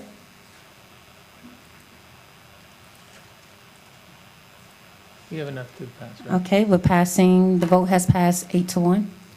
Okay, and let me make just one quick point. You know, I apologize to everybody who is feeling like they're at the dentist's office, but we're working hard, and it's our very first time going through this process. I promise you we'll get better at it, and I'm sure that also the applications will come in better. I mean, it's just, it is what it is. So we had to pull items that we didn't quite, either didn't understand or didn't, or needed more questions answered. But we're trying very hard to keep this thing going and progressing forward, so. All right, let's go to the next item. Okay, the next one was another sound wall. It's ranked 80, and the project number is NLAU 008. It's a North Lauderdale project. And this project also does not have the requisite documentation that reflects that the Florida Department of Transportation noise decibel criteria has been complied with for purposes of this project. Do we Okay. have anyone from North Lauderdale on the line? Is anyone from North Lauderdale on the phone? Good afternoon. This is Tammy Reed-Olguin, the Community Development Director in North Lauderdale. Hi, thank you for joining. Thank you. Thank you for the opportunity to speak with you today. Based on the discussions that we've had with the county attorney regarding eligibility, we do understand that the sound wall does not have enough documentation at this time to be deemed as eligible. However, this was a complete street project that was originated from the neighborhood with some concerns that they had to install devices for traffic calming and make some road improvements. This road is in one of our eastern neighborhoods called the Boulevard of Champions, which is a circular roadway and had become somewhat of a speedway for the neighbors. So the project is for design only at this stage to include complete street components, including the expansion of the sidewalk, the removal of some oak trees that were damaging the sidewalk and replacement of landscaping to make it more pedestrian friendly, and the reduction of from a 2-lane to a 1-lane road with possible roundabouts and other traffic calming devices. And we also are removing the request for lighting along the roadway. That will be done as FP&L project. So our understanding is that the walls and the lighting were the two things that had eligibility concerns, and we are agreeing to remove those from the scope, and we'd like consideration to move forward with the other complete street components of the project. I've got a question for Ms. Wallace. Yes. Do the other components meet the eligibility requirement? So the lighting, we don't have any information regarding the lighting criteria. The lighting, we don't have a lighting justification report. They're removing the lighting, though. Is it They're they removed removing the lighting, they're removing Okay. the walls. And so, I guess, I don't know what would be required for a raised intersection. We looked at this because it was called sound walls as the project. What would be the purpose of the raised intersection? It's a traffic calming device. Oh, okay, all right. I guess the traffic calming would be eligible if that fits, and then this is crosswalk pedestrian signal in a pedestrian signal. Sorry. Those appear to be eligible. I don't have an issue with those, but it was the sound wall and the lighting components Yeah. that were problematic. Okay, so someone want to make a motion or make a Okay. recommendation for a motion? Certainly. So it will be the same motion as before. The Oversight Board would be approving as eligible under Section 21205551D, the municipal project for North Lauderdale 008, excluding ineligible components per Section 3 of the interlocal agreement or any other ineligible components under the statute. So move, Frazier. Thank you. Do we have a second? Second, Allison. Thank you. Do you want to take a vote? Sure. Alan Hooper, Yes. Allison Love, Yes. Anthea Pennant, Yes. Dr. Kelly, Yes. Doug Coolman, Yes. George Cavros, Yes. Phil Allen, Yes. Ron Frazier, Yes. Shay Smith. Yes. I'm sorry, Mr. Smith, can you repeat? Yes. Okay, it's passed as eligible without the exclusion of the ineligible components. Thank you. Okay, next item. Okay, the next one on my list, I think was addressed, was part when the representative from Deerfield Beach spoke. She mentioned it's ranked 101, and the project number was DEER 006.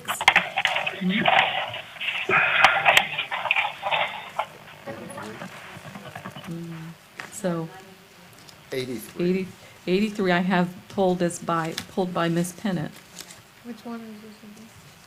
But that's a Margate one for discussion, if I'm not mistaken, right?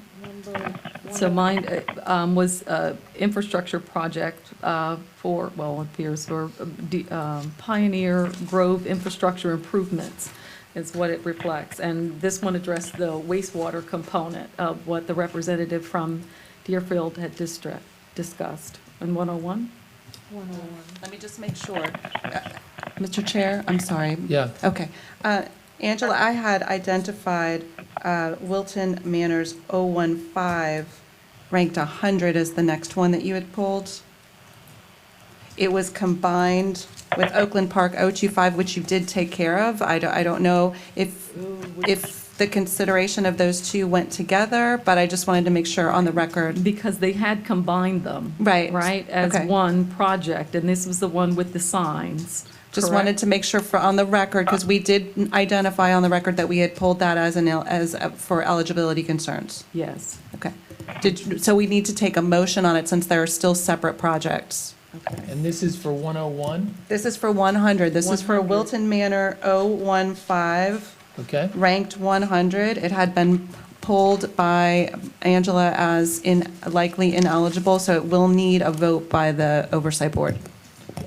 Right, and this is the Oakland Park Boulevard and Andrews intersection. Gateway improvements is what this was listed as, and there was also coupled with an Oakland Park, a project that was submitted by Oakland Park. Right? Okay, so I'm not clear on what the scope is here. So and the other one was number 55, was that it? No. 92. 92. Is Wilton Manors here? Are they on the phone? Huh.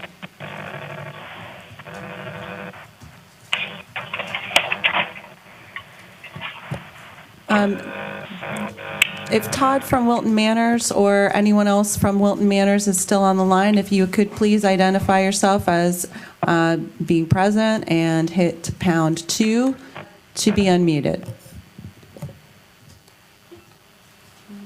415.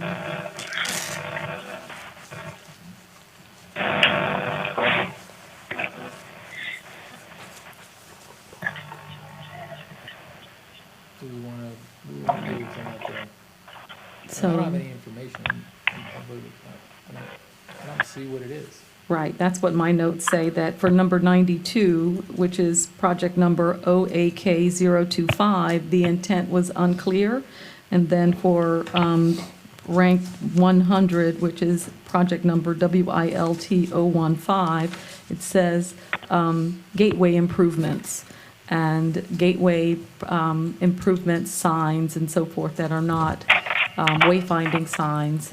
So usually that's decorative signage and lighting and features that are decorative, not wayfinding, are not eligible. Is Wilton Manors on the phone?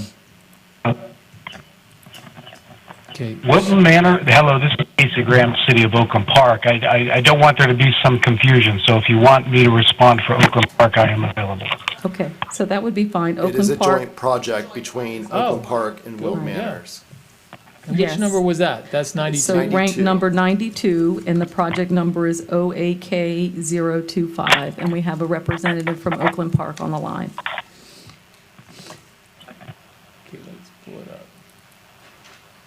All right, so I think you're probably waiting for me to talk, and I'll help it move along. So we did submit some supplemental answers because I think there was some confusion in terms of what work was entailed and what we were proposing. And it was called a gateway project, but the intention was to fund planning for the entirety of the corridor, to look for improvements for vehicular ADA compliance, landscaping, pedestrians, buses, and other multimodal components along the corridor. It's our heaviest traveled corridor. It has a lot of non-vehicular travel, and this would be a planning study to improve those modes of non-vehicular travel for the most part. How much is it? It says $396,000. So it's a design, it's planning? Planning money. Okay. And it's for multimodal and and to be clear on the limits as we submitted it are from I-95 to Federal Highway. That is, that does span Wilton Manors, that does span a part of Fort Lauderdale's municipal boundaries. We have coordinated with them. And it's a significant length and a significant study area, and there are a lot of components to look at.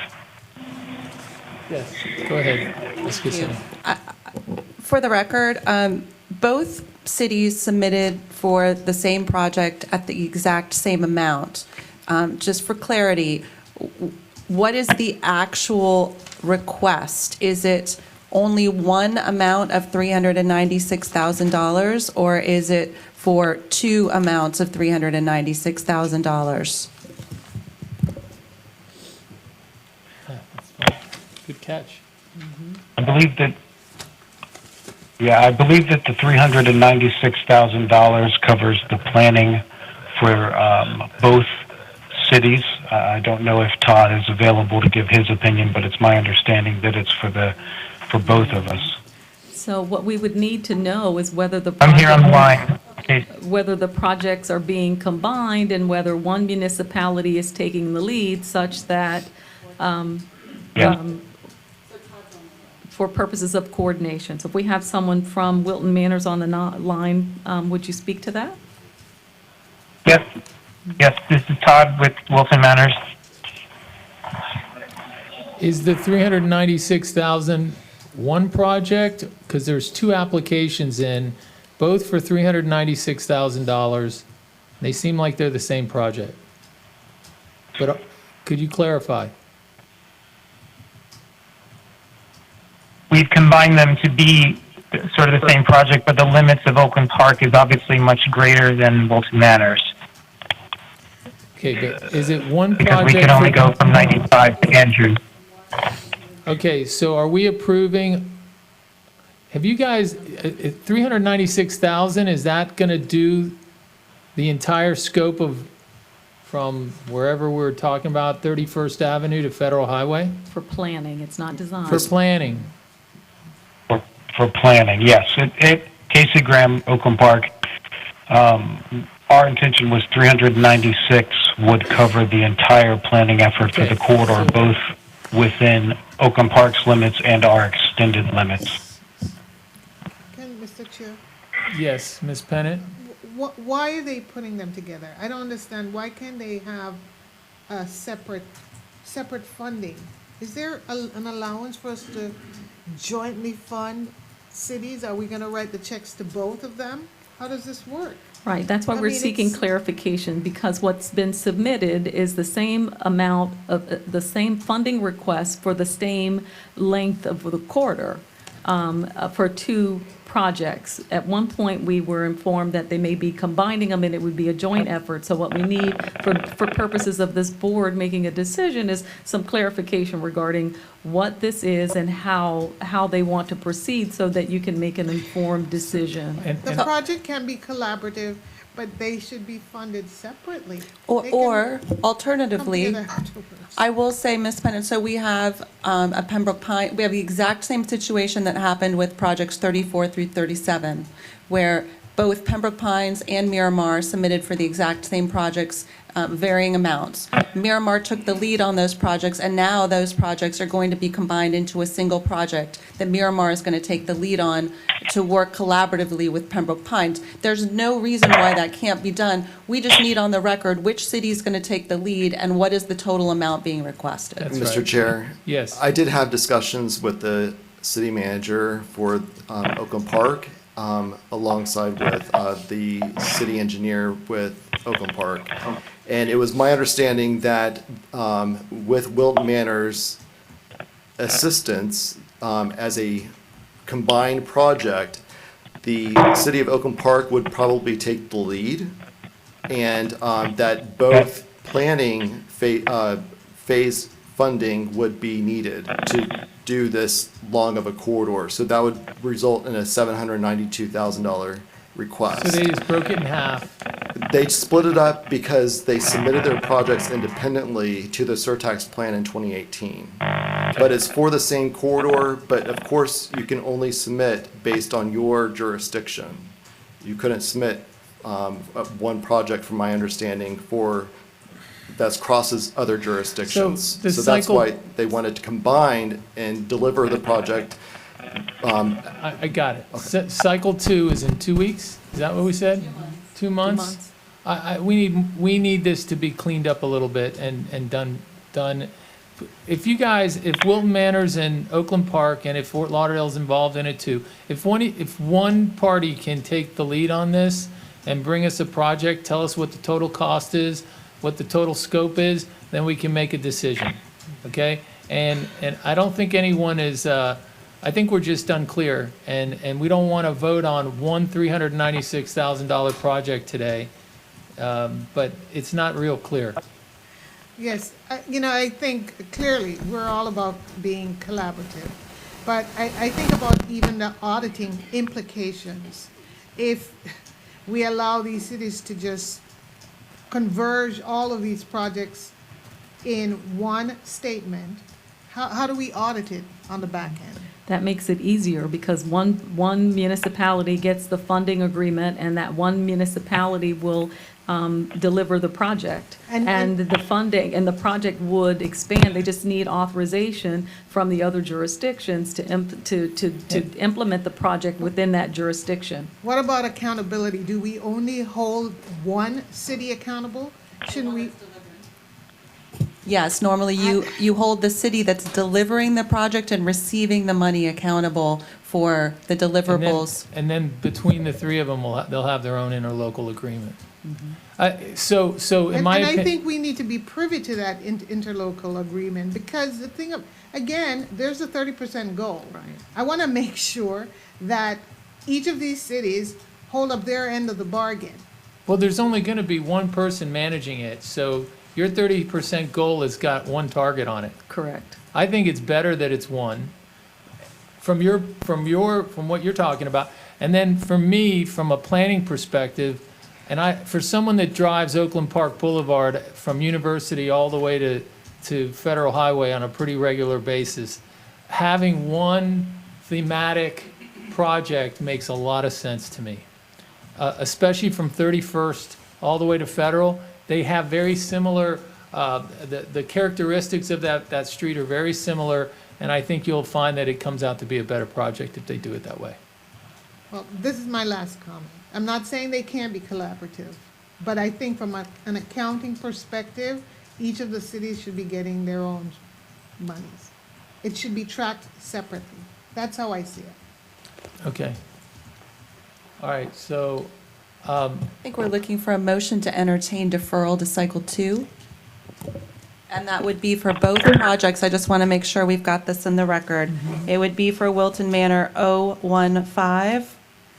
Which is ranked 100. Thank you. And And then- Oakland Park 025. Which is ranked 92. Okay. So moved. Doug Frazier. thank you, Coleman second.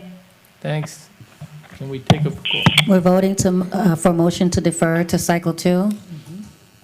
Alan Hooper, yes, Allison Love, Wait, Yes. Miss Chairman? yes. Yes, this Phil. I would concur that it would be best to have one project and one city responsible for the entire project, and just do that as an encouragement to support that. Okay, thank you. All right, keep going with the roll call. we're at Anthea Pennant, Dr. Kelly, Yes. Doug Coolman, Yes. George Cavros, Yes. Phil Allen, Yes. Ron Frazier, Yes. Shay Smith, Yes. Thank Vote. you. Oh, I'm sorry, go ahead. All right, so now the next one, ranked project, the ranking is 101. The project number is DEER 006. And the project name is Pioneer Grove Infrastructure Improvements / Complete Streets. And we had a representative on the line earlier who spoke about this project and Deerfield Project 005, which involved the FPL lines. Now, this one is the one that involves the wastewater improvements. And we just need to ensure that, that the complete street elements are eligible, and the just like the FPL lines being buried, these wastewater improvements are not eligible, and to understand what this project consists of and address it so that the board can make an informed decision. Ms. Cassini? So this would be the same motion that we took up on the Deerfield Beach 005. We would be, the Oversight Board would be recommending as eligible Deerfield Beach 006. Hold on one second. All right.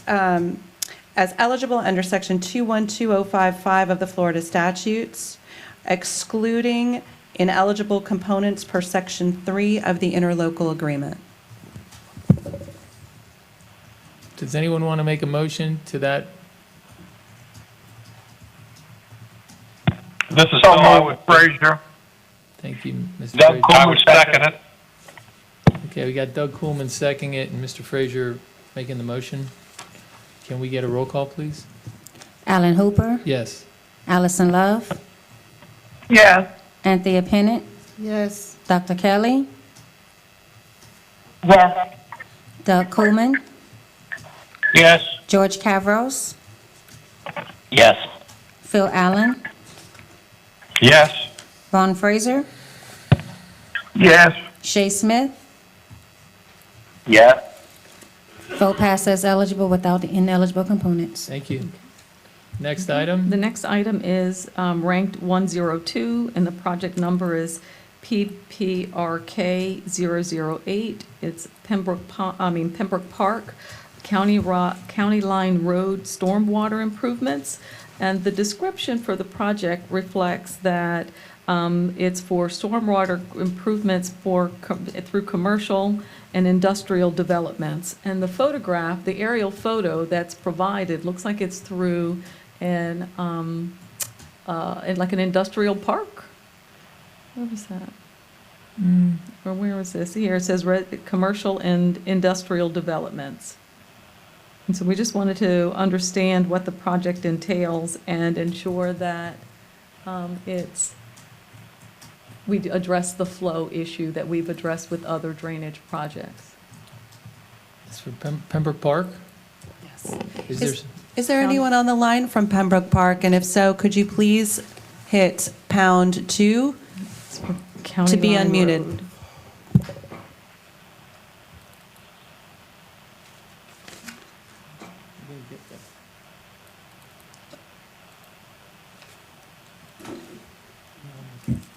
No, I'm good, thank you.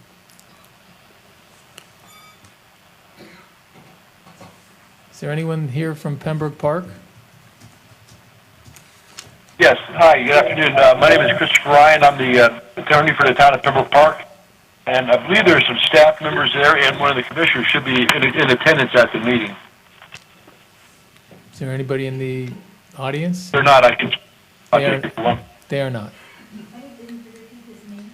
Could you repeat your name, please? Yes, Christopher Ryan, R-Y-A-N. Okay, so I think there's a question as to the location of the storm drainage system. It looks like it's going through an industrial park. Can you give us a little bit of clarity as to the scope and the location of the work? Maybe even a description? It is yes, the project is to construct the stormwater to connect 52nd Avenue and 56th Avenue, and it's not industrial at all. It's residential in that area. There's flooding caused by the runoff of the street, and it creates a traffic hazard, and also the pathway is used, the right of way is used for children walking back and forth to school because there's a school on 52nd Avenue. Okay. So when it gets accumulation of water, it's unsafe for both the vehicles and for the kids. This would alleviate that by allowing the stormwater to be drained into the county's drainage system on 56th Avenue. Okay, I think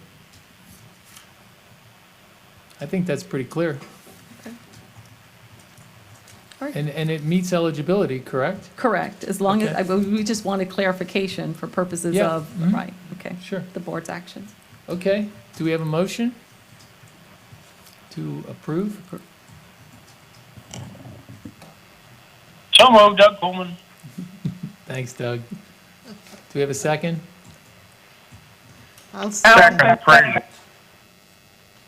think that was, Ron Frazier just seconded it. Okay, can we get a Okay, we're vote? voting to approve Alan Hooper, Yes. Allison Love, Yes. Anthea Pennant, Yes. Dr. Kelly, Yes. Doug Coleman, Yes. George Cavros, Yes. Phil Allen, Yes. Ron Fraser, Yes. Shay Smith. Yes. Vote passes unanimously for approval. Thank you. Okay. Okay, And- next item. All right, the last one that I pulled for eligibility and seeking information is ranked number 107, and it's Margate, MARG 033, a pedestrian bridge to Firefighters Park.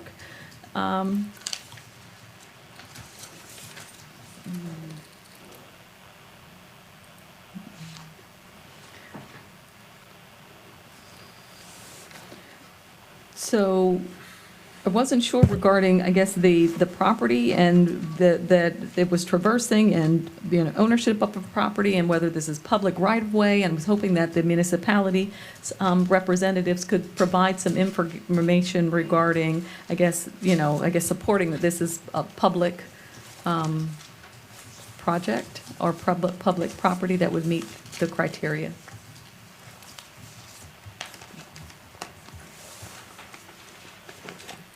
If we have someone present from the city? Looks like it. Yes, sir.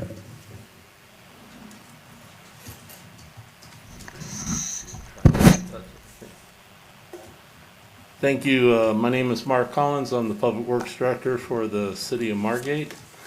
So So if I get some clarification on the question, was it on the bridge or the ownership of the property for the Greenway Trail?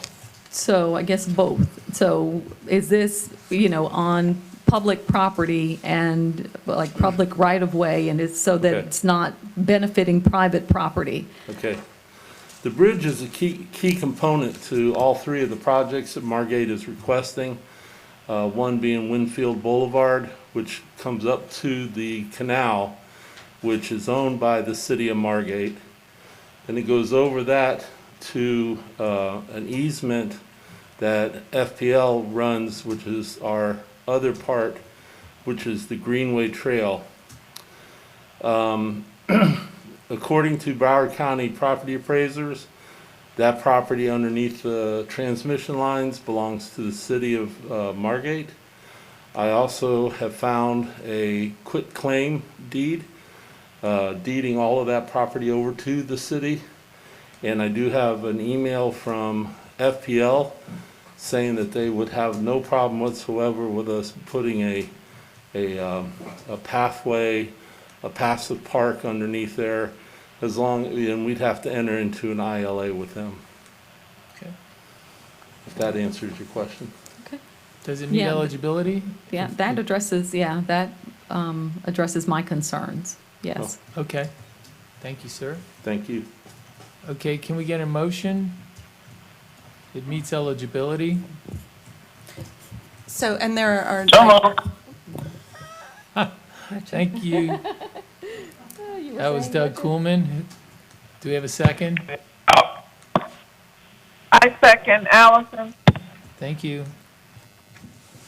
We're voting for eligibility. Alan Hooper, Yes. Allison Love, Yes. Anthea Pennant, Yes. Dr. Kelly, Yes. Doug Coleman, Yes. George Cavros, Volume went down. Yes. Phil Allen, Yes. Ron Frazier, Yes. Shay Smith. Yes. Vote passes as eligible. Fantastic. Okay, that was all of the polls that I had with regard to eligibility concerns. And the other polls were from board members with projects that they would like to discuss. And just for the record, because I know we have it on the agenda, there are no issues with eligibility for rehabilitation and maintenance projects. So we're going to move straight into Oversight Board questions on Municipal Capital Projects. We'll be moving through those in rank order. So we don't have any more under this list? We have no more polls? We don't have any eligibility polls. Now we're just into question and answer. And so we're in the very last stretch. And so the projects that were pulled that were municipal capital will be dealt with first, and then we'll move into the projects that were pulled Okay. that were rehabilitation and maintenance for Oversight Board member questions. Okay. And the first one that I have as pulled was number 38, project number FORT 108. That was pulled by Ms. Pennant. Number 38. And at this time, I would also like just a moment for our GIS team to go ahead and bring up the municipal dashboard, because this is also an opportunity for us to address the general question that was, and I don't, is this okay? Okay.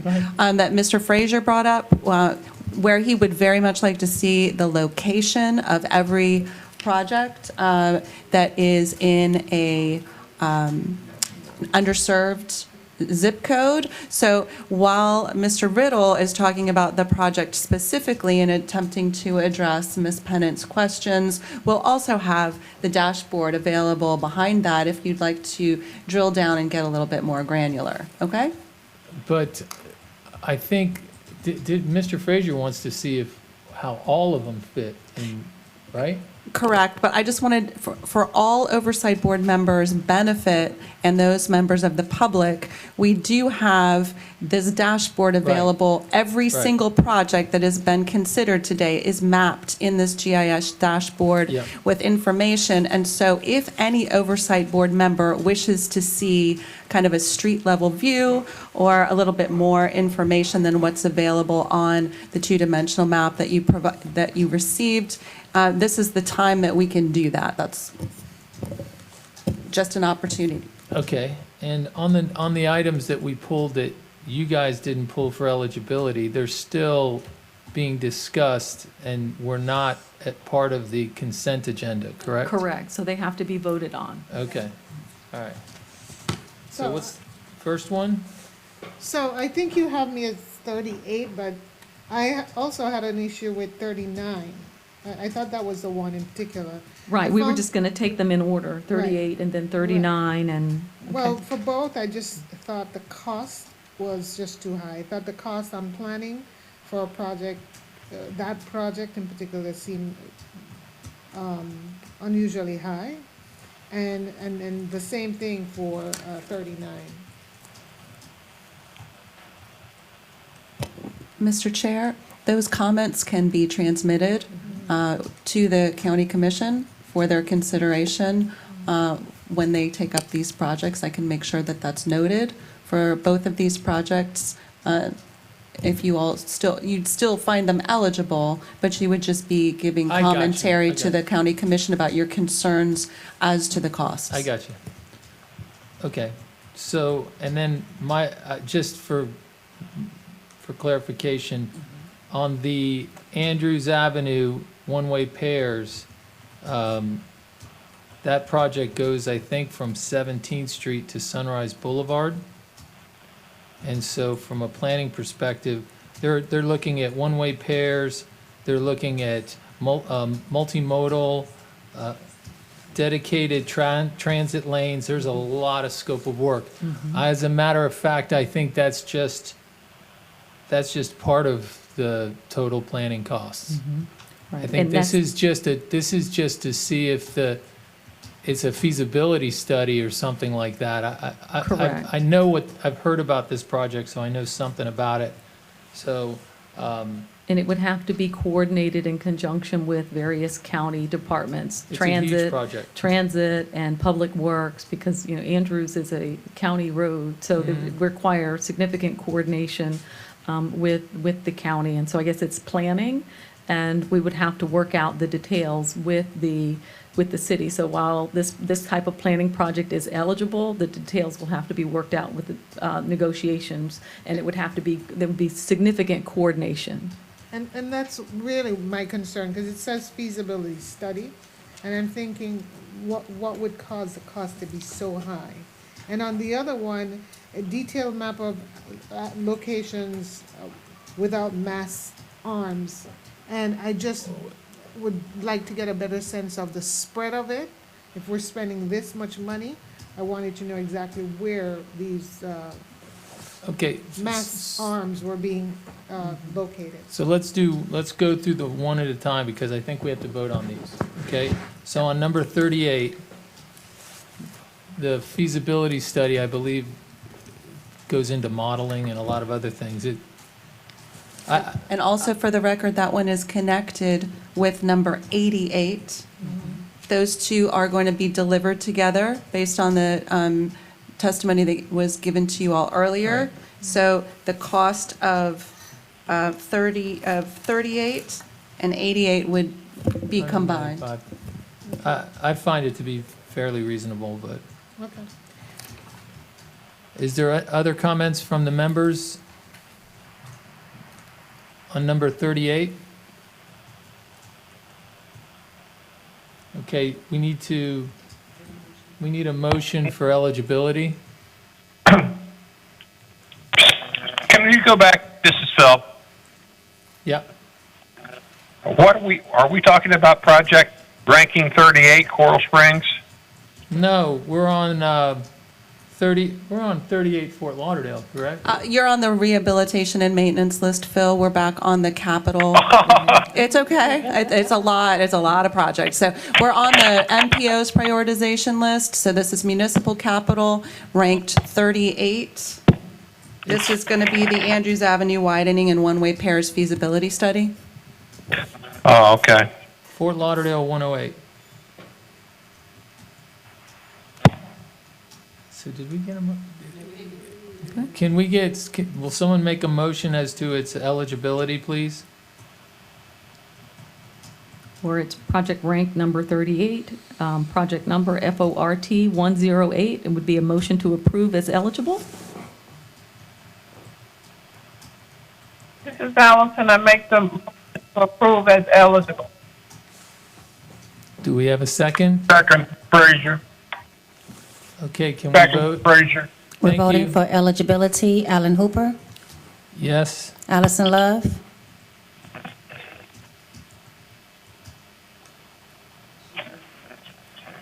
Allison Love,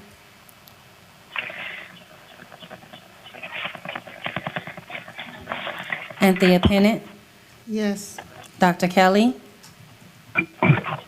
Yes. Doug Coleman,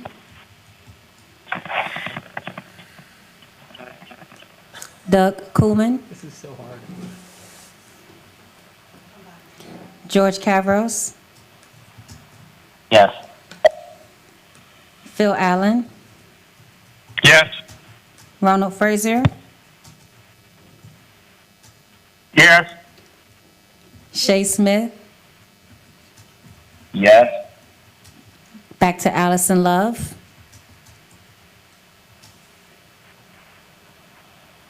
back to Doug Coleman, I might have taken a biology break. Yes. And I want to say no. I'm just having a problem with spending this much money for a feasibility study. I don't know. It's throwing me off. So I just want to remind you all, because I see that Angela is looking at something. So you are approving the project as eligible under the statute, and you are transmitting your concerns with the costs to the commission for their consideration on June 16th. But right now, we're just voting on eligibility. Okay. This is Allison. I got kicked out and had to come back on, but my vote was to have it as eligible. okay. Thank So you. vote passes unanimously for eligibility. Okay, so now we can go to the number 39. Which is OAK 023, an Oakland Park project that was pulled by Ms. Pennant. Yeah, same concern. The map didn't show equitable distribution in my opinion. I just didn't see where we're distributing all of these new mass arms. And it seemed like a lot of money to spend, where it seemed like the concentration was just in one area. Okay.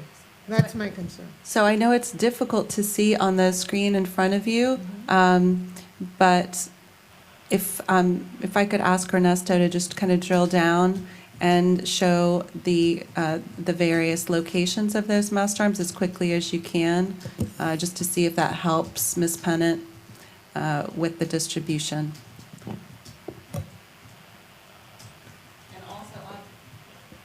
Also, obviously, if anyone from the city of Oakland Park is on a line and you'd like to press pound 2 and assist in describing the geographic distribution of the mast arms that are being requested, please feel free, and you will be unmuted.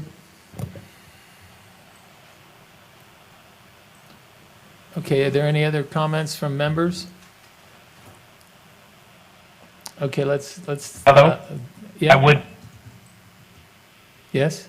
sorry. This is Casey Graham, Director of Engineering in the City of Oakland Park. I would just like to address the distribution question. The intention of this project is actually to replace all signalized intersections that have existing span wire as opposed to mast arms. And so we've highlighted all of those particular intersections. So in the area of the city that doesn't show any proposed work, that's not that we are excluding those from the work effort. It's just that they either don't have a signal or they're already a mast arm. Okay. Okay. Thank you. Could someone make a motion to eligibility, please? So it would be ranked project 64, project number OAK00. No, Right. this is for This is 08. 39. 39, I went to the next one, sorry. Project rank 39, OAK023. That would be a motion to approve the project as eligible. Is there a motion? So moved. This is Bill. Thank you. Second? Anyone? Second, Allison. Thank you. Vote passing for eligibility, we will have Alan Hooper, Yes. Allison Love, Yes. Anthea Pennant, Yes. Dr. Kelly, Yes. Doug Coleman, Yes. George Cavros, Yes. Phil Allen, Yes. Ron Frazier, Yes. Shay Smith. Yes.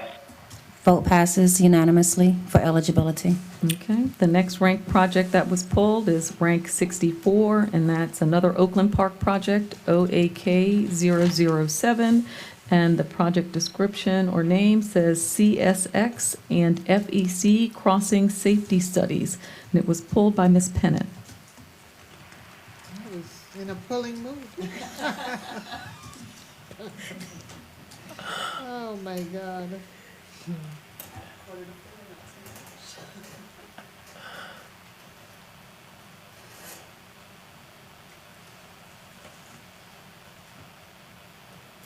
Again, I think I wanted to see the distribution.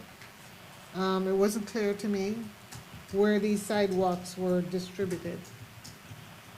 No, it's No. railroad crossing improvements for, it's a study But- to install safety improvements at railroad crossings. But it also talks about construction of new sidewalks. No, that's below. Are you looking at 65? No, just 64. Just 64 Oh, was the one that was pulled. Okay, no. So you're good? My question was on 65. Okay, so So- can we get a motion to approve as eligible? The project that's ranked 64, and the project name is OAK. No, sorry. Again, it's the studies again. The Oh, cost the of study? these studies just seem exorbitant to me. Exorbitant. The studies was an issue too. Okay. Yeah. So I guess we can forward that comment. Correct. We can forward the comment regarding the cost Cost. to the county So I commission. would know. Okay. Can someone make a motion to vote on this for its eligibility, please? So it would be number 64 in rank, OAKL007 would be the project, and would be a motion to approve it as eligible. Do we have a motion? So moved. Doug Frazier. Thank you. Second, Thank you. We're voting to approve motion for eligibility. Alan Hooper, Yes. Allison Love, Yes. Anthea Pennant, yes. Dr. Kelly, Yes. Doug Coleman, Yes. George Cavros, Yes. Phil Allen, Yes. Ronald Frazier, Yes. Shay Smith. Yes. Vote passes unanimously for eligibility. Thank you. Okay, the next project pulled was rank 66, and it's Hollywood Project, HOLL038. And Which I think- number? do you have, that? You don't have that one pulled? Well, Yeah, I had a question on it too. I wanted think it to was Ms. see- Pennant, I Yes, thought. I did. Oh, Well, okay. that's, I had it. It's again about the distribution of the sidewalks. The map wasn't clear. It seemed like it's just So no, concentrated. is this 66? 65. Okay, because, We already voted on 65. Right, this was 66. And 66 was already voted on as eligible. We didn't vote. Oh, I had it written as pulled, The okay. next one is 68.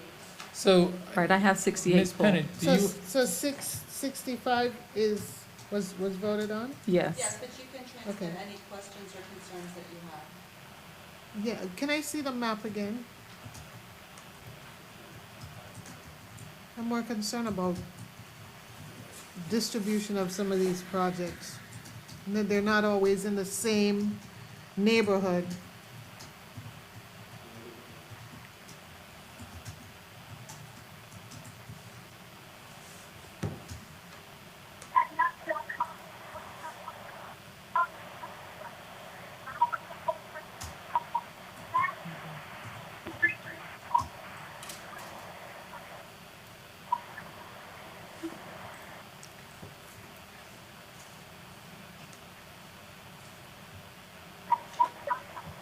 If there's anyone from the city of Coral Springs that would like to speak to this question of distribution, even though I know that this project has already been voted on as eligible, if you could please unmute your line by pressing pound 2 and addressing Ms. Pennant's question.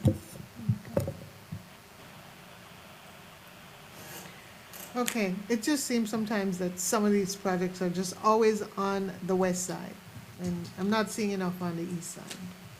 And that's, I guess, my quandary. They're building up sidewalks in an area that I believe is, I haven't seen them. And so that's the thing that I'm always concerned about, that there's equitability. hey, can That's someone mute their phone, please? That was my concern. I wanted to see the map. I don't see it as being equitable, but I guess they know where their sidewalks are not doing so well. You see nothing on the east side. Okay. So we're looking for a motion for eligibility on Coral Springs own, I'm sorry, we already have, never mind. Right. You're good. And you said we voted on 66, which was Hollywood. So the next one I have as one that was pulled for discussion by Ms. Pennant was ranked number 68, and it's LLAK 016. No, I didn't pull everyone. 68? did I? This one is Northwest 50th Avenue improvements, planning, beautification, traffic calming, drainage improvements.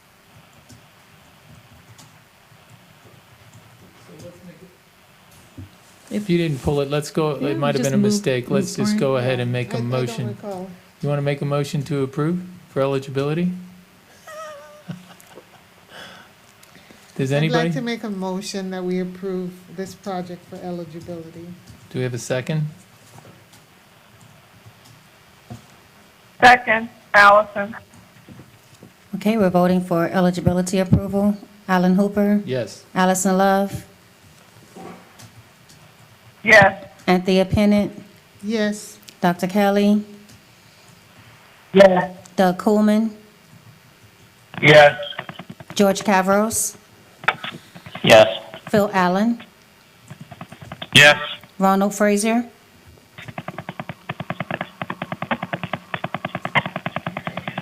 Ronald Frazier,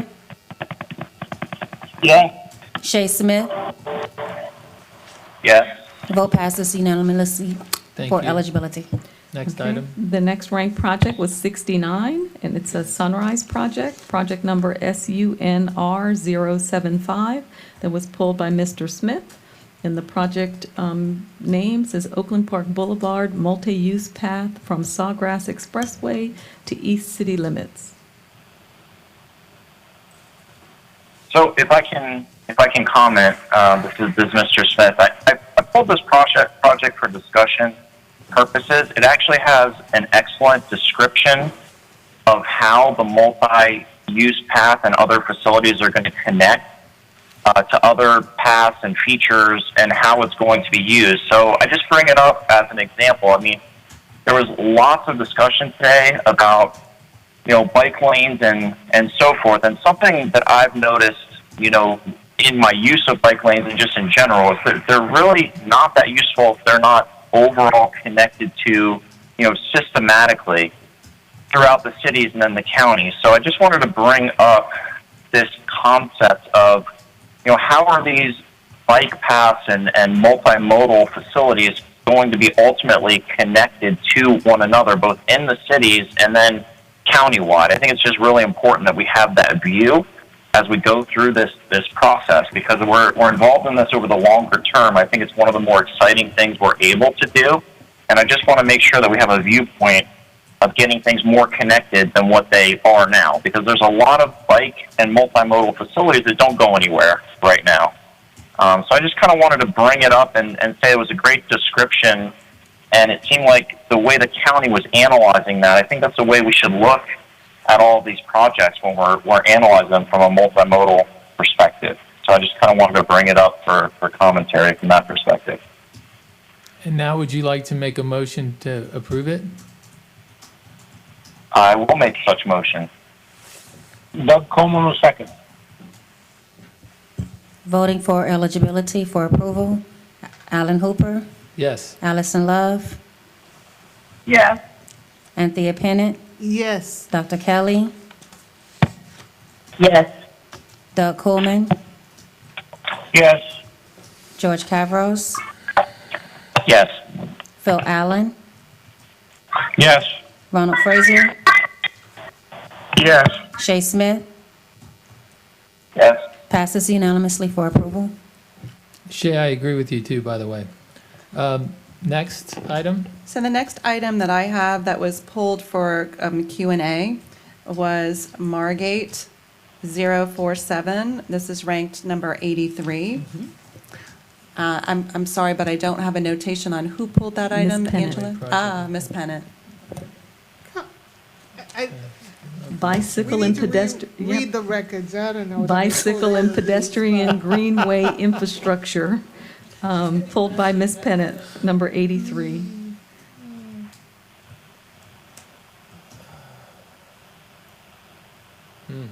I think I had a question with the solar operated call stations and benches and exercise stations. Somehow that didn't seem to jive with our requirements. It sounds good, but it doesn't sound like it is in line with eligibility requirements. Right, and so, we have a notation from the staff review that reflects that the parameters of the project have to be clarified prior to contracting. And so while the bicycle and pedestrian and greenway infrastructure would, there could, depending on what's being proposed, some of the elements may not be eligible, and we could work that out during the contract negotiations for the funding agreement. You want to make a motion that way? So that's the motion. That would be a good So, motion.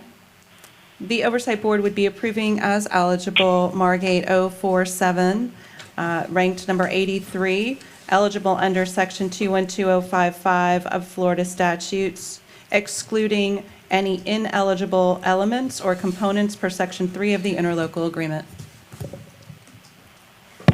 So moved. Ms. Wallace? Yes? Second. This is George Cavros. If you could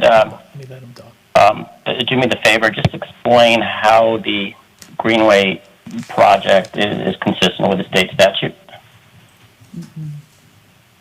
So the Greenways project is, because it's like bicycle and pedestrian infrastructure, we've determined that that would be eligible because it is a mode, it provides for the modes of transportation. Well, thank you for the explanation. My understanding was that it had to be related to a road, but apparently that is not the case. The greenway paths are, while they don't accommodate vehicles like cars and trucks, they do accommodate bicycle and pedestrian similar to sidewalks, and we determined that the greenways projects would be eligible under the statute. And for the. And That's right. Go ahead, Ms. Bennett. Well, I'm just. yes, I just, yeah. For the record, it's not that I'm against any projects that is good for the environment or increases the health and well-being of residents. I just want to make sure that how we spend these tax dollars is consistent with the eligibility requirements. That's all. Gotcha. Okay, so we had Can a, I comment also, Mr. Chair, when there's a break in action? Can I comment also? This is Shay.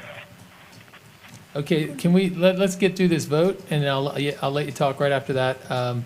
We just had a second, but I don't know who made the second. I did, You did? Who made the? yes. I made the motion. Mr. Allen. Okay, Mr. Allen made the motion, Ms. Pennant made the second. Yeah.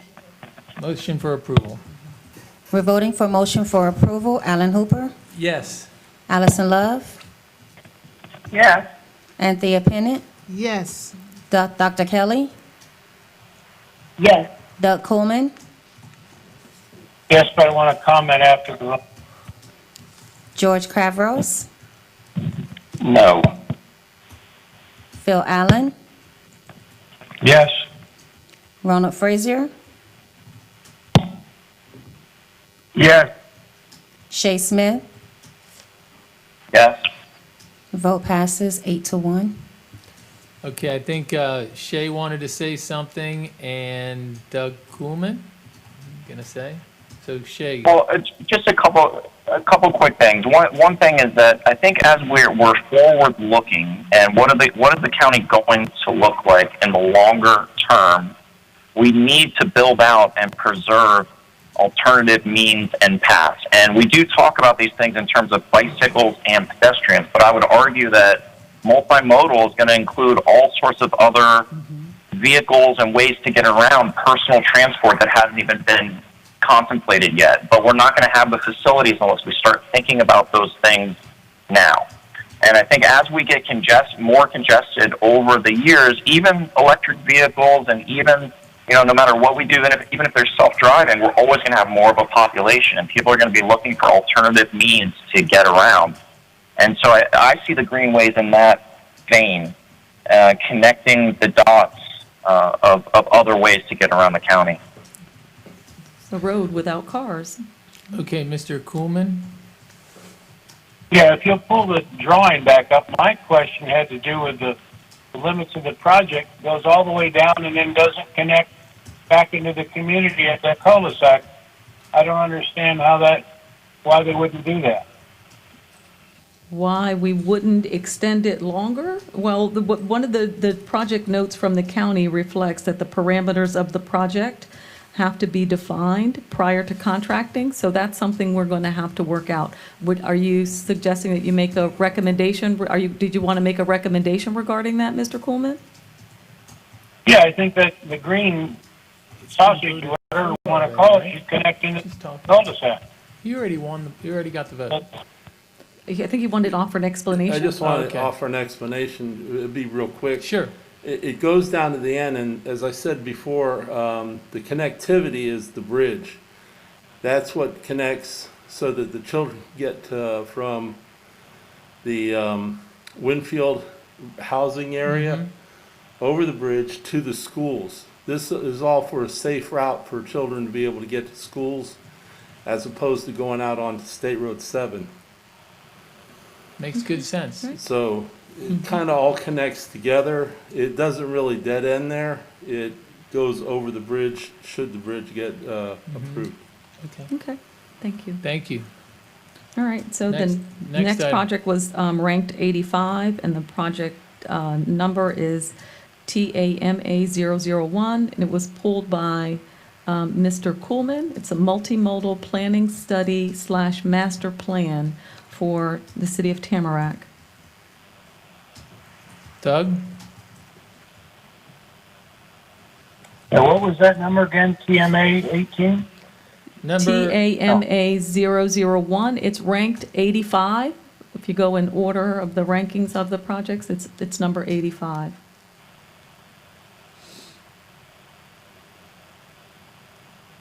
You sent me an explanation. Give me that number again, please. it's ranked number 85. It's Tamarack. The number. It's a. I don't have a record of pulling that. What's the number? TAM what? TAMA 001, it's number 85 if you go in ranked order down the list. Did you have that too, Gretchen? Well, I pulled TAMA 14 is the one I pulled. Okay, so do we have a motion to approve as eligible ranked project 85, which is TAMA 001? You want to make a motion? I was so moved. I didn't pull it. Okay, thanks. Is there a second? Allison, I second. Thank you. Do you want to do the, take a shot at it? So the Oversight Board would be approving as eligible TAMA 001, ranked 85th, as eligible under Section 212.0551D. Just need to take a vote. Oh, I'm so sorry. I apologize. Chair Hooper? Yes. It's been a long day. I Vice know. Mayor Coleman? Yes. George Cavros? Yes. Phil Allen? Yes. Anthea Pennant? Yes. Allison Love? Yes. Ronald Frazier? Yes. And Shay Smith? Oh. Yes. Dr. Kelly? Yes. Okay, we have a unanimous vote. Okay, the thank next you. ranked project was number 90, project number MIRA 025, pulled by Ms. Pennant, and that is for Pembroke Road bike lanes design. Again, I was curious about distribution on that one. I also thought the cost was a lot.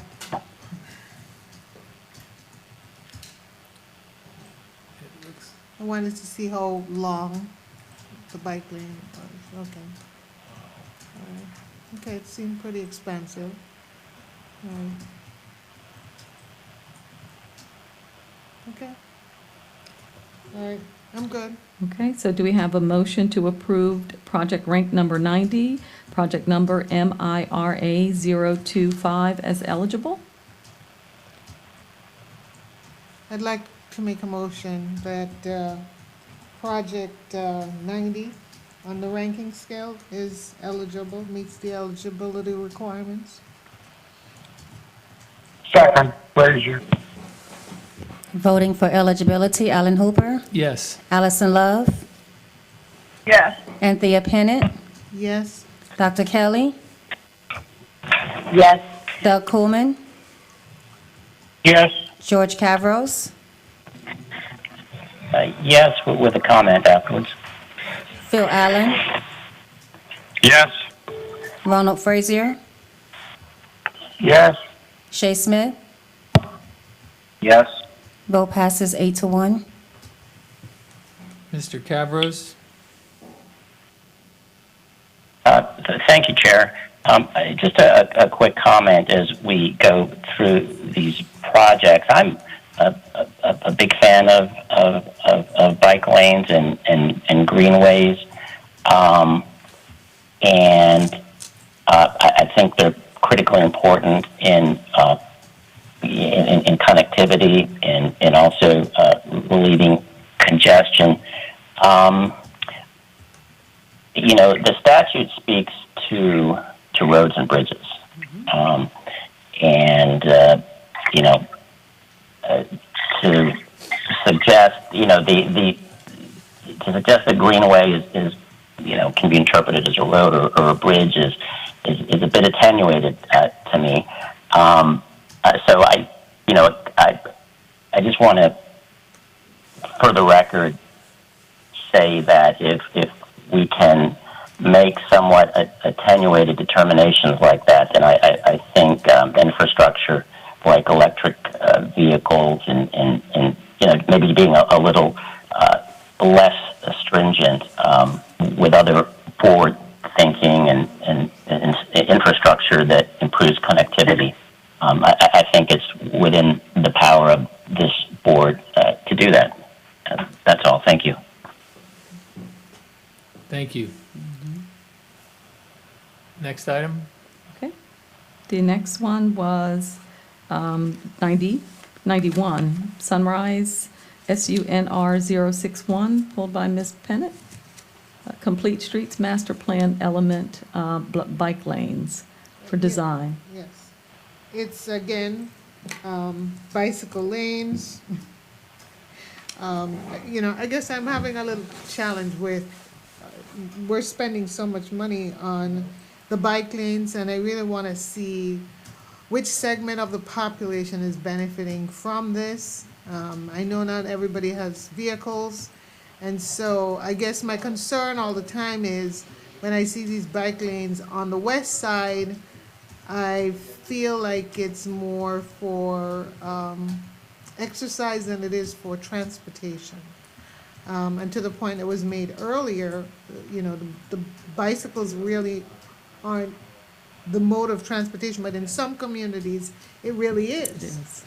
And so when I'm seeing that these bike lanes are on the side of a city where I know there are a lot more cars and bikes aren't used with such prevalence, that's bothersome to me.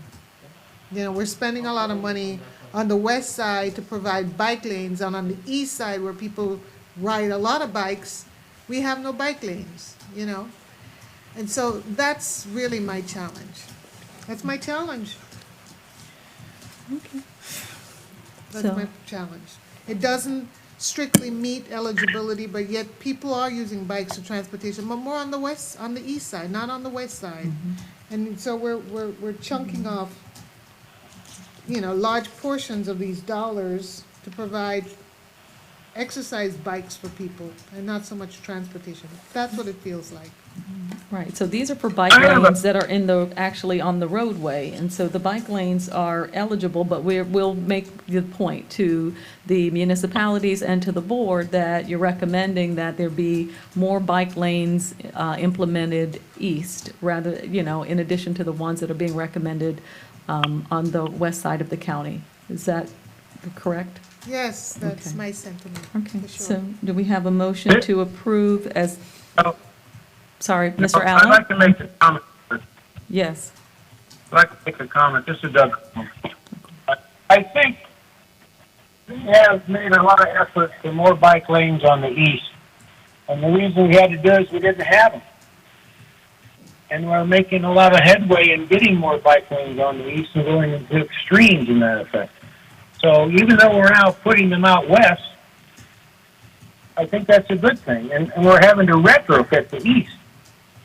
And we've done a lot of work in that area. So I'm not that much of a biker, but I do know that there's a lot of effort, certainly in the city of Fort Lauderdale, for improving our image as a bike city, making it more safe. So I think we're at least getting ahead of the game out west. We're so far behind in the east, we're having to play catch-up. That's my only comment. Okay, thank you. That was Mr. Coolman. Now, you need to make a motion on A this one? motion on the project that's ranked number 91, project number. Can we get a motion SUNR 061 eligibility? as eligible. Doug Coleman, I'll move. Alan, second. Okay, Allison Love, second. Voting for eligibility of item number 91, Alan Hooper, Yes. Allison Love,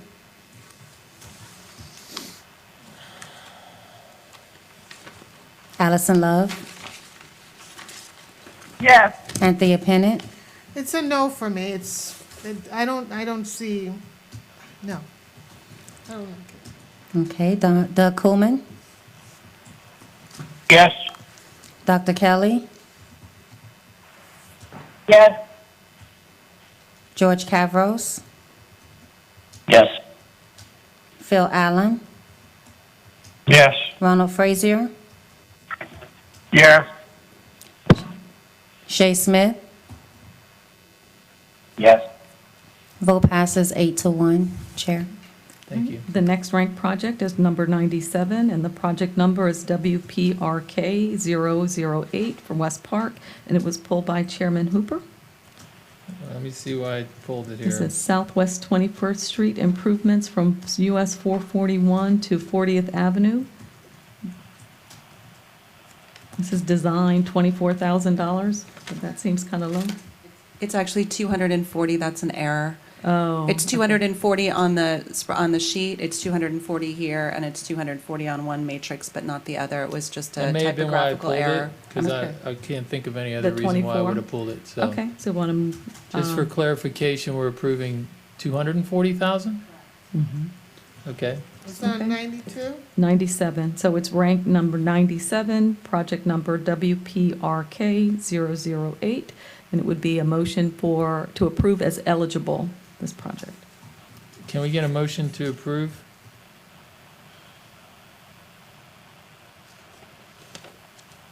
So moved. One of us move, one of us second. Okay, thanks. All right, I'll second. Voting to approve item number 90, ranking number 97, Alan Hooper, Yes. Allison Love, Yeah. Anthea Pennant, Yes. Dr. Kelly, Yes. Doug Coleman, Yes. George Cavros, Yes. Phil Allen,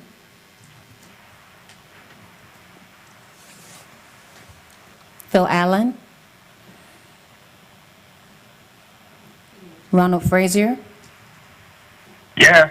Shay Smith, Yes. and back to Phil Allen.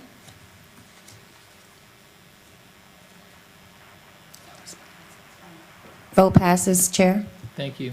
Next item? The next item that was pulled is ranked project 106, and it's Pembroke Park, PPRK 007. Parkland. Oh, is that Parkland? Oh, PARK.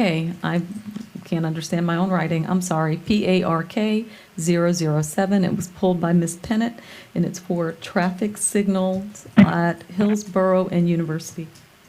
Which, is that ranking number 102? 106. I think we went over 102 already.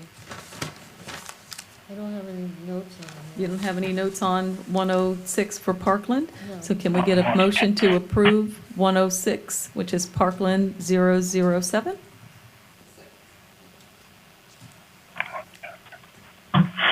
Can we get a motion to approve? Coleman, so Okay, thanks, Doug. Hold on a second here.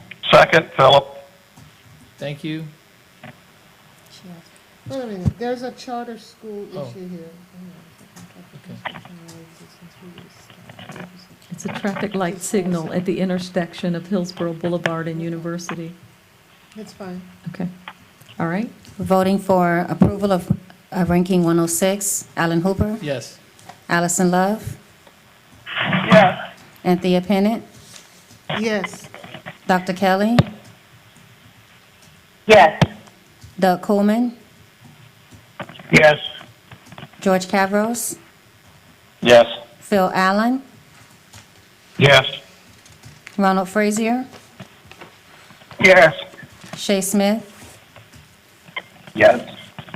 Vote approved unanimously. Okay, the next project that was pulled is number 109, and it's a Hollywood project, HOLL 056, and it was pulled by Chair Hooper, and the project description is District 5 Traffic Safety Improvements.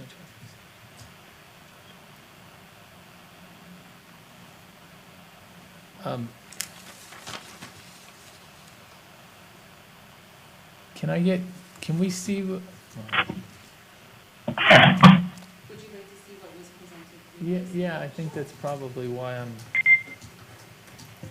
Andrew, could we ask you to please bring up the summary sheet? It's ranked 109. Hollywood.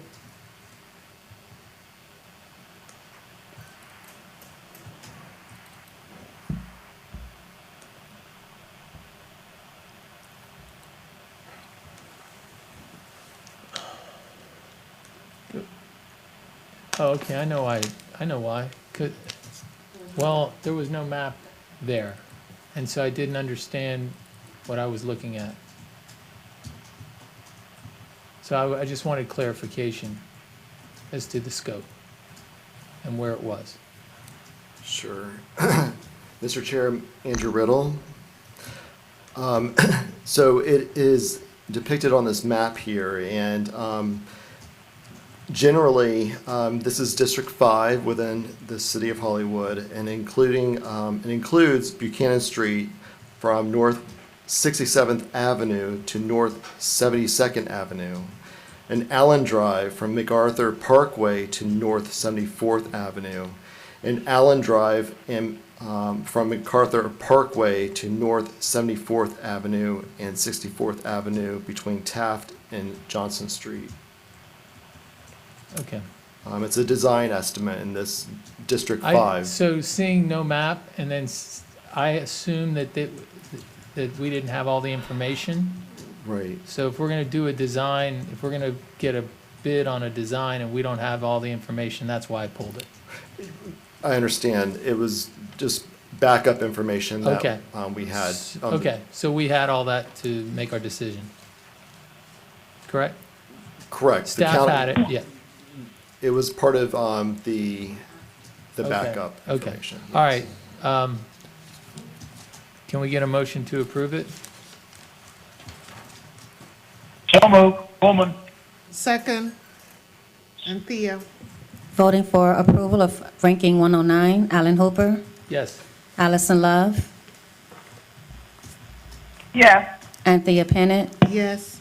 Dr. Kelly, Yes. Doug Coleman, Yes. George Cavros, Yes. Phil Allen, Yes. Ronald Frazier, Yes. Shay Smith. Yes. Vote passes unanimously. Okay, the So- last one that was a pull, Oh, there was another Sorry. pull? 110 was pulled by Mr. Hooper. And same thing, it didn't have a map, correct? I think so.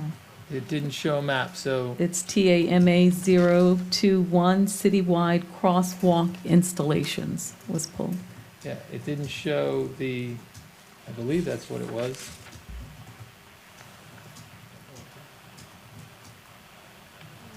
Yes, sir. So the city of Tamarack will be looking at, this is a planning study, so they will be looking citywide, but they are focusing on the city's major arterial corridor study. And they're going to identify locations identified based on the proximity and connectivity to transit. So this is just a plan, they haven't started it, and they want Surtax fundings to start a planning study. I understand. For this project. So these kind of things, to me, are a little bit foggy, because unless you've identified, for instance, a street or an area or a park or whatever, you know what you're looking at and what you're going for.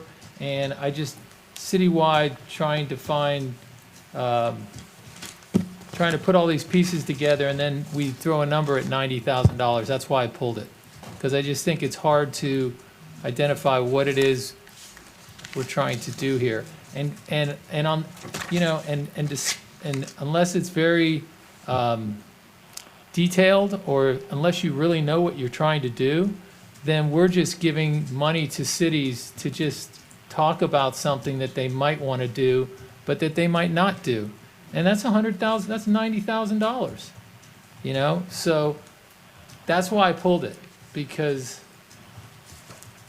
I just think that I almost think that the cities should come up with at least the conceptual plan and then come to us for design money. Because it's almost like we don't really know what we're getting or what we're doing. We're just talking about doing the right things, but we don't really have an idea. So that's why I pulled it. And that's how I feel about some of the feasibility studies. We're spending a lot of money, and at the end, we don't know what we're gonna get. And so I think some onus needs to be on the cities. I mean, if you feel you wanna make some changes, you should at least do the groundwork and then come back to us with something solid. We've done our homework, and this is what needs to be done, and this is how we are proposing it be funded. No, I don't agree. think we should be spending a lot of I these agree. dollars on feasibility When you come studies. back and say, I'm looking at something to implement citywide, it's hard. It's hard to figure out what you're going to actually draw on a plan until, anyway, okay.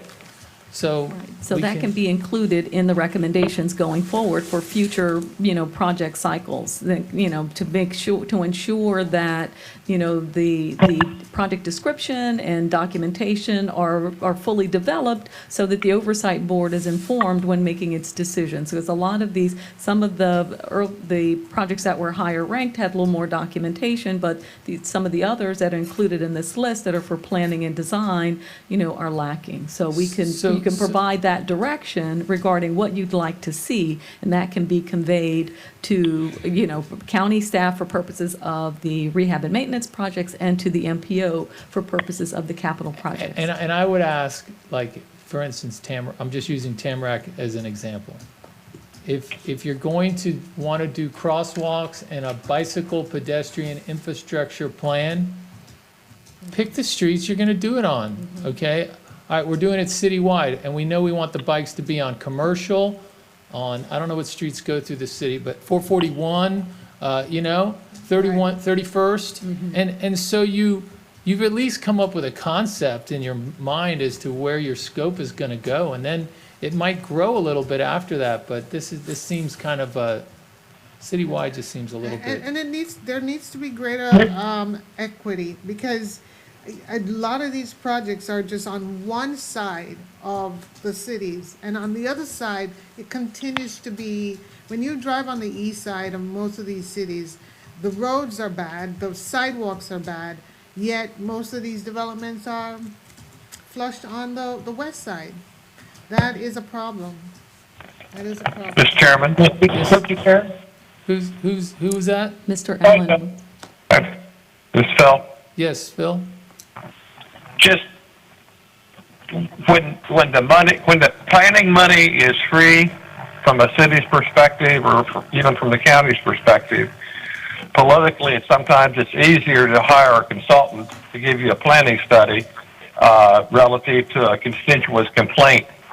So down the road, we may want to consider some recommendation that says you go out and spend your planning money and then come to us for design money. Mr. Chair? Yes. Doug Pullman. I want to echo Phil. In fact, I think because we're setting some precedents here, I'd like to make a motion that this be rejected and sent back for more information. I don't think we want to take projects like this. Okay, well, we've got a motion. Do we have a second? What was the motion? The motion is to reject the request. And any project that's conceptual, so conceptual projects that just say, we It's want to too plan conceptual. something. Yeah, anything that's too conceptual, send it back and make sure that the city has a more defined project that's presented for consideration. Do we have a second? Yes. Who was that? I second. Oh, Ms. Love. Mr. Kuhlman. Kuhlman did. And- It's to reject, ineligible. And what about feasibility studies? I mean, is that part of a requirement for us? I mean, they should at least be going halfway on that. So let's vote and then let's go right to that, okay? Hold on a second. Yeah. Okay, voting for,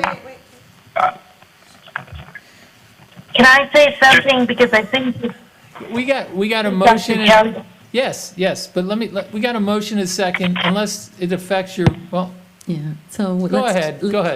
want to do the vote first, and then we'll take your comment, Dr. Kelly? That's what I'd like to do. Yeah. You know, it's what the vote is on. I think the vote is not that it's illegible. The vote is that it's not specific enough and therefore rejected, which is different from statutory That's eligibility. True. So That's true. rejected as insufficient information. Okay. Correct. Rejected for This is Allison. This is Allison. If it's rejected for insufficient information, does it then move just to, if they choose to go to the next cycle and get the additional information? Right, it enables them to resubmit it with more information. So it doesn't determine that it's ineligible. What we're saying is that the Oversight Board doesn't have sufficient information to make a decision at this point, and more information would have to be presented for the board to consider it again. Okay. That's what I would recommend. Okay, motion for rejecting item 110 for further information to be submitted. Alan Hooper, Yes. Allison Love, Yes. Anthea Pennant, Yes. Dr. Kelly, Yes. Doug Coleman, Yes. George Cavros, Yes. Phil Allen, Yes. Ron Frazier, Yes. Shay Smith, Yes. Ms. Penny, you wanted to say something No. about eligibility? I mean, Feasibility. Feasibility. Yeah, I feel that way about the feasibility studies. I think that we need to establish some standard by which we consider these feasibility studies. The cities either need to show that they have invested in it, or they're willing to co-invest in a feasibility study. So we're not just, squandering these dollars. I think co-investing, putting money in with is a good idea. And justification for why one is needed. Right. So that would be my motion. Thank you. Okay, what's next? Let's go. So the next item are questions and answers, polls from Oversight Board members related to the rehabilitation and maintenance projects. And the very first item that I have on the list, we're not moving in a ranked order. This is just a reminder that there are no rankings for the rehabilitation and maintenance projects. We are just asking for Oversight Board eligibility approval and determination. So we are at Coral Springs 1. This is a milling, repairing, and resurfacing of highest priority alleyways in the city.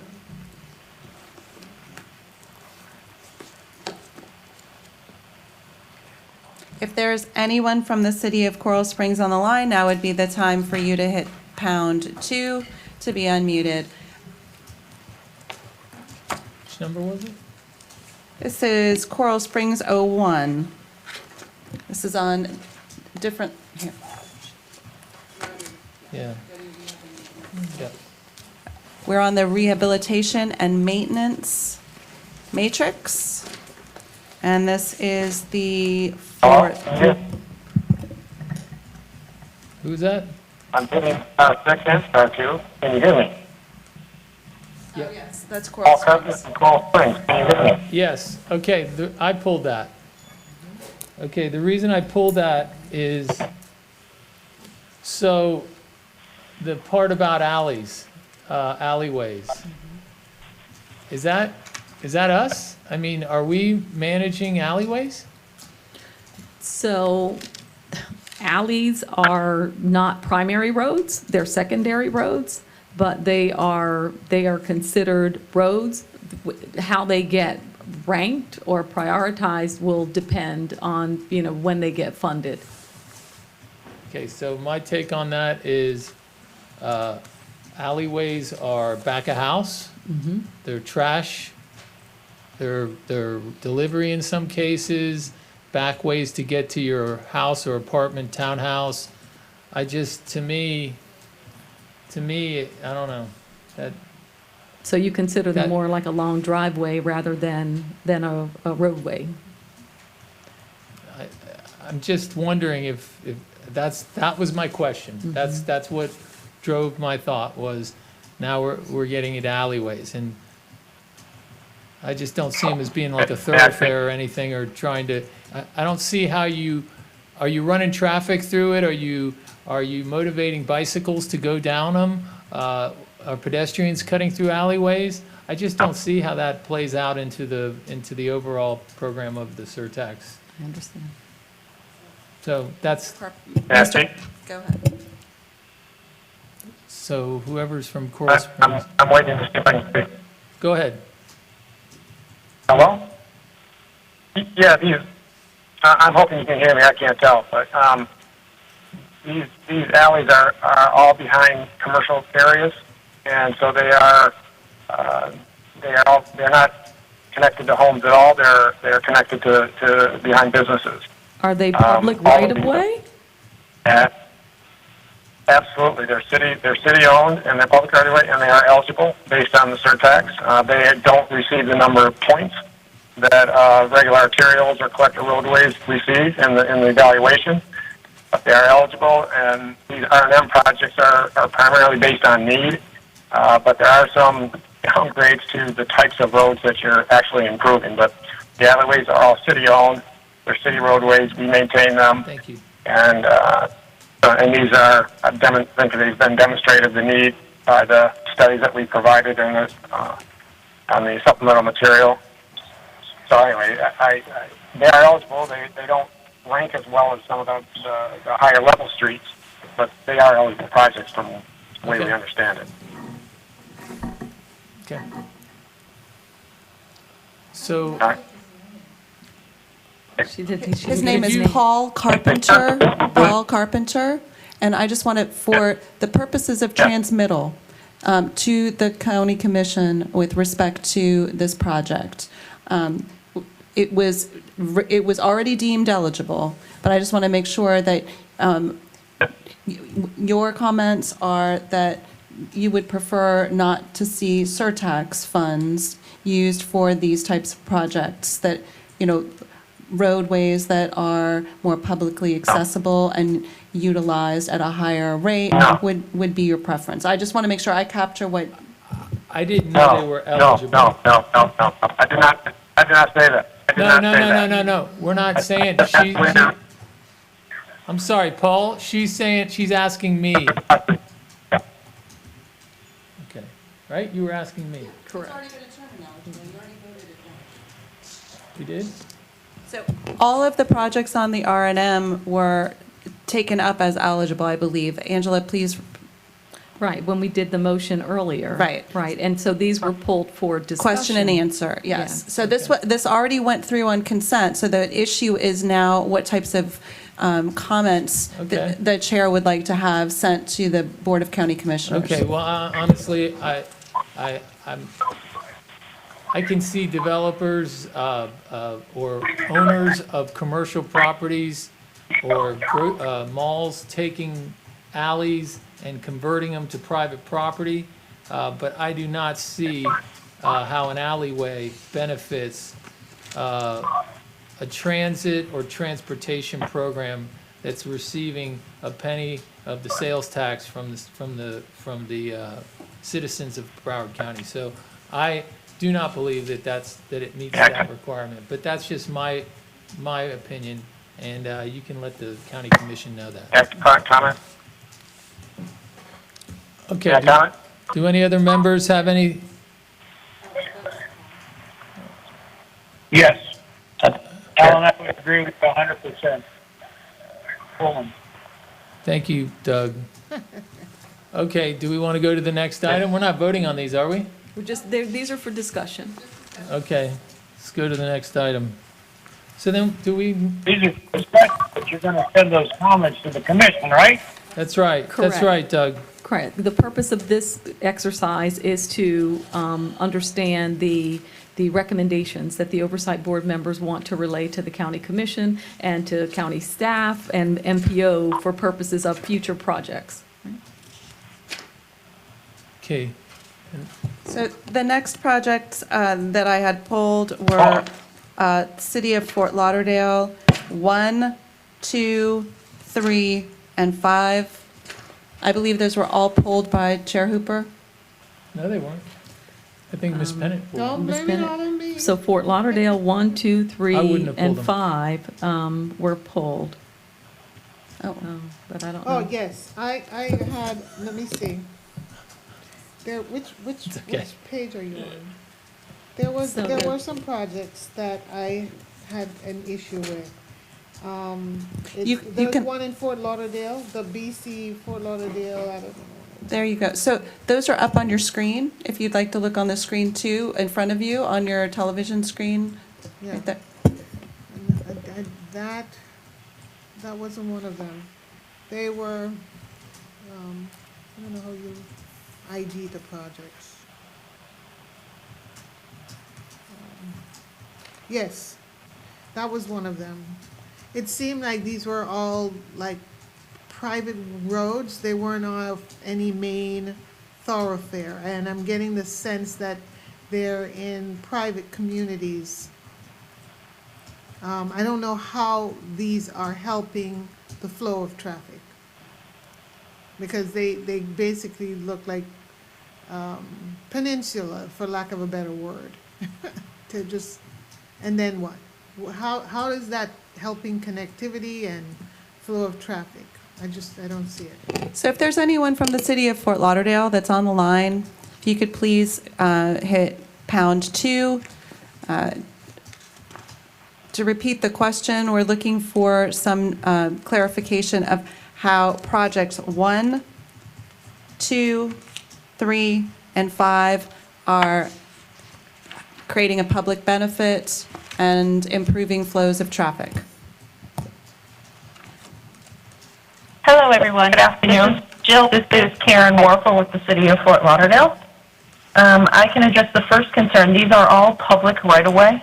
There are no private roads or private communities proposed here. Right, but I just don't see where it is helping traffic flow. Can you explain how these dead-end streets are helping traffic flow? I'll defer to Gretchen. However, I think that it's a repair and maintenance thing, and in terms of the Los Olas ones that you were just looking at previously, those roads need to be improved according to the standards and the inspections. If you can put back up the seawall project, that impacts travel. It impacts a emergency evacuation route because of the number of times that it's overtopped currently by high tides. So that one very much so impacts the general public. It impacts emergency response. It impacts people driving, biking, and walking down Los Olas particularly. Okay. Mr. Chair and Athena, this is what I brought up earlier. Apparently, these projects do not have to reduce congestion or improve connectivity because they're maintenance, etc. So I hear what you're saying, but we can't, they don't have to meet that criteria. Right, I well, it needs to meet that 3 million criterion. Right now, it's $395,860 over the 3 million minimum. So Karen. Yes, and we're aware of that, and we will contribute the remaining funds.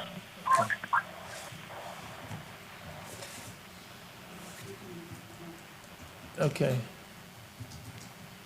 So do we want to address all of those? If I could also add, specifically with the bridge and the seawall, these were part of an overall master plan and identified as priorities. So they weren't just chosen randomly. Right, and I guess for me, when I'm looking at the map, and maybe I'm looking in the wrong area, and these projects, they're not numbered, but the addresses seem very similar. And it almost seems like there's this project, and there are layers of projects that is adding up to way more than 3 million, because There's one project that is for $522,000. And then on the next page, what looks like almost in the same area, another 1 million and another 3 million. It's like all in this concentrated area, there's over, I don't know, almost close to $10 million being spent. I have a problem with that. And none of it is east of the railroad track. They are fundraising projects. Pardon me? However, this is a critical, they are separate projects. One is a seawall, one's asphalt. They're not associated with each other. However, in terms of critical infrastructure for evacuations and roadways that are impacted by sea level rise, Las Olas is our #1 priority. So that's why there is quite a bit happening in that area. West of the railroad track. That's good. Well, again, it just seemed, let me be clear. My issues with some of these projects, it just seemed like in wealthy communities, in wealthy neighborhoods, that's where the money's being spent. And in the poor communities, I just don't see enough projects and enough spending going on. And many of those roads are in dilapidated conditions. So we keep fixing the areas that are already doing pretty good. And the fact is, it's not just their tax dollars that is being collected through the penny tax. So I want to see more money being spent in some of those communities that the roads are really, really in desperate conditions, not in communities where there are yachts parked up behind some of these homes. It doesn't seem equitable to me, and I'm telling you, we need to revisit that equity question, because when you start with a bad narrative from day one, and if the measure is bad, then everything you measure after that becomes bad. We need to revisit this equity question. Something is wrong with it.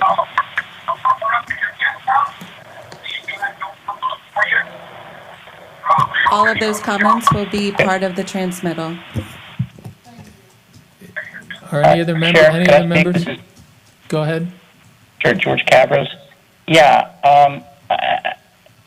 clearly the city here is trying to be more resilient as it relates to sea level rise, and those areas are definitely impacted. So I understand that, and since we're providing comments to the Commission now on all these projects, I would like to address generally the ranking process that the MPO used, with the exception of the projects here that are related to drainage, or this project here that appears to be addressing sea level rise.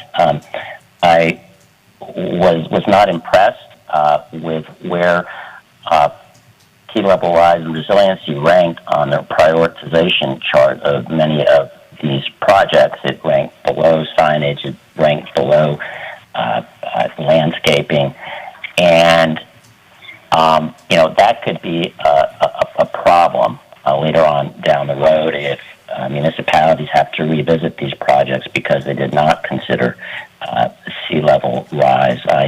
I'm also part of the climate change task force that also received a presentation on this by the MPO and the Florida DOT. And again, I was not impressed with the standards that the Florida DOT uses because they're based on historical sea level rise, and they're not forward looking in a way that projects sea level rise in a realistic manner. So moving forward, I would like to see all of the projects prioritized, and not only consider but prioritize sea level rise in the design of the projects. And I understand that that prioritization was a result of some sort of query of the municipalities, and they actually ranked it themselves. But I think it was the way that it was framed to the municipalities as environmental stewardship or some language similar to that, rather than sea level rise. just call it what it is. It's a level of service issue. It's not about, planting wildflowers in native plants in medians. I mean, it's addressing an immediate issue. So all these add up to the BMPO to figure out how to frame it to the cities and how it's ranked in the future. But I think it needs more attention, more focus, more prioritization, and I would ask that the municipalities from here on out rely on the projections in the 2019 Southeast Florida Compact Unified Sea Level Rise Map. Thank you. Comment. The thing is, in these areas, we're not talking about building walls or barriers to prevent sea level rise. We're talking about connectivity and creating easy flow of traffic. And it seemed to me in these communities, they're just making the roads prettier for the people who live in that neighborhood. And I know a lot of neighborhoods where the roads don't even exist. They're practically dirt roads.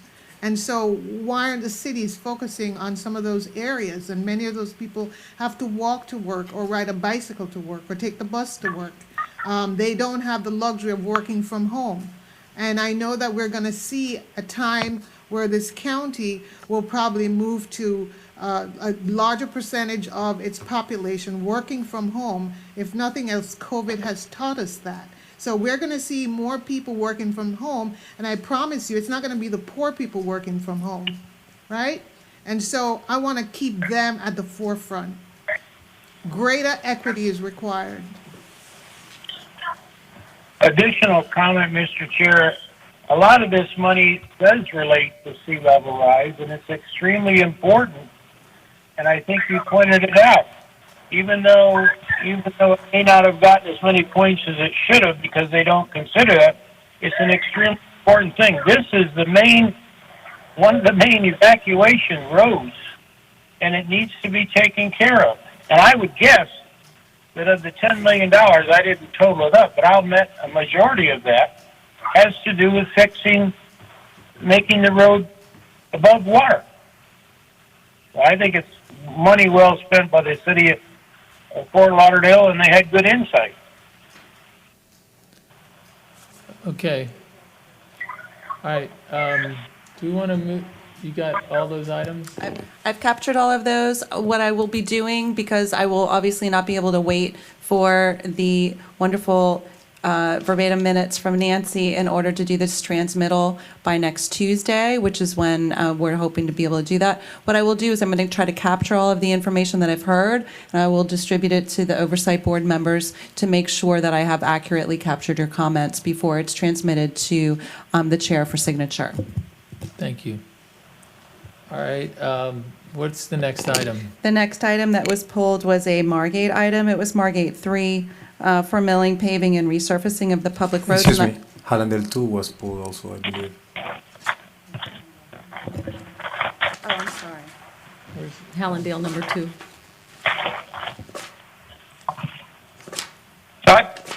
This is Phil. I pulled that one. You're absolutely right. I apologize.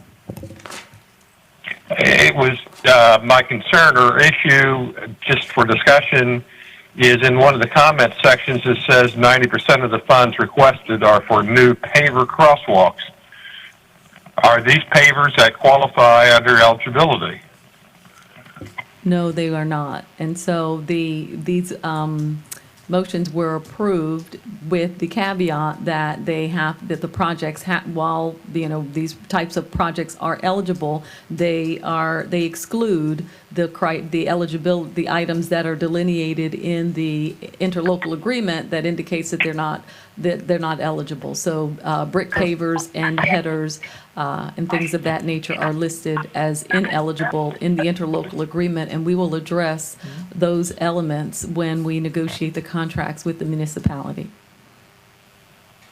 Okay. Okay, what's the next one? The next one is the Margate 3, and I'm sorry, I don't have notes on who pulled that one. Margate, Angela, do you which know? one? It's Margate 3. This is for milling, paving, and resurfacing of public me. roads. Okay. Again, there's no map provided.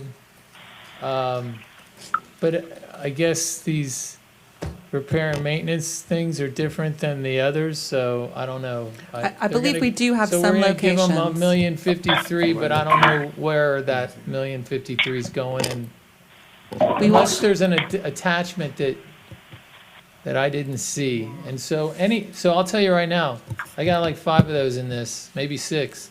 And it's just because I didn't have the information of a map and I didn't know where the location of the work was being done. And then you have a number and we're approving something and I don't even know where it is. No, I just want to see the map. I want to see where this is located.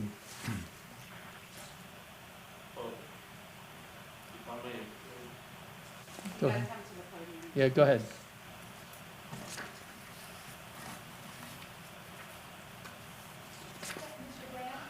I mean, No, Mark Collins, City of Margate. Real quick question, are we getting these locations and then sometimes not putting them on our, because if we're going to approve stuff, I would really like to get the full information. And if it's on some attachment of a PDF somewhere, while we're going through it, show it to us on the screen, because I don't really want to approve something. Now, we're holding ourselves up for another hour, screwing around with at least 6 of these I've pulled, at least 6. And this gentleman's going to have to come up and tell me where it's located. Well, I would like, before you say, I would just like for the Oversight Board and the municipalities and anyone that's watching, that's our responsibility and it's on me, and I take that responsibility. We obviously had to rush because of all of the issues that we had with COVID-19 and then the delay on our last board meeting. So in order to meet the deadline to have all of these municipal projects acted on by the Oversight Board and our commission before they go on break, which will happen after June 16th, we just closed the application portal on May 16th and were able to try to pull together as much of this information as we possibly could out of that portal. Anytime that we didn't have sufficient information or we had multiple maps, it made it very difficult for us to be able to put it on a single slide, which is why we had this time in the afternoon to try to give you more information. So again, that's on me. It was just a matter of trying to do everything on one slide. Okay. All right, so on this Margate one, Well, on the Margate one, you're 100% right. I did not submit a map because we don't have one right now. We have contracted with a company called Transmap. They're due to come in the next 2 weeks, do an evaluation of all of our roads. The city of Margate has not had that done in numerous years. It will then list out over, it'll give me a 5-year CIP that I can start polling and actually get back on a program. They will provide me with the map with the condition of the pavement, the thickness, the cracks and everything. That I'll present that. so then how did we come up with $1,053,184? I mean, that's a pretty specific number. And unfortunately, I cannot answer that because predecessors before me came up with numbers. And Okay. I'm sorry, but I can't answer that question. Okay, so, I mean, honestly, I wouldn't even have approved, I would have voted against it. What I can assure all of you, and especially you, Mr. Chair, since I know you pulled all of these, is while they are eligible under the statute and they're eligible under our interlocal agreement prior to the Board of County Commissioners acting on them or any of us contracting with the municipalities, all of that information will be provided and the scopes will be provided. And when you get updates on all of these projects that do get approved, when you have the broad oversight of these projects on the back end, we will ensure that you have everything that you need. Okay. Okay, I apologize. No, I know It's just this on an was eligibility I know that review. we were scrambling, but I'm just saying that's the reason I'm pulling all of these is because I don't have the total information. Mr. Chair, if I may, all the projects that were submitted that had maps defining the project boundaries, they are in this presentation. As you correctly pointed out, a number of them did not provide maps. So So the applicant didn't provide the map. They didn't provide maps, correct. And Right. no, there's a few number of them who provided maps, but not of the project, but of cities. Right. And that was not informative to Yeah, the that's not application, informative. so we're not included as well. So that's the reason So why. my question some of would these be, if it wasn't something that had to do with us scrambling to put something together, okay? Where the staff knew what they were dealing with, knew what the scope was, but we just didn't get it in the package. But if it's the applicant not providing us with all the information, why are we even looking at it? Why don't we put them in the next cycle? So that's just, if you, That I'll tell you comment- what, if I want money from somebody, I better have a lot of information for them. And then I gotta like sign my personal name on it, right? So, anyway. I can include that in the transmittal information to the Board of County Commissioners, that while they may be eligible, that the fact that they did not provide all of the required information, you would recommend that they move to a later cycle. Okay. And quality pictures. Sorry. Okay. This, All right, Mr. we go to the Chairman, next one. Yes, sir. so, and at the same time, these projects are supposed to be completed within 12 months.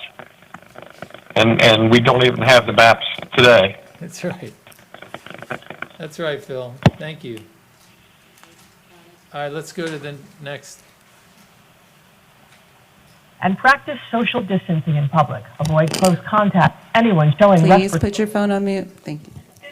Okay. So honestly, for the purposes of time, if all of the projects that were pulled were simply because they did not have maps, I would suggest to the chair that if there is any project that was pulled, Alex, that does have some backup information, to go ahead and go to that project. So the last This ones is that we the- have are Oakland Park number 3, and then Wilton Manors 1, 2, and 3. Are the only? Wilton Manors didn't provide maps. Okay. And, Did Oakland Park? Oakland Park 3 provided some maps. So that was Can all you of show them. the Oakland Park maps, just so that the chair has an opportunity to see those?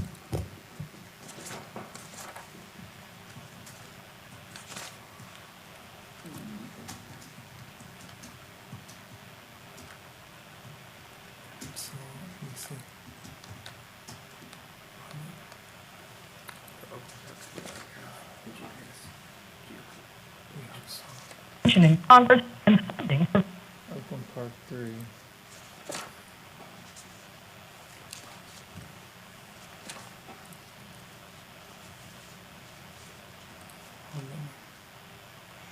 Oh, here they are. These are the locations that they submitted. But there are multiple locations and there's other information as well. Okay. Okay, well, I mean, if you had something to analyze it to determine the scope, I'm okay. But, Yeah, the only reason, like I said, that I did not include it is because I couldn't see clear boundaries and I didn't want to do. okay. Okay.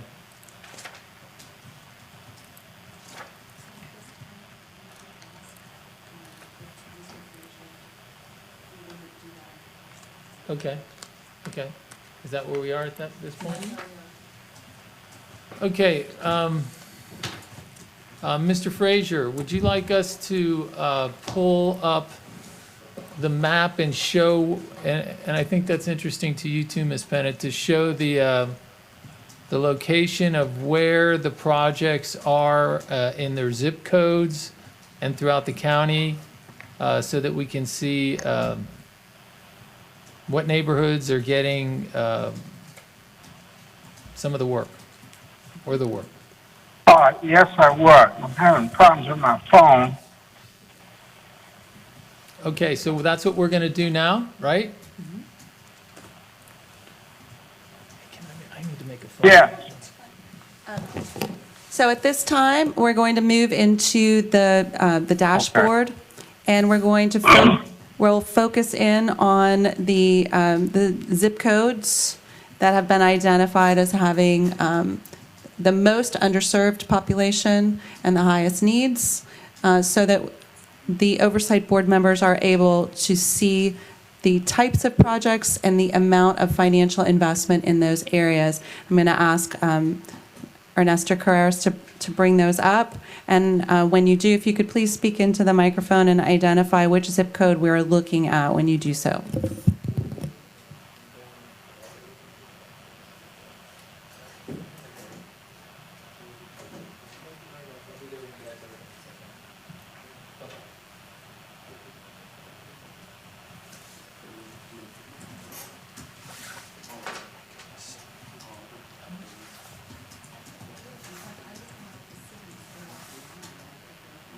Yeah.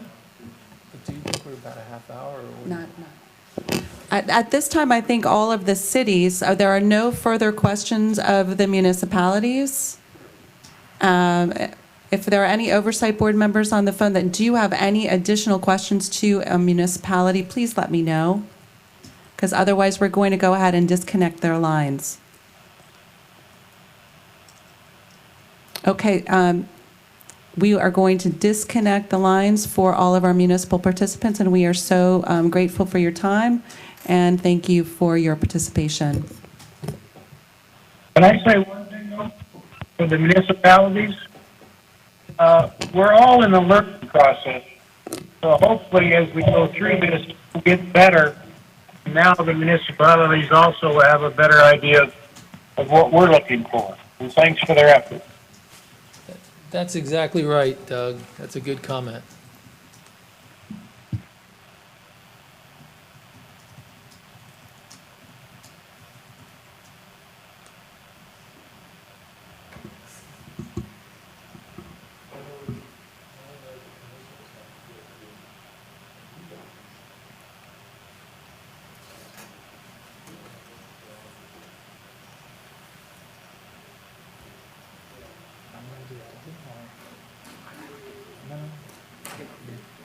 You want me to do it?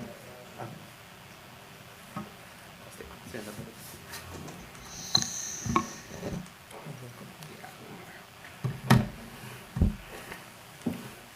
I can't hear anything. No problem. We're still setting up the dashboard. We apologize, so we're just about to get started. Good afternoon. Would we be better switching from the live over to the exhibits? Look at these? No, actually, the only way you'll be able to see this is through the live, because we aren't able, the dashboard is so enormous, it's a GIS database, so we aren't actually able to send it to you. So this is the only way you're going to be able to see this part of the presentation. Make sure you stay on live. Thank you. Good afternoon. My name is Nicholas Sofel. I'm the Planning Section Supervisor for the Mobility Planning Section funded through Surtax, and we do have some information prepared by zip code to share with you. We conducted an analysis of the poverty by zip code by the Census Bureau American Community Survey. And so we have a list that we've provided of the top zip codes by poverty status. And if you like, we can go ahead and kind of go through those zip codes one by one. You can kind of take a look at the projects that are in them. We also have a separate document that has a list of all the projects in the surtax capital for municipalities by zip code. And by city. That was distributed to the Oversight Board, and at the chair's request, we can also post that to the website for the meeting materials today. Okay, wonderful. So the highest zip code for poverty in Broward County is 33311, with 28.6% of households falling below the poverty level. So we can go ahead and zoom into that project, or that zip code, should I say, and identify the projects.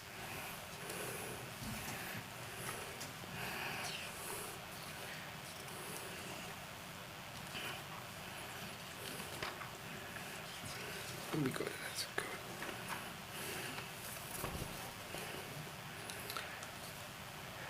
There are a significant number of projects in here. Fort Lauderdale has projects that intersect this, including safety improvements for Andrew, safety improvements, Northwest 15th Avenue mobility improvements. There's sidewalks, there's street lighting on Northwest 15th Avenue.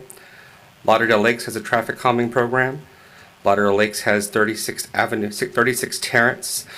terrace improvements. Oakland Park has several projects, as does Wilton Manor. So this is actually a zip code where there's quite a bit of investment, from the Surtax project submitted that you've approved today. Nick, are you able to? Excuse me, could you tell us what the colors mean on the legend? Give us the legend, as we can't see that detail. What do the different colors mean? What type of projects are they? I'm going to ask our GIS analyst to take that.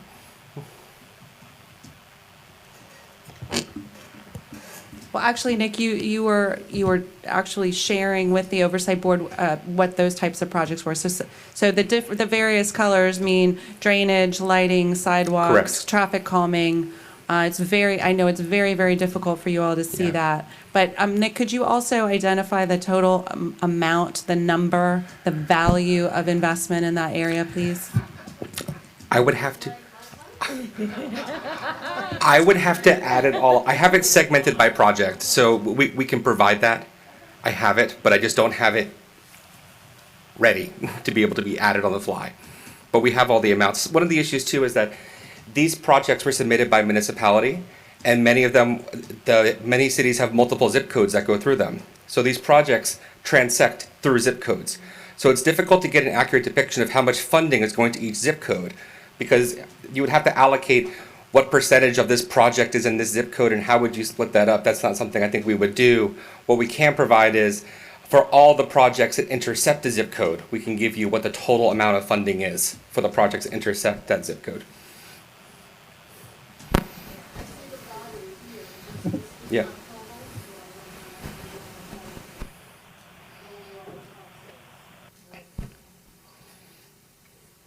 We can certainly provide that.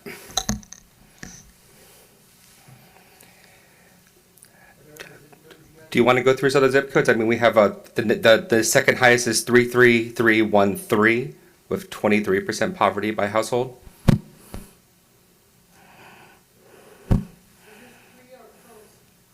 Is this pre or post-COVID? No. This is from the 2014 through 2018 American Community Survey through the Census Bureau by household. 33313 has projects all within the city of Lauderdale Lakes. They have a citywide community greenway system, comprehensive traffic calming program, Northwest 36th Street improvements, and Northwest 50th Avenue improvements. If I had to look at the numbers and try to add them quickly on top of my head, it looks like it's somewhere close to 2 million. Well, Right? 33313. Do you have any particular zip code you're interested in? We can certainly go to it and bring it up. 33309. 33309, yes. 33319. I know all those poverty zip codes. Okay. Can you go to 33309?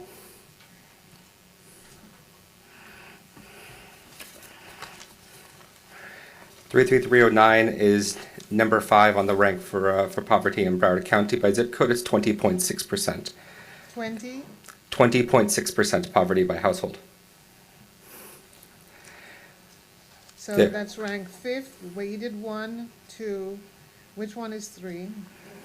3 is 33060. And number 4 is 33004.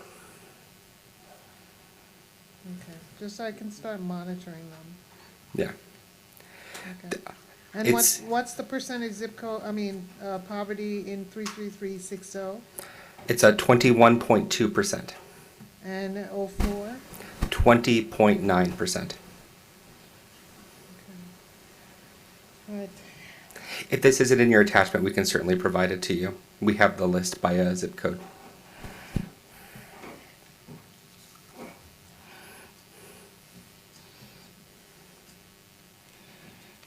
Yeah, I just want to make sure there's some equity in the spending, more or less.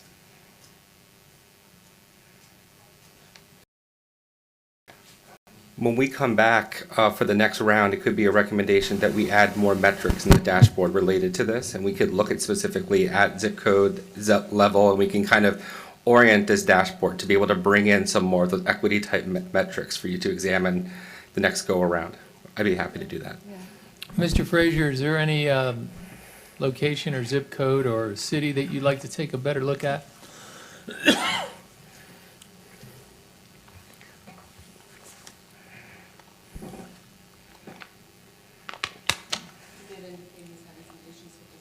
Oh, he is? Okay. All right, I'm good. I'll be looking at this chart. This is helpful. All right, wonderful. Thank you. Okay, what's next? Is that it? Mr. Frazier doesn't have a specific one that he wants to look at. You know, and we can, next meeting, we'll have a little more time. I'm sorry this took so long, and it was pretty arduous for all of us, so I think we should spend a little time looking at where the money is being spent and where the projects are being located in the county. But thank you all for working so hard today and getting this done. All of you guys did a great job, so Can I take a point of personal question? please do. May I just say that without the unbelievable dedication of so many people, both on the MPO staff, the municipal staff, and I would just be remiss without saying thank you so much to our GIS planning staff, my own Mobility Advancement Program Administration, Ms. Wallace, obviously Tony Huey and Richard Tornese have just done an amazing job in the Public Works Department.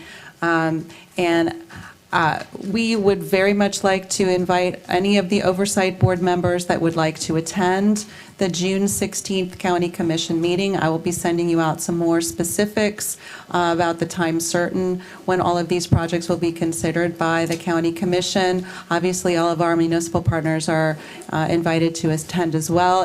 If we're back open and we're actually doing this physically, otherwise I'll be sending you virtual participation information. And thank you to all of the Oversight Board members for your great questions and for helping us kind of shape what you wanted through our briefings. So thank you very much. The next meeting is July 30th? So we have a 2-day meeting. It will be July 30th and 31st. And that will be to do the 5-year plan. Or maybe not, based on the sadness. Was that on my calendar? Yes, that was decided. We actually took a vote back in January when we met to set our calendar for the 2020 calendar. Can I call in? You guys all did it today. Can I call in? We'll probably still be doing virtual participation by then, so we'll talk about it. Maybe Doug can chair and I'll call in. How about that? That'd be nice for me. Okay, well, we'll talk about that a little bit more.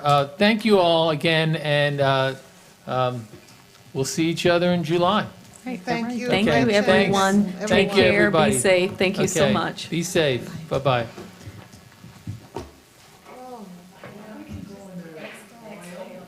It's killing me. Hi. Huh? Sure.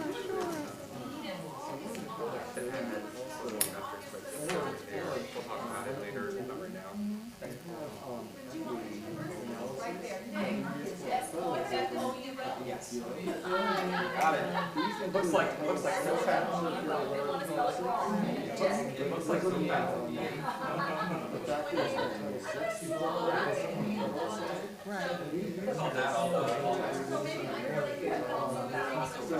The GIS actually is self-sufficient based on where you can see the area. So from low, when there's no activity, there's very low indicators on the but with a high R, the highest ones. Right. And that's how we assign the equity scores here. Right. But one thing that happened was when we